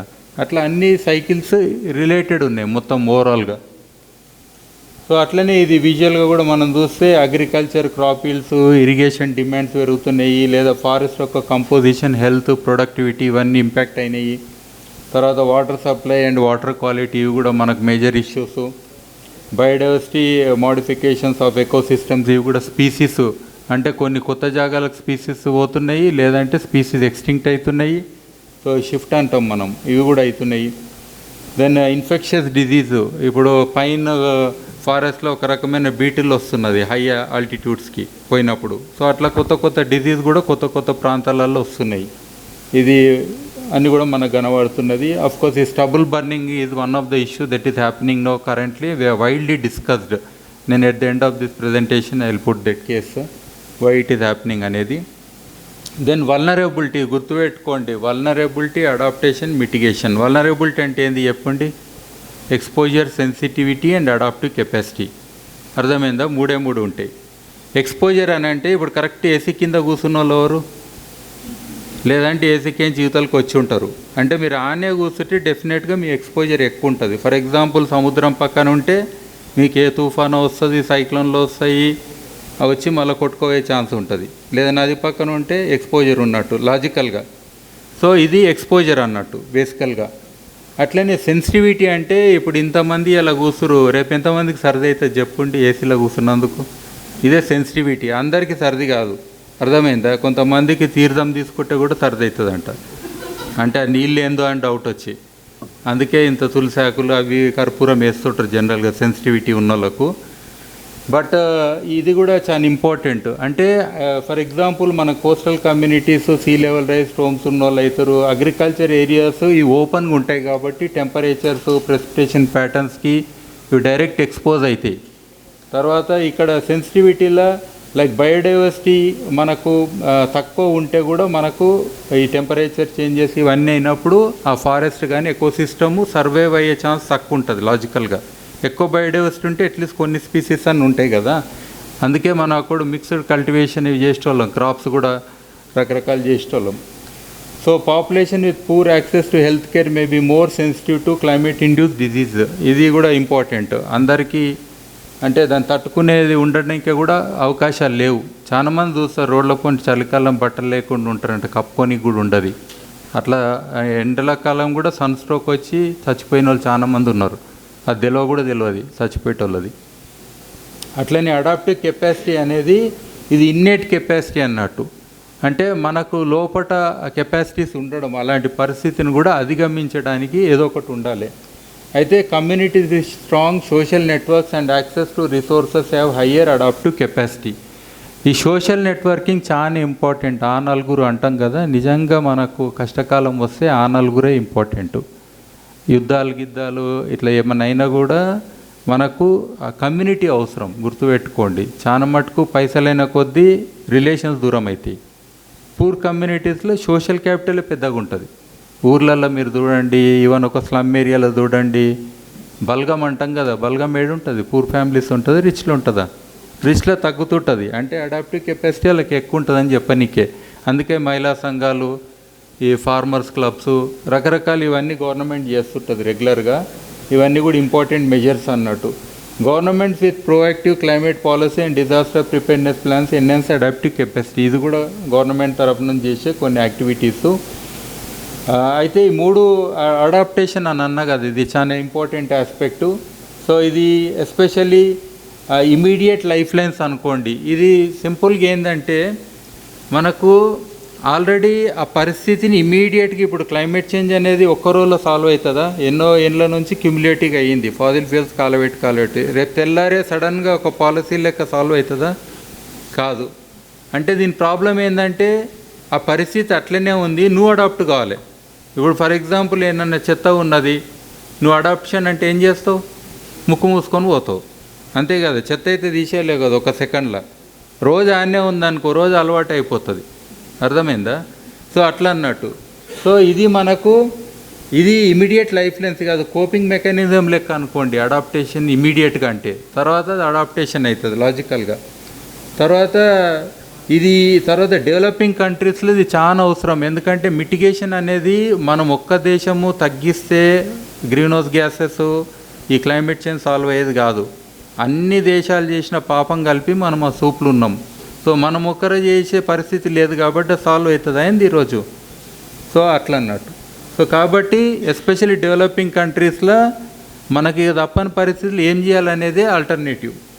సో అట్లనే building resilience to existing climate challenges takes precedence. ఇది కూడా ఇంపార్టెంట్. రెసిలియన్స్ అనేది కూడా మనం బిల్డప్ చేయాలి. తర్వాత ఎగ్జాంపుల్ చూడండి.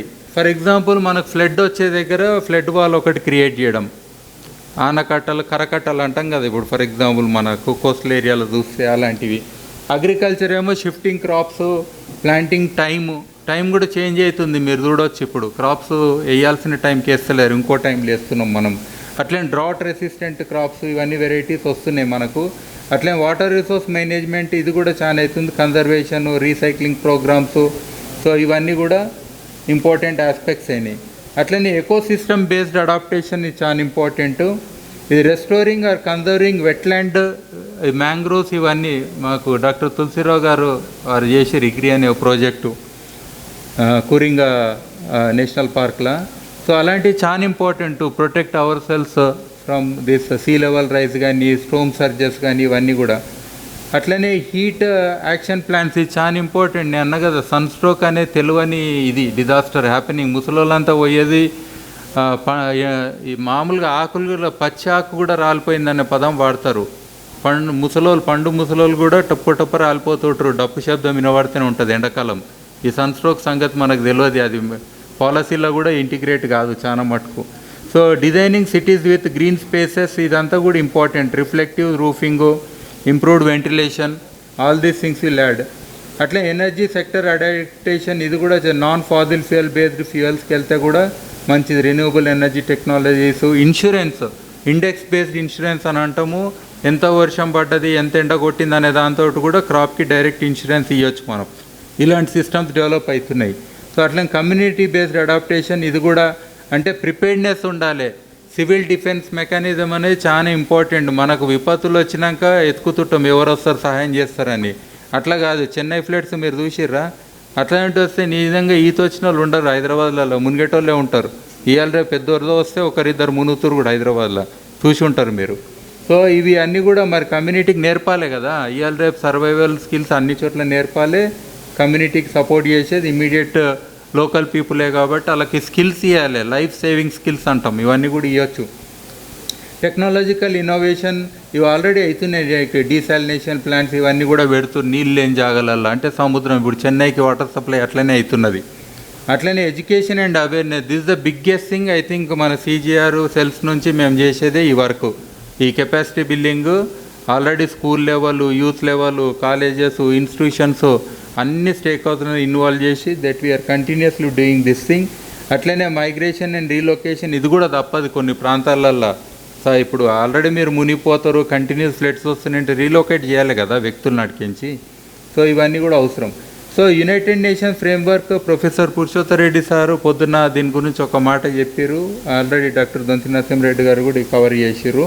సో ఈ ప్యారిస్ అగ్రిమెంట్ చాలా ఇంపార్టెంట్, అది అప్పటి నుంచి నేషనల్లీ డిటర్మైన్డ్ కాంట్రిబ్యూషన్స్ అని చెప్పి ఎమిషన్స్ ఎవరెంత చేస్తారు అనే దాన్ని తగ్గించాలని ఒక మాట అనుకురు. కానీ ఇప్పుడు ఆల్రెడీ మానిటరింగ్కి మొదలైంది అండ్ ఈ ఇయర్ స్టాక్ టేకింగ్ అవుతుంది. స్టాక్ టేకింగ్ అంటే నిజంగా ఎంత తగ్గించినాము, ఎంత తగ్గించాలి అనేది ఈ ఇయర్ మొదలయ్యింది. ఇది చాలా ఇంపార్టెంట్. ఇన్ని రోజులు మీద వదిలేసారు, చదువుతున్నావు అంటే చదువుతున్నాను పిల్లలు అంటారు చూడు, ఆ టైప్ అయ్యింది.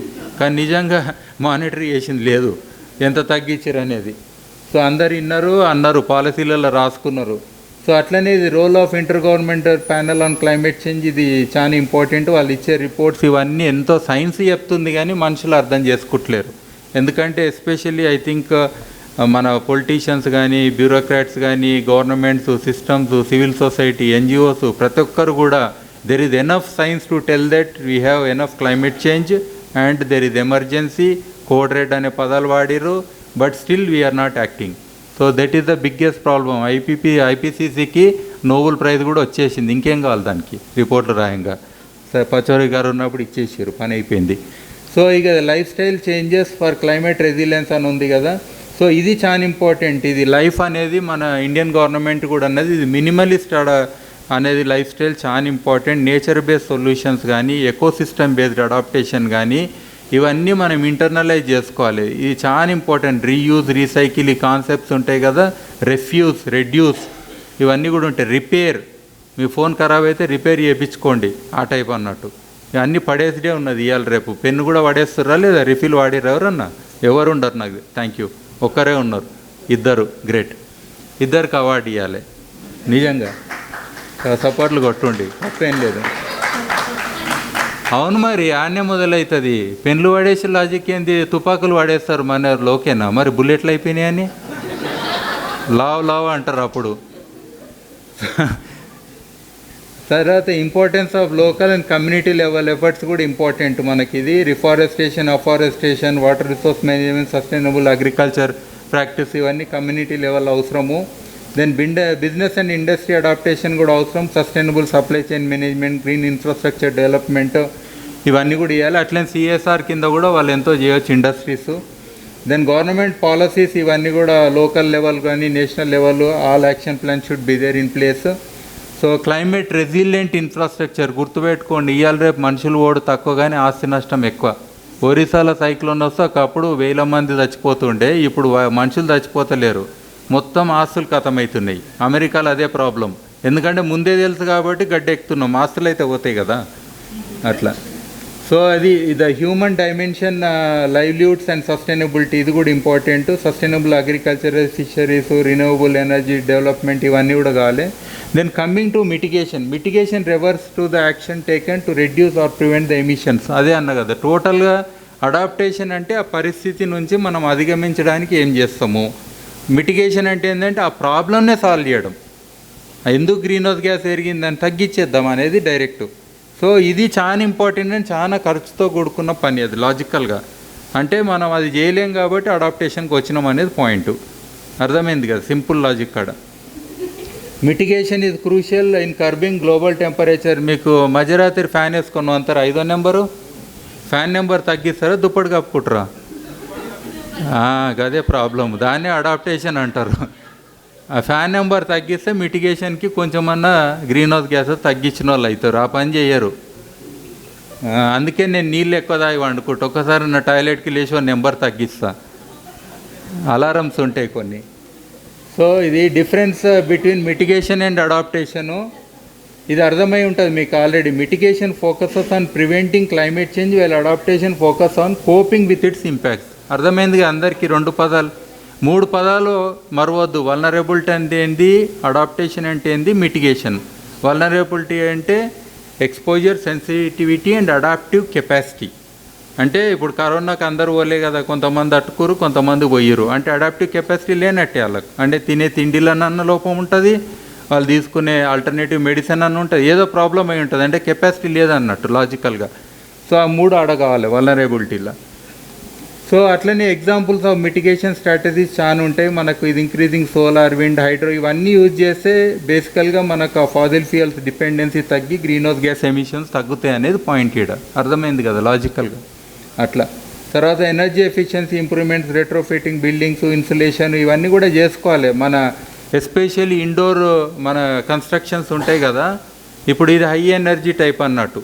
మనకు బయట మంచి ఫ్రెష్ ఎయిర్ వచ్చినా లోపలికి పెట్టాము, మొత్తం ఏసీ పెట్టుకున్నాము అంటే ఎక్కువ ఎనర్జీ యూజ్ చేస్తున్నాం లాజికల్గా. సో ఇది తగ్గించాలి మనం.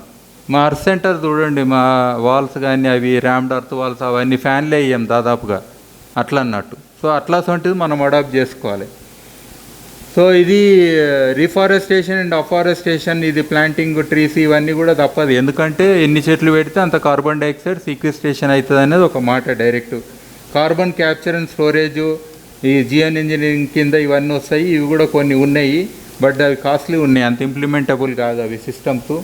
తర్వాత కార్బన్ ట్రేడింగ్ ఇవన్నీ వచ్చినాయి కదా, కార్బన్ క్రెడిట్స్, ఇప్పుడు green credits, carbon credits Indian గవర్నమెంటే ప్రవేశపెట్టింది ఆల్రెడీ. అవి ఇంకా 1 ఇయర్లో వస్తాయి. ప్రతి బిల్డింగ్, ప్రతి చెట్టుకు కూడా ఒక క్రెడిట్ ఉంటుంది. ఇప్పుడు పాపం పుణ్యం అని మనకు ఉంటుందా లేదా ఒక హిసాబ్ కితాబ్. అట్లా మనం చేసే ప్రతి యాక్టివ్కి కూడా గవర్నమెంట్ అసెస్మెంట్ చేస్తుంది. అన్నిటికీ ఏదైనా చెయ్యి, నువ్వు సైకిల్ మీద పోతే నువ్వు మంచివాడు అంటుంది, కారు మీద తిరిగితే నువ్వు కార్బన్ క్రెడిట్ ఎక్కువ తీసుకున్నావు అంటే అట్లా. సో ఇది తర్వాత మిటిగేషన్ ఇన్ ట్రాన్స్పోర్టేషన్, ఈవీస్ ఇవన్నీ వస్తున్నాయి. But sustainability is a very big question. But అల్టిమేట్గా walking is the best thing అనేది పాయింట్ ఈడ. దెన్ మిటిగేషన్ ఇన్ అగ్రికల్చర్, ఇవైతే మీకు తెలుసు, crop rotation, reduce tillage, minimise emissions. Agriculture is also major contributor. మీరు అనుకున్నారు పచ్చగుండినంత మాత్రాన గ్రీన్ హౌస్ గ్యాస్ తక్కువ చేస్తుందని. మనకు వచ్చే మీథేన్ అంతా అన్నే ఎక్కువ మటుకు. మన పశువులు మస్తు గడ్డి తింటే కదా ఏం చేస్తాయి, అది మొత్తం డైజెషన్ అయ్యి మొత్తం పెండ గిండ వాసన చూసిరు కదా, అదంతా మీథేనే. మళ్ళీ గ్లోబల్ వార్మింగ్ అవుతుంది. కానీ తప్పదు కదా, మనకు పశువులు కావాలి, ఆహారం కావాలి. అందుకే దాన్ని ఎక్కువ మాట్లాడం మనం. అగ్రికల్చర్ గురించి ఎక్కువ మాట్లాడడం, వేరే వాటి గురించి ఎక్కువ మాట్లాడతాం, ఎందుకంటే ఫుడ్ ఈజ్ బేసిక్ ఫండమెంటల్ కాబట్టి. Then mitigation's role in climate resilience, ఇది infrastructure, building resilient communities, integrating mitigation ఇవన్నీ కూడా మనం చేయొచ్చు. దెన్ ఇది క్రిటికల్ రోల్ ఇది ప్లే చేస్తే చాలా ఇంపార్టెంట్. యాక్చువల్గా ఇక్కడనే మనం ఫెయిల్ అయినాము, అడాప్టేషన్ మీదనే ఎక్కువ పడ్డాం. సో స్టబుల్ బర్నింగ్ అనేది మీకు తెలుసు, ఢిల్లీలో ఒక మేజర్ ఇష్యూ. అదర్వైజ్ ఫార్మర్స్ కూడా ఇప్పుడు కూడా పత్తి కట్ట వచ్చింది, ఏం లేదు, అగ్గిపేట ₹1 లోపల ఉంటుంది, కాలబెడితేనే ఉన్నారు అందరు కూడా రైతులు. ఢిల్లీలో ఏంటంటే ఎక్కువ పొగ అయినందుకు ఎక్కువ లొల్లి ఉన్నది. ఆల్రెడీ వాళ్ళ పొగనే ఎక్కువ ఉంది, అది మళ్ళీ పక్కకేంచి ఇంకా పొగ వచ్చింది కదా, ఈ పొగ ఆ పొగ కలిసి వాళ్ళు కష్టంగా ఉన్న జీవించడం అని లొల్లి ఎక్కువ చేస్తారు. అదర్వైజ్ అన్ని చోట్ల కాలబెట్టుడు అనేది సర్వసాధారణం అయిపోయింది. ఎందుకంటే పశువులు లేవు, పత్తి కట్టని ఏం చేసుకుంటారో చెప్పండి. అది కంపోస్ట్ చేయాలంటే కూడా మస్తు టైం పడుతుంది, దాన్ని చిప్పింగ్ చేయాలంటే మళ్ళీ ఎనర్జీ కావాలి. ఈ రోటోవేటర్ అని వచ్చిన కొత్త కొత్త టెక్నాలజీస్, ఎన్జైమ్స్ అంటారు, అదే చేయాలంటే కూడా అయితే లేదు వాళ్ళకు. అందుకే అగ్గిపోయేట పట్టుకొని తిరుగుతుర్రు. సో అంటే జనరల్గా అది ట్రెండ్. మనం వద్దన్నా కానీ అది అయితేనే ఉన్నది, గవర్నమెంట్ ఏం చేయలేకపోతున్నది అనేది పాయింట్ ఈడ. సో ఇదే కాకుండా ఓన్లీ అది 30% వస్తుంది, అది కొన్ని నెలలే, అక్టోబర్ నవంబర్లే, తర్వాత లేదు. ఈవెన్ పటాకులది కూడా 3 రోజులే, అయినా దాని మీద లొల్లి ఎక్కువ ఉంటుంది ఉన్నమాట. ఆ 3 రోజులే, అలా పెట్టిన 3 రోజులే ఫుల్ ఉంటుంది పొల్యూషను. అట్లా అది సీజనల్గా మనం ఏం చేద్దాం, మరి దీపావళి ఈ టైంకి వచ్చింది, అదే ఎండాకాలం వస్తే అంత లొల్లి ఉండకుండే కదా.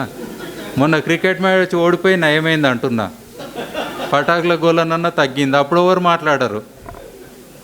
సో అట్లనే challenges and current efforts, lack of affordable alternatives ఇవన్నీ కూడా అవసరం మనకు, హార్వెస్ట్ ఇవన్నీ చేయడానికి. సో ఇందులో నేను కొన్ని పెట్టినా, ఇట్లా points you can go through. But biochar అనేది ఒకటి స్టబుల్ బర్నింగ్లో ఒక ఇష్యూ. దీన్ని మనం బొగ్గుగా కన్వర్ట్ చేసి బయోమాస్ని దాన్ని మనం అప్లై చేస్తే డెఫినెట్గా ప్రొడక్షన్ డబల్ అవుతుంది. ఇది నేను గ్యారంటీ ఇస్తున్నా. 2005 నుంచి నేను చేస్తాను. నేనే ఓ రకంగా పయనీర్ అయినా ఈ ఆస్పెక్ట్లో బయోచర్ అనే దాంట్లో.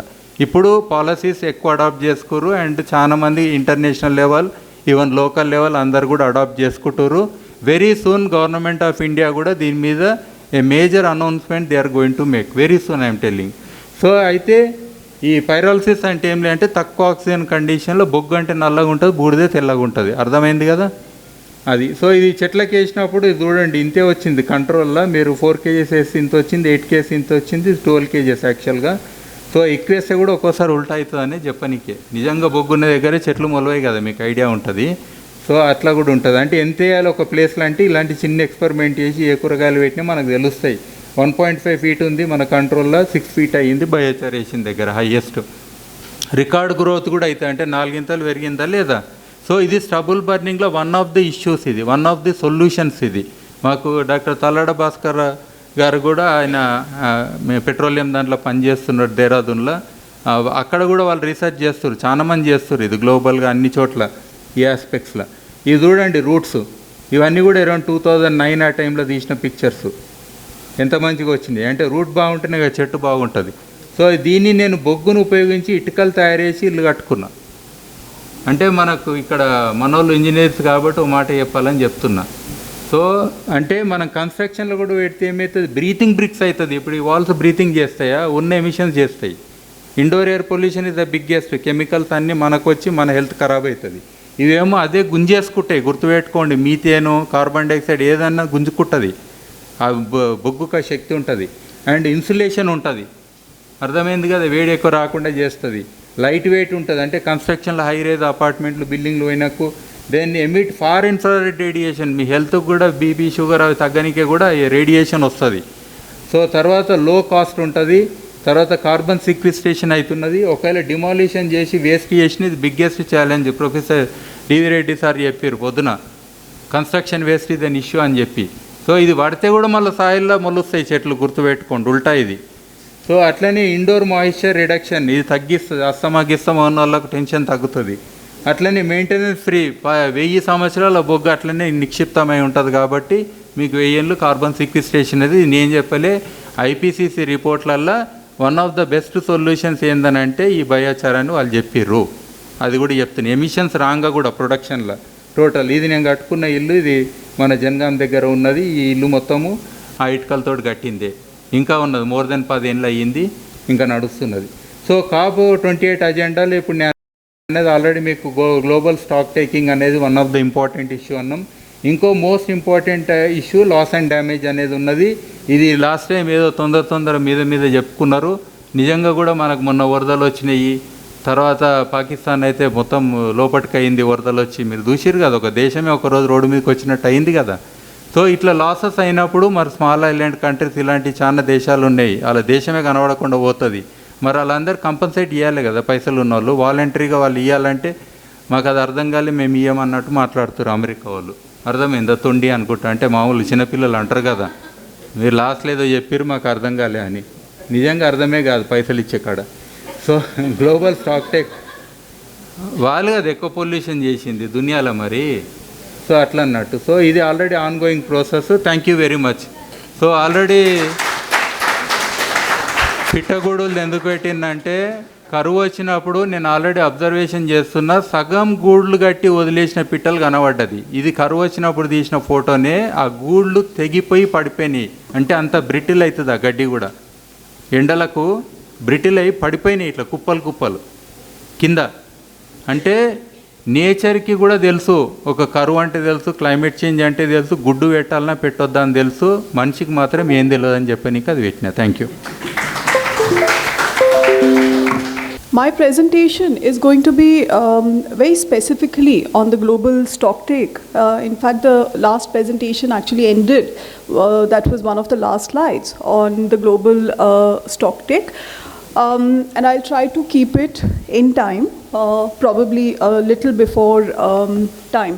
So I'll talk about why the global stocktake is what it is and why is it important in the context of the current COP COP28. So, and as I go along, I think I'll also probably just ask some of the basics which probably have been presented since morning in different sessions. So, starting with the COP28, so some responses on what do we know, what is COP28, what does COP stand for, and what is this COP28, where is it being held? COP28 is a conference of parties, which is COP28 is a conference of parties under UNFCCC. It's COP28 is being held in Dubai. Yes. From 30th November to 12th December. Yes, yes. So COP stands for Conference of Parties. And parties here refers to the different nations, governments, which actually, sign up for being a part of the UNFCCC, which is the United Nations Framework Convention on Climate Change. So it is a UN body which facilitates negotiations, discussions around climate change, and also pushes for action that needs to be taken globally. And then global direction actually flows into the respective countries. So the UNFCCC is the umbrella body as far as climate change negotiations and framework direction is concerned globally. Why COP28? So this is the 28th Conference of Parties. It is held every year. And this year, like you pointed out, it is going to be held in Dubai. So would you know when UNFCCC came into existence? Which year? Yes, 1992 was when the United Nations Framework Convention on Climate Change came into existence. And since then, they have been, this is going to be the 28th COP. Last year, COP27 was held in Egypt. Now, before I move on to the global stocktake, just to set a context.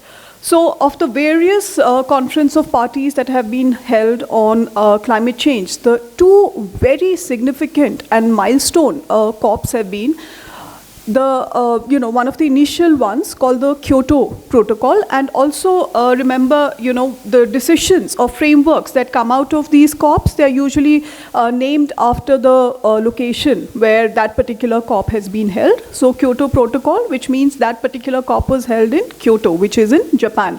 So the Kyoto Protocol of 1997 was a very significant agreement that the parties had come to, wherein the focus was to, so there are different lists or categories of countries, Annex 1, Annex 2, and non-Annex countries.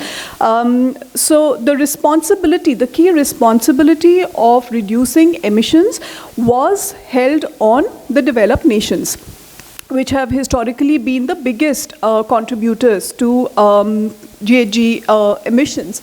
And in the Kyoto Protocol, specific targets were given to the Annex 1 countries, which are the developed nations. And essentially, there was a calculation and formulation that was done, and which country, depending on how much it has contributed, had to set targets and actually take action towards those targets. So it was a top-down approach. So it was UNFCCC discussions which led to this kind of target setting for individual nations. And there were different mechanisms that were given out in the Kyoto Protocol for these Annex 1 countries. So trading between these nations, also nations could fund certain activities which were GHG emission reducing in developing countries and actually account that as their reduction targets, which is called the Clean Development Mechanism. So there were different mechanisms that had been set. And there was a 4 to 5 year period that was given for countries to actually fulfill these targets, 2008 to 2012. That was the first commitment period, and then this was extended later. After Kyoto, there were several COPs that were held.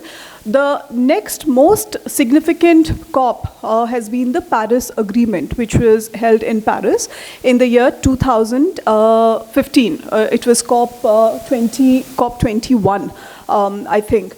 And the Paris Agreement, after the Paris Agreement, the Kyoto Protocol, has become ineffective, so to say, and it's now the Paris Agreement which drives climate action globally.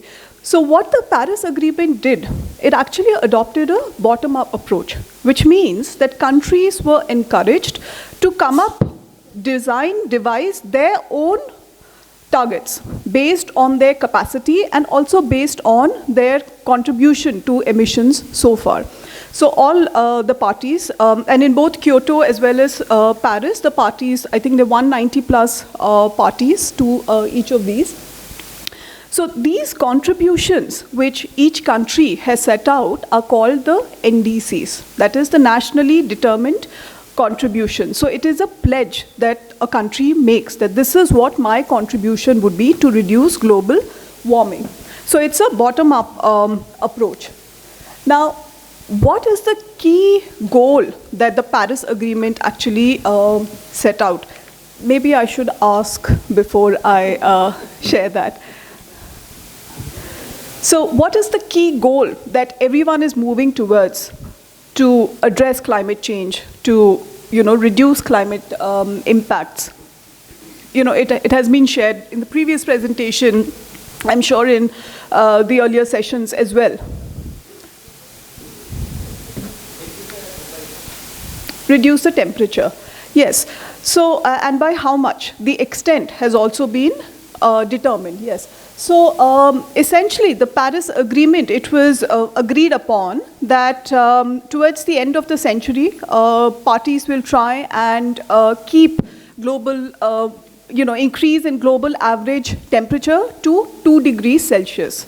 And also actually go a bit more and be more ambitious and aspire to make it 1.5 degrees Celsius. So that's the aspiration. Now, what the Paris Agreement also did, so all the NDCs, therefore, the contributions or the pledges the countries make have to eventually contribute to this goal, to this target. Now, what the Paris Agreement also set out was a review mechanism. So, which means that once you've set your pledges, after every 5 years, those need to be reviewed.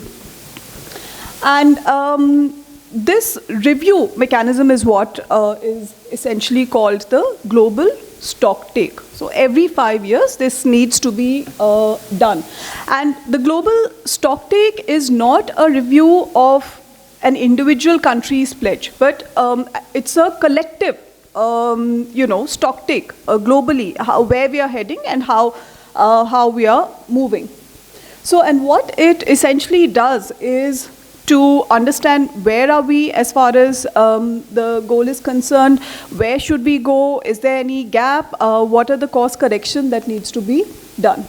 So this review mechanism which has been set out in the Paris Agreement is what is called the global stock take. Now the global, this is the first time that the global stock take, this is the first assessment that is happening, the 5-year review. And it's essentially assessing, it's to assess the collective progress to limit global temperature rise to below 2 degrees and aspirationally to 1.5 degrees Celsius. So, and also reviewing in terms of mitigation, adaptation, and also support in terms of finances and other cooperation that is needed. So it's important to bear in mind that the global stock take is not assessing individual countries' progress, but collective progress. Now, if it's not assessing individual progress, then what is the motivation for countries with this? The motivation is to basically use that overarching collective assessment to relook at your own contribution, to relook at your own pledge, to relook at your own ambition that you have set for the action that you need to take. Now, as part of the Paris Agreement, there's also an important principle, which is called the ratchet mechanism, which is essentially that as we progress, so this goal has been set towards the end of the century, the 2 degrees or the 1.5 degrees. So as we go along and as we review every few years, countries also, depending on where we stand at the time of the review, have to make their pledges, their targets more ambitious. So you ratchet up your target, your ambition. So this is very important. So in fact, the global stocktake actually provides the base for being able to do that. So it's like a driver of climate ambition. Now, the global stocktake focuses on 3 important aspects: mitigation, adaptation, and means of support and implementation. So what is mitigation?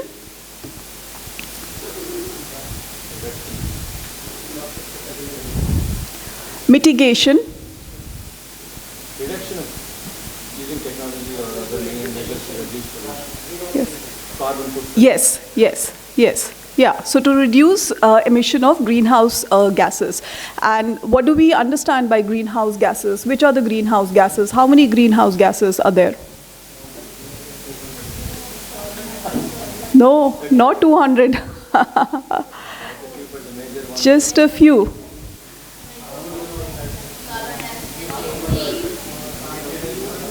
Yeah, so carbon dioxide, methane, nitrous oxide, HFCs, etc. Just a bunch, a handful. It's not over 200. What is adaptation? So mitigation is any action which helps in reducing emission of GHG, right? What is adaptation? Survival. Adaptation is how you adapt to the already emitted gases. Like, what is your immediate reaction? Yes, it's precisely that. So what is the, so already what has been emitted has an impact, has an effect. So how do you cope with that? How do you adapt to the impact? So if floods are happening, how are you coping with it? So that is what adaptation is. Now, as far as climate change action is concerned, these are 2 important, they're also basics and fundamentals of climate change, but even in terms of climate action, these are important arenas around which action is designed. So mitigation and adaptation, and the third one is means of implementation and support, and also very critically finance, the funding for different aspects. Why is funding important? Why should one look at finance flows?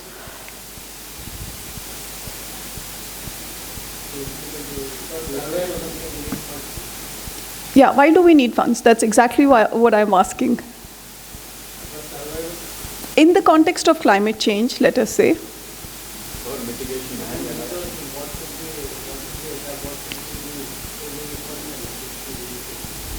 okay, only for research, for action, we don't need funds? Why? For research, to understand something, we have to do some research, and research takes up quite a lot of resources, and resources cost money.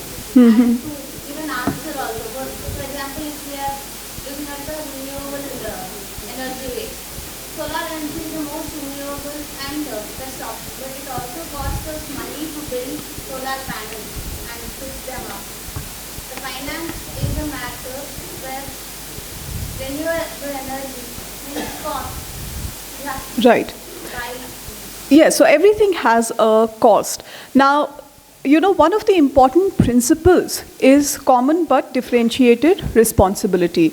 Now, climate change is something that everyone experiences. It is universal. So it is not as if one country will not face the effects of it, But the point is, climate change, why does it happen? It's not because it happens the level or extent of contribution is different, because historically there are some nations which have contributed more to GHG emissions due to several reasons and factors.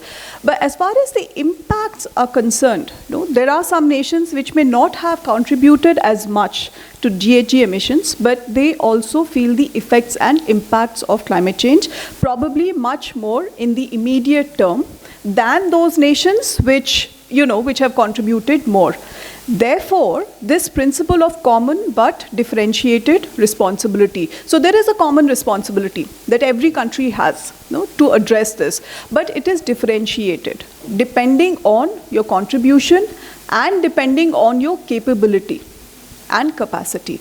So when we talk of, in the context of climate action, finance and funding, there's a lot of responsibility and onus on those nations which have been bigger emitters. Because if we see there, countries like a lot of developing nations particularly are now feeling the effect of the impacts of climate change. So the third point here is focused on that. So implementation support, cooperation, even finance flows from the bigger emitters, the developed nations, to support the effects that the developing nations, or those who have not contributed as much historically, to take action in those countries to adapt to climate change. So this is an important point to bear. Now, the global stocktake actually is, it's not such a simple process. In fact, anything to do with the international agreements and also even the preparation of the COPs is a fairly long drawn process. So likewise with the global stocktake, it contains 3 phases. The first phase is just an information collection, preparation phase. The second one is where the technical analysis compilation happens. And the third one is what is going to happen at COP28.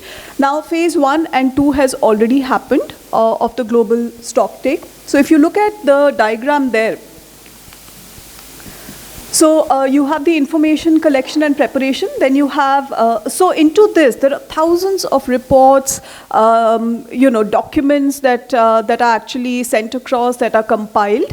And then what happens is that this technical phase, which is managed by facilitators, one from a developed nation, developed countries, and the other from representing developing nations.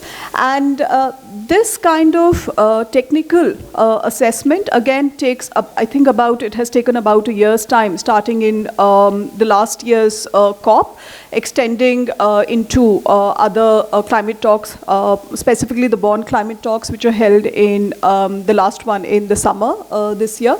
And basis this, then you come out with summary reports on the 3 different aspects I talked about. So mitigation, adaptation, and international cooperation and finance. And also there's an overall synthesis report. So this was released recently.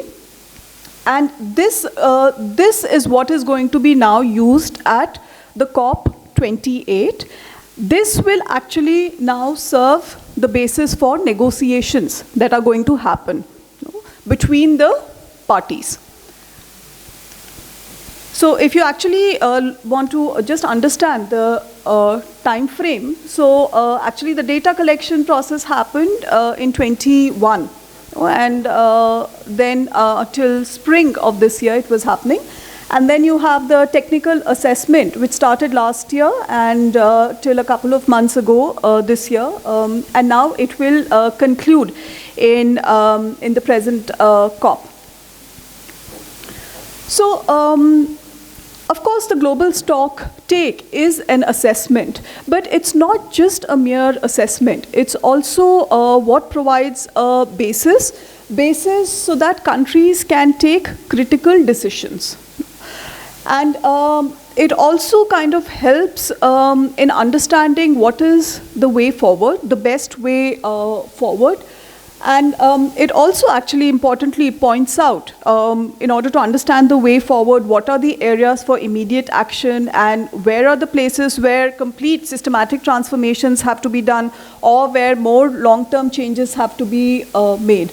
Now, by the end of this COP28, which is the third phase of the global stocktake, countries will know and they would have decided how are they going to make use of the base, which is the global stocktake, to take important decisions and move towards the goal that has been set by the Paris Agreement. Now, very quickly, what are some of the key findings or key things that have come up in the global stocktake synthesis report, which was released some time ago? Now, there's nothing spectacular that has come out in this global stocktake because IPCC and, there are several, UNEP takes out different reports every, periodically. So what has come in the global stocktake actually further reinforces what has been said already in some of these documents and reports. So very importantly, what it does point out is the emissions gap that exists between, if we are to, come to our target, what is the gap that is there? So there's a huge emissions gap. And it pushes for phasing out of fossil fuels. Now, this is going to be an important discussion at COP28 because between nations also there is debate on whether we need to phase out fossil fuels or phase down fossil fuels. There's also been a lot of controversy around this COP28 being held in Dubai, and also with the president of the COP who is heading, a company, the state-owned oil and gas company. So, it'll be interesting to see what happens. Are they just going to stop at phasing down? Because the Middle East supports a phasing down of fossil fuels, whereas there have been other nations like EU who have been talking of a complete phase out of fossil fuels. The GST, or the global stocktake, also talks of really scaling up and pushing for use of renewable energy and also other important points. But it also presses for focusing on ending deforestation and also looking at equity. And looking at local context. So of course you set your targets at the national level, but these, how you need to keep these in the context of the local. And importantly, it also pushes for loss and damage. I think a point that was also mentioned in the previous presentation. So the loss and damage fund was set up in the last COP, and it was a fund wherein developed nations had to pool in an amount of I think about $100 billion, which currently a little short of that, maybe about 17-20 billion short of that. But though this fund was set up, nothing was chalked out about what, the nitty-gritty of it, how will it be managed, how will it be done, who will be responsible, all of that. So hopefully this COP will show some direction on that. And also climate finance. Also, the other important points that the GST throws up is in terms of technology and how technology transfer needs to be done from developed to the developing nations, and also capacity building. So these are two important points. Actually, all of these are important points related to the third point of the GST, which is on implementation, support, cooperation, and finance. Now, I'll just go through some charts and then I think I will conclude, just to give an idea as to where the globe nations stand. Now, look at this image. what you have here are the NDCs, this and IND. So basically INDCs means intended nationally determined contribution, which is a pre-Paris Agreement phase when countries had put their targets, and then it was concretized as NDC, the I was removed.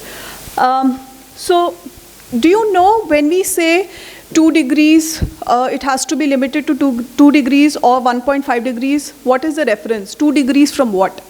1.5 from what? Anyone there? Pre-industrial levels. There has to be a reference, a baseline. So pre-industrial levels. So historically, the way we have been, so this is the black, that's the reference point. If we continue to go, then this is, this probably will lead us there. Now, look at, if we are to reach our target, which is 2 degrees, this is the trajectory, right? And if we want to be a little more aspirational, 1.5, this is the trajectory. Now, the current pledges of the countries, the collective, if you look at that, this is the gap to even look at, arrive at, keep it to 2 degrees Celsius. So that's the kind of gap we are looking at present. And now this just elaborates the previous chart. So what we have here historically, and then these, the different trajectories that we can see from the historic emissions. So you have, this is the reference, which is the pre-industrial. So if we keep to that, where are we going to go? Now the current pledges next. And then this is 2 degrees and this is 1.5. So this is how we will go if we are looking at current pledges. So end of the century, yeah. But if we look at the, 2 degrees and then 1.5. So this is the gap that we have, yeah.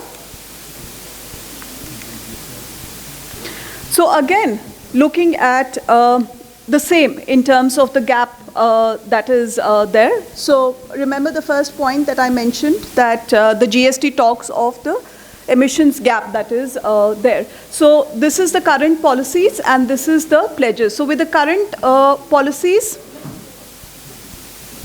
this is where, we stand. And if we implement the pledges really, truly, efficiently, then this is where one could, one would have stood. Now, coming to a close, so if we want to reach the aspirational and more ambitious goal of 1.5, then what are the different actions that can be taken up? So this actually really calls for very serious action if you look at some of these, points. So something like this, looking at last fossil fuel car to be sold before 2035. Yeah. Then also having, by 2020, we've already crossed that, having new industrial installations which are all low carbon. We've missed the bus already there. Zero deforestation by 2020. So still some time for us to work on this. New buildings, zero emissions from 2020. Again, 2020 is already gone. Yeah, so, it really calls for a lot of big action and transformation. Now, so far, this is what the GST is and what it throws up. Now, what is going to happen at the COP with the GST? So the GST, as we know by now, this is the third phase at COP28. Now, the different, from the different parties, the representatives are usually the heads of the state. So you see prime ministers, presidents, and then the different ministers, plus also there are bureaucrats who attend. And a lot of very serious negotiations that happen. And usually what happens at a COP, you have the blue zone and the green zone. Blue zone is where, all these party representatives meet and the discussions are going on. Green zone is where the non-party actors meet. So there are a lot of side events, workshops like this that go on, and NGOs, international organizations, they all have their workshops and discussions. So this is what is likely to happen in the blue zone, where all the heads of states and the representatives will meet, and basis the findings from the GST, they will arrive at a decision as to what next in terms of reaching the goal set by the Paris Agreement. And the outcome will be published at the end of the COP. So, usually on the last day, the president of the COP will come and make a statement. Yeah, so it's usually called that cover decision of the COP, which will be presented. But very important is that whatever is decided, it's actually going to set, we talked about what is the basic purpose of the GST, is to drive ambition. No? So how will it drive ambition, and what is the action that countries are going to take basis that ambition that has been set out. So once the decision is taken, it is negotiations happen, decision is taken, it is put forward, then what are we likely to see after the COP is done with, and people move back to their respective nations. So, it is expected the nations will review, relook at their pledges, the NDCs, and update the NDCs and submit it again. So you are supposed to, I mentioned the ratchet mechanism, you're supposed to relook at your pledges, and after every 2 years you can update and submit that. So and essentially show an increase in the ambition and action. So after the COP, countries can then, submit it within 2 years time. And and that is going to drive action towards, towards climate change, and also to keep the Paris Agreement going. Because all of this, remember, is part of the Paris Agreement. It is where all of this started. And the next 5 years review is going to happen in 2028. So that is all that I have. I'll quickly sum up in a minute or two. So we talked about the Paris Agreement, which has set the tone for climate change action. And the Paris Agreement also calls for a 5-year review, which is nothing but the global stocktake. And this is the first time that the global stocktake is happening. We've already had the first and the second phase. The third phase concludes at COP28, and basis the findings, negotiations will happen at the COP, and decisions will be taken. And basis those decisions, countries relook at their pledges and up their ambitions in order to keep the goal of global temperature, limit global temperature rise to 2 or more aspirational 1.5 degrees Celsius. So that is all. Thank you so much. All this requires finance.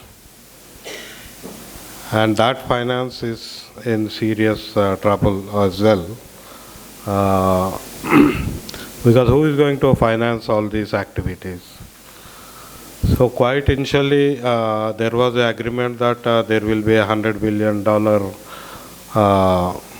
finance fund contributed by developed countries, basically countries which have a historical legacy. But that, I think, hardly $20 million or $30 million has come, and not the pledge. Complete pledge has not been fulfilled. So that is why it is hanging, because developed countries, they don't want to do that. They are now bringing up an argument that it's beyond their economies to contribute, and then they are showing two things. One is they are saying $100 billion is not enough. In fact, there is an assessment which says, she was mentioning cost, $14 trillion. $14 trillion is one estimate for all adaptation and mitigation efforts which are required. So they're saying $14 trillion is there, what 100 billion is not a big amount and we can't give anyway. So that's one argument. The other argument they are saying is, let it come from private sector. So not from the governments, not from US, not from EU. They are saying let it be private sector. And that's how markets, businesses are being brought into each of the solutions which are being discussed about. So they're saying that's how finance will come, and that finance will help in the transition. So it could be mitigation or even adaptation. So there the issues again are serious. Now that is where I mentioned solutions, right? False solutions. So one example I'll give you, electric cars. Now in transport, people want to reduce, pollution, eliminate emissions or mitigate emissions. So now electric cars are being projected as electric vehicles as the solution. But then, when private finance is encouraged, usually it went to electric cars. So now you have more production capacity of electric cars than other vehicles. So ultimately what it meant was, you have 100 fossil fuel cars which can be replaced by 100 electric cars.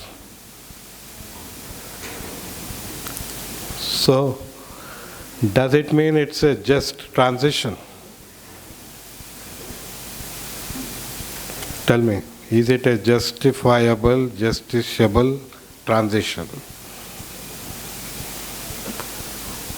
Because I think you need to look. You need to look at the globally, how many people own the cars. I live globally, I don't have data, but if you look at Hyderabad has some 70 lakh vehicles, and leave goods vehicles and all of those, some 30 lakh motorcycles are there, then some 10 lakh to 15 lakh cars are there. But these are owned by maybe 5% or 2% of the population. So the 60 to 70% population, they don't have any vehicles. So when you are saying the transition from fossil fuel car, petrol car or a diesel car to an electric car, that means you are shifting only the fuel.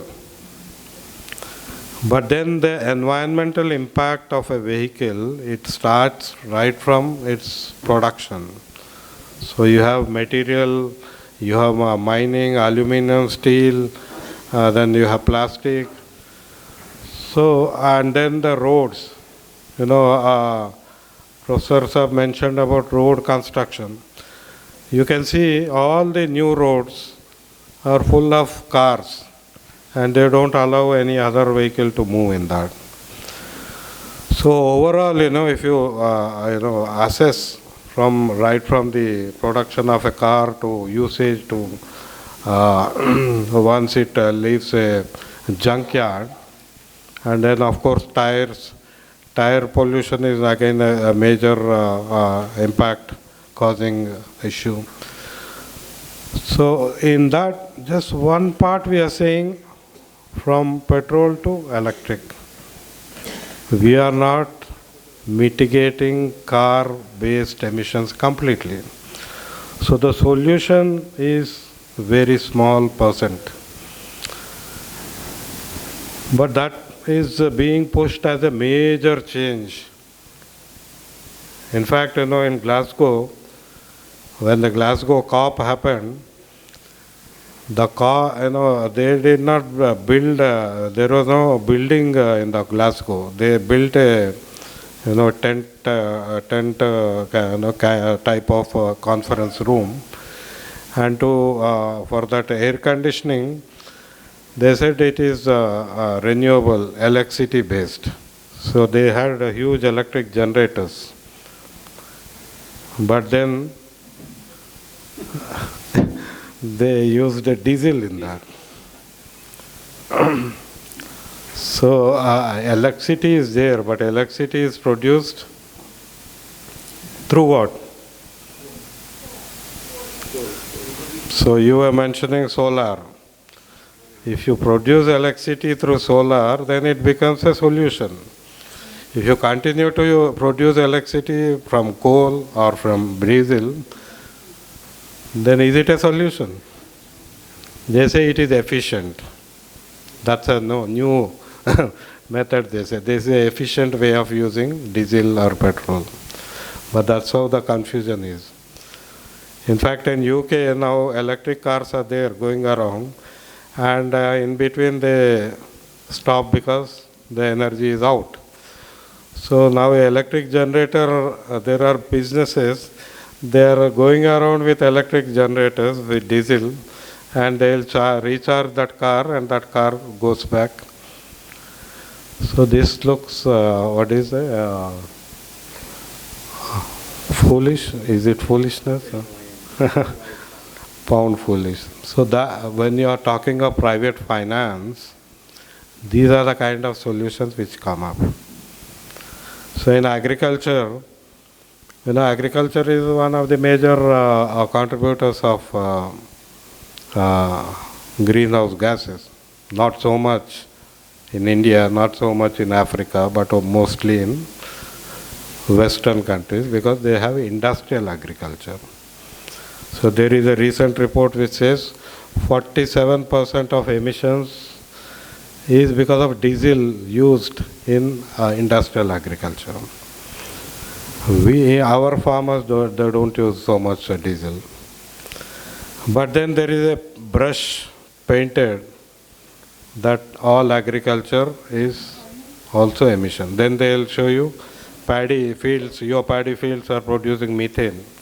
But that methane is coming from, as you mentioned, fertilizers. And that fertilizers are imported. And that technology, green technology, is not our technology. It is pushed down our throats. So now when they are talking of solution, they want to continue this but maintain their business. So now they are talking of climate resilient agriculture, which comes from digital agriculture. She opened her mouth. What's that? Digital agriculture. So digital is use robots, use drones, so remote information collection, and they say, okay, you have a pest and there is a drone which will come, take a photograph, then they'll send that photograph of the pest to a agriculture expert, and they will say, okay, spray pesticide on that, precision spraying, and you can spray it. And once the crop comes, then you can bring a machine which will start harvesting. And because of that harvesting, there will be a crop residue. And that residue gets burned because you need to have another crop. So this is industrial agriculture, and they want to continue that industrial agriculture. And then the solution they are saying is you bring drones, you bring robotics, and you bring automatized machines. But then what about the Indian employment? We have so many people who are unemployed. Labor is there. So when you are talking of finance, climate finance, where private finance is encouraged, they usually take this path where they can find business profits for them. But this is not being discussed at all. That's a problem. So in COP26, 27, there are treaties which are happening every day. So India, UAE, Morocco, and a few other countries, Saudi Arabia, they entered into an agriculture initiative. A4, I think it's nowadays a lot of abbreviations are there. A4 something. So agriculture for artificial intelligence, something like that.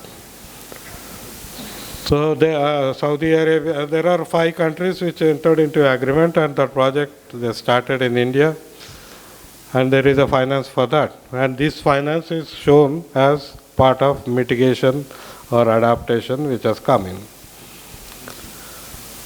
So the finance, the kind of character this finance is taking, I think that's a major worry. And that is why, even though there is an adaptation fund, there is a mitigation fund, and now there is a loss and damage fund, and we have global environment facility. Now we have carbon market mechanisms. So all these are finances, but all these finances are cumulatively pushing for technologies which continue the emissions. That's where they brought a net zero argument. I don't know if you know net zero. Net zero means not zero. It's not zero. Net zero means you release 100 tons of carbon emission and you have something which mitigates that 100 tons of emission. But it is not scientifically proven. Like as I said, in somewhere you generate 100 tons and they say it is mitigated in somewhere else. There is no linkage, it's only an argument, logical argument. So that's how they brought a net zero. Now you can see everywhere they say net zero. We will reach a point of net zero. Net zero means continuously allow the current state of emissions. And how do they want to arrive at net zero is, now they are saying we have technology, carbon capture technology. So they want to capture carbon from the atmosphere and put it in the ground. So now Bill Gates is funding 2-3 initiatives. He says innovation, where that captures and stores in a old wood, and that wood will be buried under the earth. It looks logical. For them it is business. For us it does not look logical or scientific. So there are many methods where the current global corporations, they want to continue their business using the same argument of mitigation, adaptation, but continue their profit-making enterprises. So India, where is India in this? Where are we within India? One thing we might have read, the entire emissions, he mentioned the maximum emissions are coming from US. No, actually China has exceeded that. China, US, India. Of course there are ranks. Leave countries. If you look at the population, is that only 1% or less than 1% uses 60 to 70% of resources, and their lifestyle has more emissions than 70% of the world population. Means only few lakh people are enjoying while crores of people are struggling. So 1% people have the wealth, 1% people have the lifestyle which leads to these emissions, and others' contribution is very low. This, when you apply at a global level, you apply it at Indian level, then you will understand, Bombay, Delhi people, they contribute more to emissions than people in a rural village.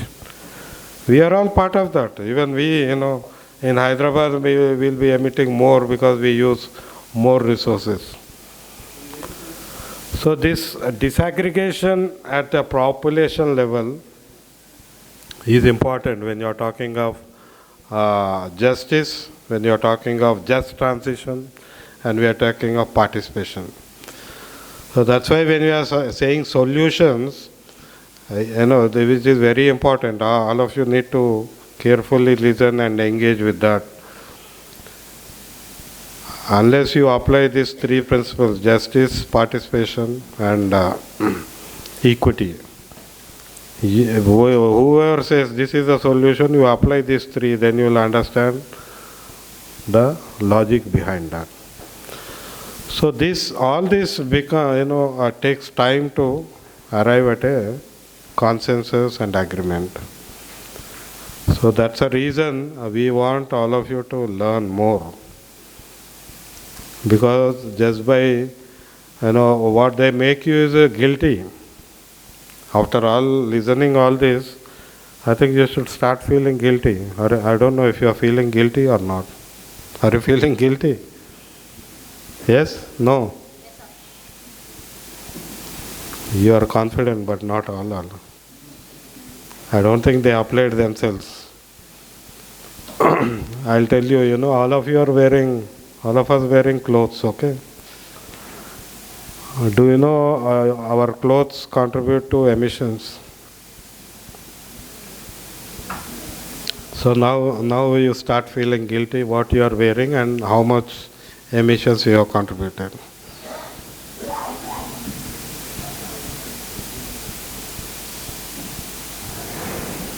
Sorry? Just to engage the first point you mentioned, the first one, what is wrong if I am using transferring non-point sources, vehicles, pollution spread out of the city. Electric charge, coal-fired electric units, they become point source, which I can control the pollution. Proven technology to take it down to 99.99%. Granted the new electric cars will use lithium, ion, cadmium. No, he was mentioning about what is wrong with point pollution and non-point pollution. Isn't it better if I... No, in fact, I started, but I moved away from that.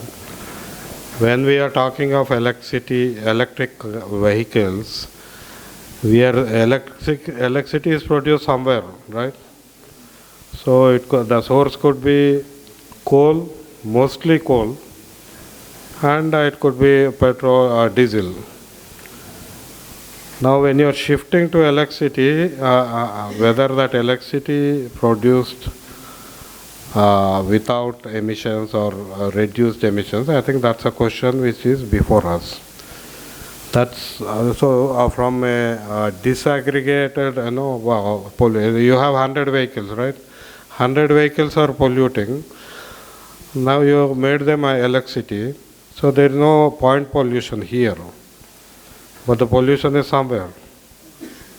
But still they are saying this is efficient.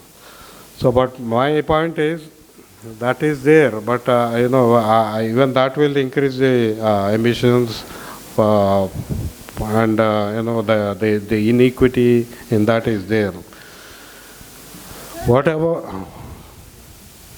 Using vehicles on a day-to-day, fossil fuel, petrol, diesel, or any kind of liquid gas, using vehicles like that will produce more pollution. But if you are shifting it to electricity, I will not say complete electricity vehicles because, as I said, a vehicle can stop in the middle of the road because the electricity is off. But that could also reduce the pollution, sir. ఎలక్ట్రిసిటీకి రోజు ఎలాగో pollution వస్తుంది. ఒక phone extra charging పెడితే ఎంత pollution అవుతుందో ఒక vehicle charging పెడితే అంత అవుతుంది. ఒక ఫోన్ ఎక్స్ట్రా అన్నట్టుగా better option it's not the perfect answer, but it's efficient way of reducing consumption. అని అంటున్నారు. There are no, let me come to that.